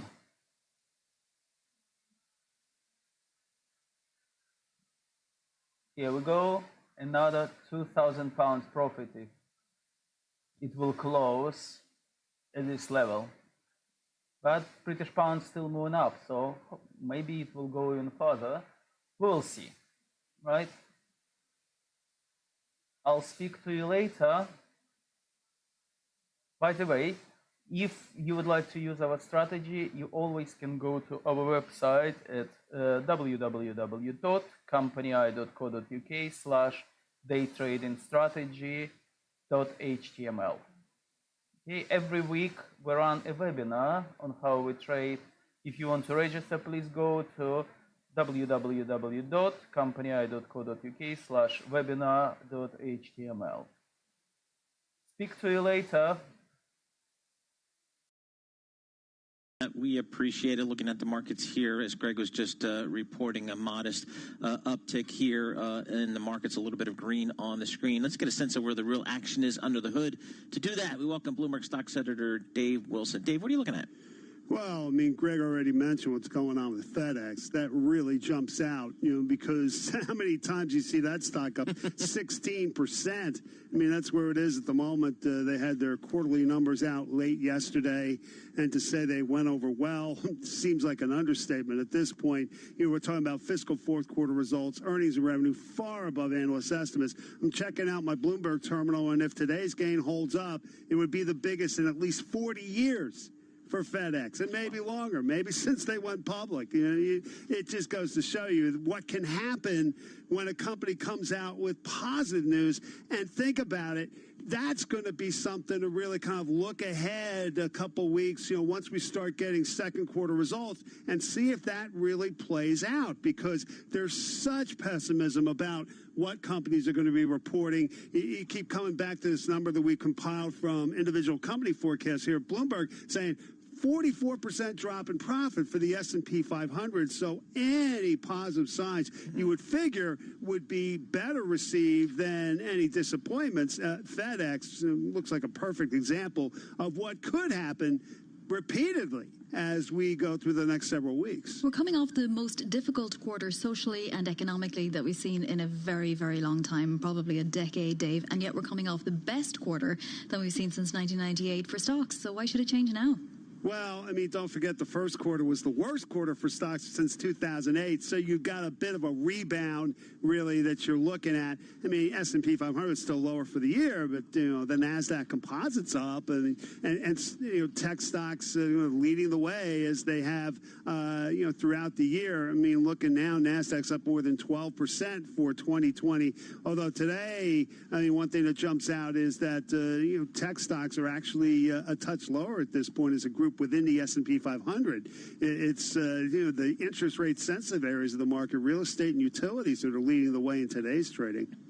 So, David, we've seen more and more of these news items about how the surge in certain key states like California, Texas, Florida, Arizona, seeing some resurgence here. The market was certainly concerned about this, last week, but it seems like perhaps maybe even discounting a little bit these days. Well, you've got second quarter results coming up. I mean, that's no doubt going to be more of a focus. And, you can find some company-specific examples of where, the effects of the coronavirus have played out. You look at a stock like Planet Fitness, the way it's fluctuated. They had the issue at one of their facilities in West Virginia where a number of people got sick with COVID-19. So, you get those kind of company-specific examples that people are going to pay attention to, and it pops up. I'll tell you, Planet Fitness shares are up more than 6% today. So, any moves related to the virus perhaps are short-lived. Actually, I've got a question for Vani, because I know, Dave, you've tried Beyond Meat in the past. Vani, have you tried Beyond Meat? I have not. I have tried plenty of things that feel like they're Beyond Meat, but that's just because they stayed too long in my refrigerator. No, so I haven't. Dave, it's interesting. We're seeing Beyond Meat. I mean, it's up 10% as we come into the July 4th big, barbecue kind of weekend. Beyond Meat up 10% today. Looks like they're going to be offering some of their products in China. Well, yeah. I mean, I'm sure it doesn't help that every day we seem to find a new animal coming out of China that is carrying a virus. Another one yesterday, the pig virus. I mean, that's certainly something to be concerned about. And beyond that, what happens to meat supplies? We've certainly seen it here, the way that some of the meat packing plants have been affected by outbreaks of COVID-19 among their workers. So, you have to wonder whether, to some extent, people look at Beyond Meat as sort of a company that can take advantage of what's happening to the industry more broadly. Yeah, it's just extraordinary. I mean, Vani, I think maybe this weekend, July 4th, you can be barbecuing. Maybe try a Beyond Meat burger. I'll take it as an assignment. Have you tried it, Paul? I have not. I'll report back. Speaking of which, Open Table had some very interesting data this week. People are not going back to restaurants, Dave Wilson. What about those stocks where they are now fully securitized? So I'm talking about the chains like Domino's, for example, and some of the others. Great story yesterday on how there are things called full business securitizations. Yeah, absolutely. I did see that story. And then you have to wonder, I mean, to what extent do companies get affected by, if they're in the franchise business, what happens to their franchisees? We saw that pop up today with the filing for bankruptcy of a company called NPC International. They own more than 1,200 Pizza Huts, so that's Yum Brands. They also have about 400 Wendy's locations. We saw those stocks take a hit before the opening bell. That said, they've kind of come out from under. Yum Brands and Wendy's both higher by about 0.5%. So, again, it's something that people can deal with, or so it seems. I mean, given the fluctuations that we've seen in stocks the last few months. Is it too much to suggest that all of this will rest on who ends up footing the bill for whatever rents are out there? Because it feels to me right now that it's going to be a court case between landlords, tenants, lessees, franchisees, HQs, and really rent is what the problem is. That's going to be an issue not only for the restaurants, but also for retailers more broadly. It's certainly come up in the case of Gap, for example. And, having signed Kanye West to a 10-year deal only does so much to address, the issues the company's facing, among other things. The fact that they haven't been paying rent on the stores that were shut down because of the coronavirus. And so they have issues with their landlords. It's going to be a lot to work through, no question. And, we'll just see how things unfold. I mean, you look at Macy's taking a $3.1 billion pre-tax charge in their latest quarter. I mean, that's where we are in dealing with the financial ramifications of the coronavirus. Bloomberg Stocks editor Dave Wilson, thank you so much for that. Yeah, just looking at Macy's right here, Vonnie. The stock's up about 0.6%, but, that's a real question here. They're going to be reopening stores in urban areas. They're saying now could take longer than expected. So, it looks like this continuation of the first wave or the beginning of a second wave certainly impacting many businesses across the spectrum, and certainly at Macy's. Right now, let's head down to Washington, D.C. for World and National Headlines with Martin DeCaro. Martin. Hello, Paul. Seeking answers from the White House. Today, intelligence officials are supposed to brief congressional leaders about Russian operatives paying Taliban militants to attack U.S. forces. The White House claims President Trump was briefed about the matter for the first time yesterday. Despite reports the intelligence assessment arrived on his desk last year, National Security Advisor Robert O'Brien is sticking with that explanation in remarks to reporters a short time ago. What is a hoax is the initial reporting, and I believe this was in the New York Times, that the president had been briefed about this unverified, uncorroborated intelligence and chose not to take action on it. In an interview with Bloomberg TV and Radio, former National Security Advisor John Bolton says the White House story sends a clear message to Russia. We are in disarray and ripe for this kind of provocation, not just in Afghanistan, but in many, many other places around the world. Bolton declined to say whether he personally briefed Trump on that intelligence. Among the reasons the U.S. is failing to corral the coronavirus, 48,000 new cases yesterday alone. The public health system's been starved for decades. An Associated Press Kaiser Health News investigation found spending for state public health departments dropped by 18% per capita. Same amount for local departments over the past decade. At least 38,000 jobs disappeared. Millions are out of work, millions working from home, and here come higher electric bills as Americans crank the AC to stay cool in the summertime. Energy Department estimates increases as high as 25% for some 50 million people. Global news 24 hours a day on air and at Bloomberg Quick Take, powered by more than 2,700 journalists and analysts in more than 120 countries. I'm Martin DeCaro. How long will it take for the economy to recover? How many of them have remained on the job throughout this? People are not going to be in public transportation. Nobody knows. You have received £600 million from the UK. But we can promise the most complete information and the most detailed analysis. The question is, what kind of recovery will it be? Through every twist and turn. Would you be wary of investment in China at this point? Bloomberg Radio, the Bloomberg Business app, and BloombergRadio.com. Bloomberg, the world is listening. You took the first step and quit smoking, but even former smokers may still be at risk for lung cancer. That's why SaveByTheScan.org wants you to know about a new low-dose CT scan that can detect lung cancer early. It takes only 60 seconds and could save your life. You took the first step, now take the next. Visit SaveByTheScan.org for a simple quiz to see if you're eligible and talk to your doctor about screening. SaveByTheScan.org is brought to you by the American Lung Association's Lung Force Initiative and the Ad Council. Economics. All this doom and gloom was out there. Finance. Do you see this as a technical correction? Investment. What are you looking at to give you some sort of compass through this period? The Bloomberg Surveillance Podcast. Lots and lots of talk about what the Fed should and shouldn't do. Tom Keene, Jonathan Farrell, Lisa Abramowitz, and the names that shape the world's markets. We speak with Professor Schiller of Yale University. Bloomberg Surveillance. Listen today at Bloomberg.com, the Bloomberg Business app, or subscribe on Apple Podcasts. Hi, I'm your host, Smokey Colbert, filling in for Smokey because after 75 years of... Only you can prevent wildfires. Turns out there's much more to say. Nearly 90% of wildfires are caused by us humans being careless, dumping our used barbecue coals willy-nilly. Guess the song was wrong. We did start the fire. That's why I respect Mother Nature and her trees, whether coniferous or new car scented. Brought to you by the U.S. Forest Service, your state forester, and the Ad Council. London. Toolstation are here to help get your job safely started and finished, with over 60 branches within the M25. All open with social distancing and contactless click and collect from 5 minutes. And with 20,000 top trade quality products to choose from. Order online now for collection in London branches and get £5 off when you spend over £30 with the code LON530. So, get your job started at toolstation.com. Terms and conditions apply. If you want to find out what the best laptop is for all those video conferences with your colleagues while sitting at your makeshift desk, you could ask a computer, or someone called Colin, or Kai, or Rachel, or one of our other tech experts on Shop Live, Curry's PC World's online video call experience. Hi, you're talking to Colette on Shop Live.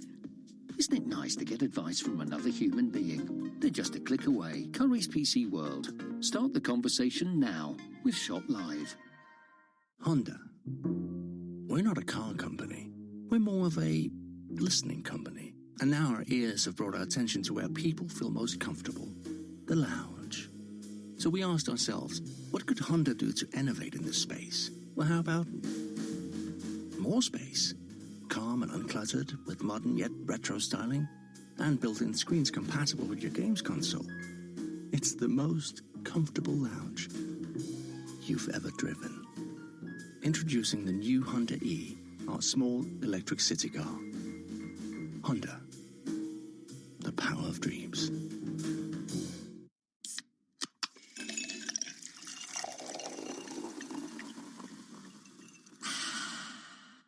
Give yourself a Diet Coke break. Whether you're dreaming of a house the size of a football stadium or a football stadium in the back garden of your house, what you need is dream come true money. Luckily, Friday's Euro Million Super Jackpot is a massive £110 million. Now that's dream come true money. Euro Millions from the National Lottery. Play online or on the app. Estimated jackpot rules and procedures apply. Players must be 16 or over. You always say the best thing you ever did was join up. I bet you don't get the same experiences in Civvy Street, especially the expats.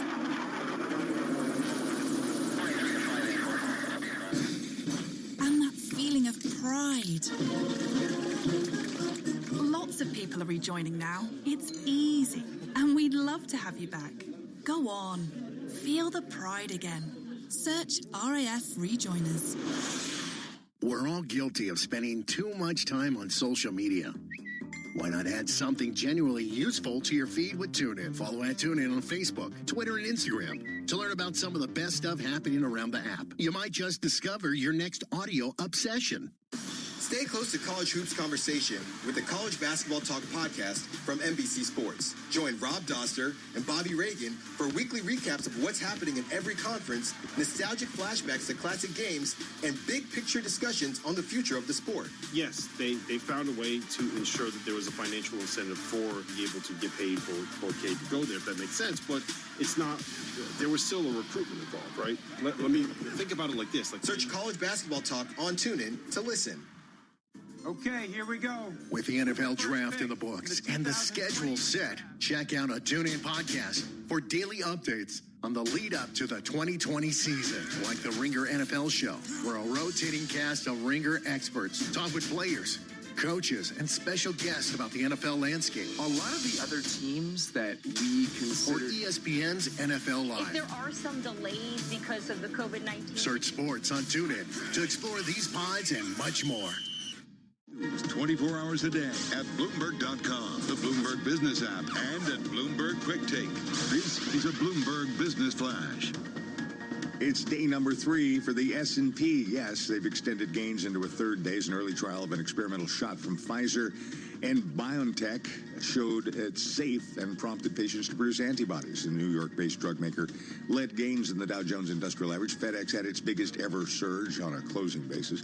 Meanwhile, United Airlines jumped after saying it will boost its domestic schedule for August. We check the markets every 15 minutes. Right now, the S&P's up 0.6%, up 18. The Dow's up 0.5%, up 136. And the Nasdaq's up 0.5%, up 46. The 10-year is down 12.30 seconds.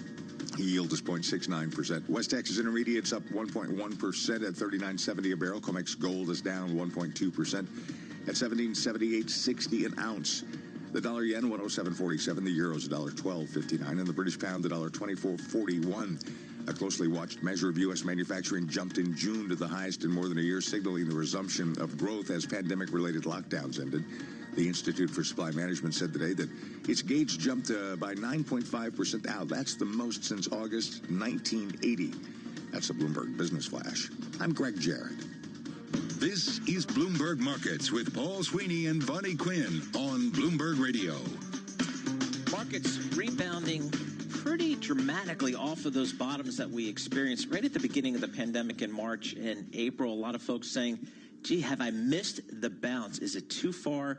Is the market too rich? What do I do here? Jack Janasiewicz, Senior Vice President, Portfolio Strategist and Portfolio Manager for Natixis Investment Managers, joins us. They have about $1 trillion in assets under management, so they know a thing or two about the markets. Jack, thanks so much for joining us here. Again, probably the commentary that we hear most from investors is, have I missed it? The market cratered during the pandemic. Certainly, we can understand that, but it's had a dramatic rebound off of the bottom. What do we do here? What are you telling your clients? Yeah, so thanks for having me on this morning. Right now I would sort of characterize the market. It's a push and pull right now between fundamentals and technicals and sentiment. And, the fundamental backdrop is still, I think, a little bit squishy, but the bigger overriding factor, I think, are the technicals and the positioning in the marketplace. And so when we have our conversations with clients and they ask those sort of same questions to us, we're simply saying we think there's further upside. And a lot of that is simply because some of the things that we follow, meaning the positionings that we see with our clients, some of the internal models that we run, for example, for looking at CTA exposure, long short funds, retail investors, and we've been basically seeing net outflows since the beginning of March, beginning of February. To us, the positioning is still fairly light, and so even though we've bounced off the bottoms, there's still plenty of people that I think have been caught sort of more defensively positioned, haven't really enjoyed the gains that we've seen, and as a result, to us, the pain trade is still higher, and these guys are going to have to chase the market higher in here. So, we're telling our clients we're leaning a little bit more to being still risk on and think the upside is where the market's probably going to continue to grind right now. What will convince these people to get in? And I agree with you, this is sort of a contrarian point for many. They say that particularly Gen Xers and Boomers, for example, haven't really participated because it didn't look like the most sure of things. But will there be something that will convince them, or do we have to see a leg lower before they jump in? No, my guess is that the biggest impact, I think, to that sentiment backdrop is simply seeing other people around you making money, right? And so as more people sort of start to kind of capitulate and put money back to work, and then you have those conversations with your friends about how well your portfolio is doing, I think that's one of the things that you're going to start to see people get squeezed back in on. But so that sentiment perspective, I think, matters. And then the other one, I think, is just getting a better sense in terms of feeling more safe with regard to the virus. And, at the end of the day, we've been sort of telling our clients, listen, until we get a vaccine, you're going to have to learn to live with this. We're slowly learning things along the way, and I think that's going to help. So when we start to have to sort of think about the potential for a second wave coming towards the end of the year, we've learned how to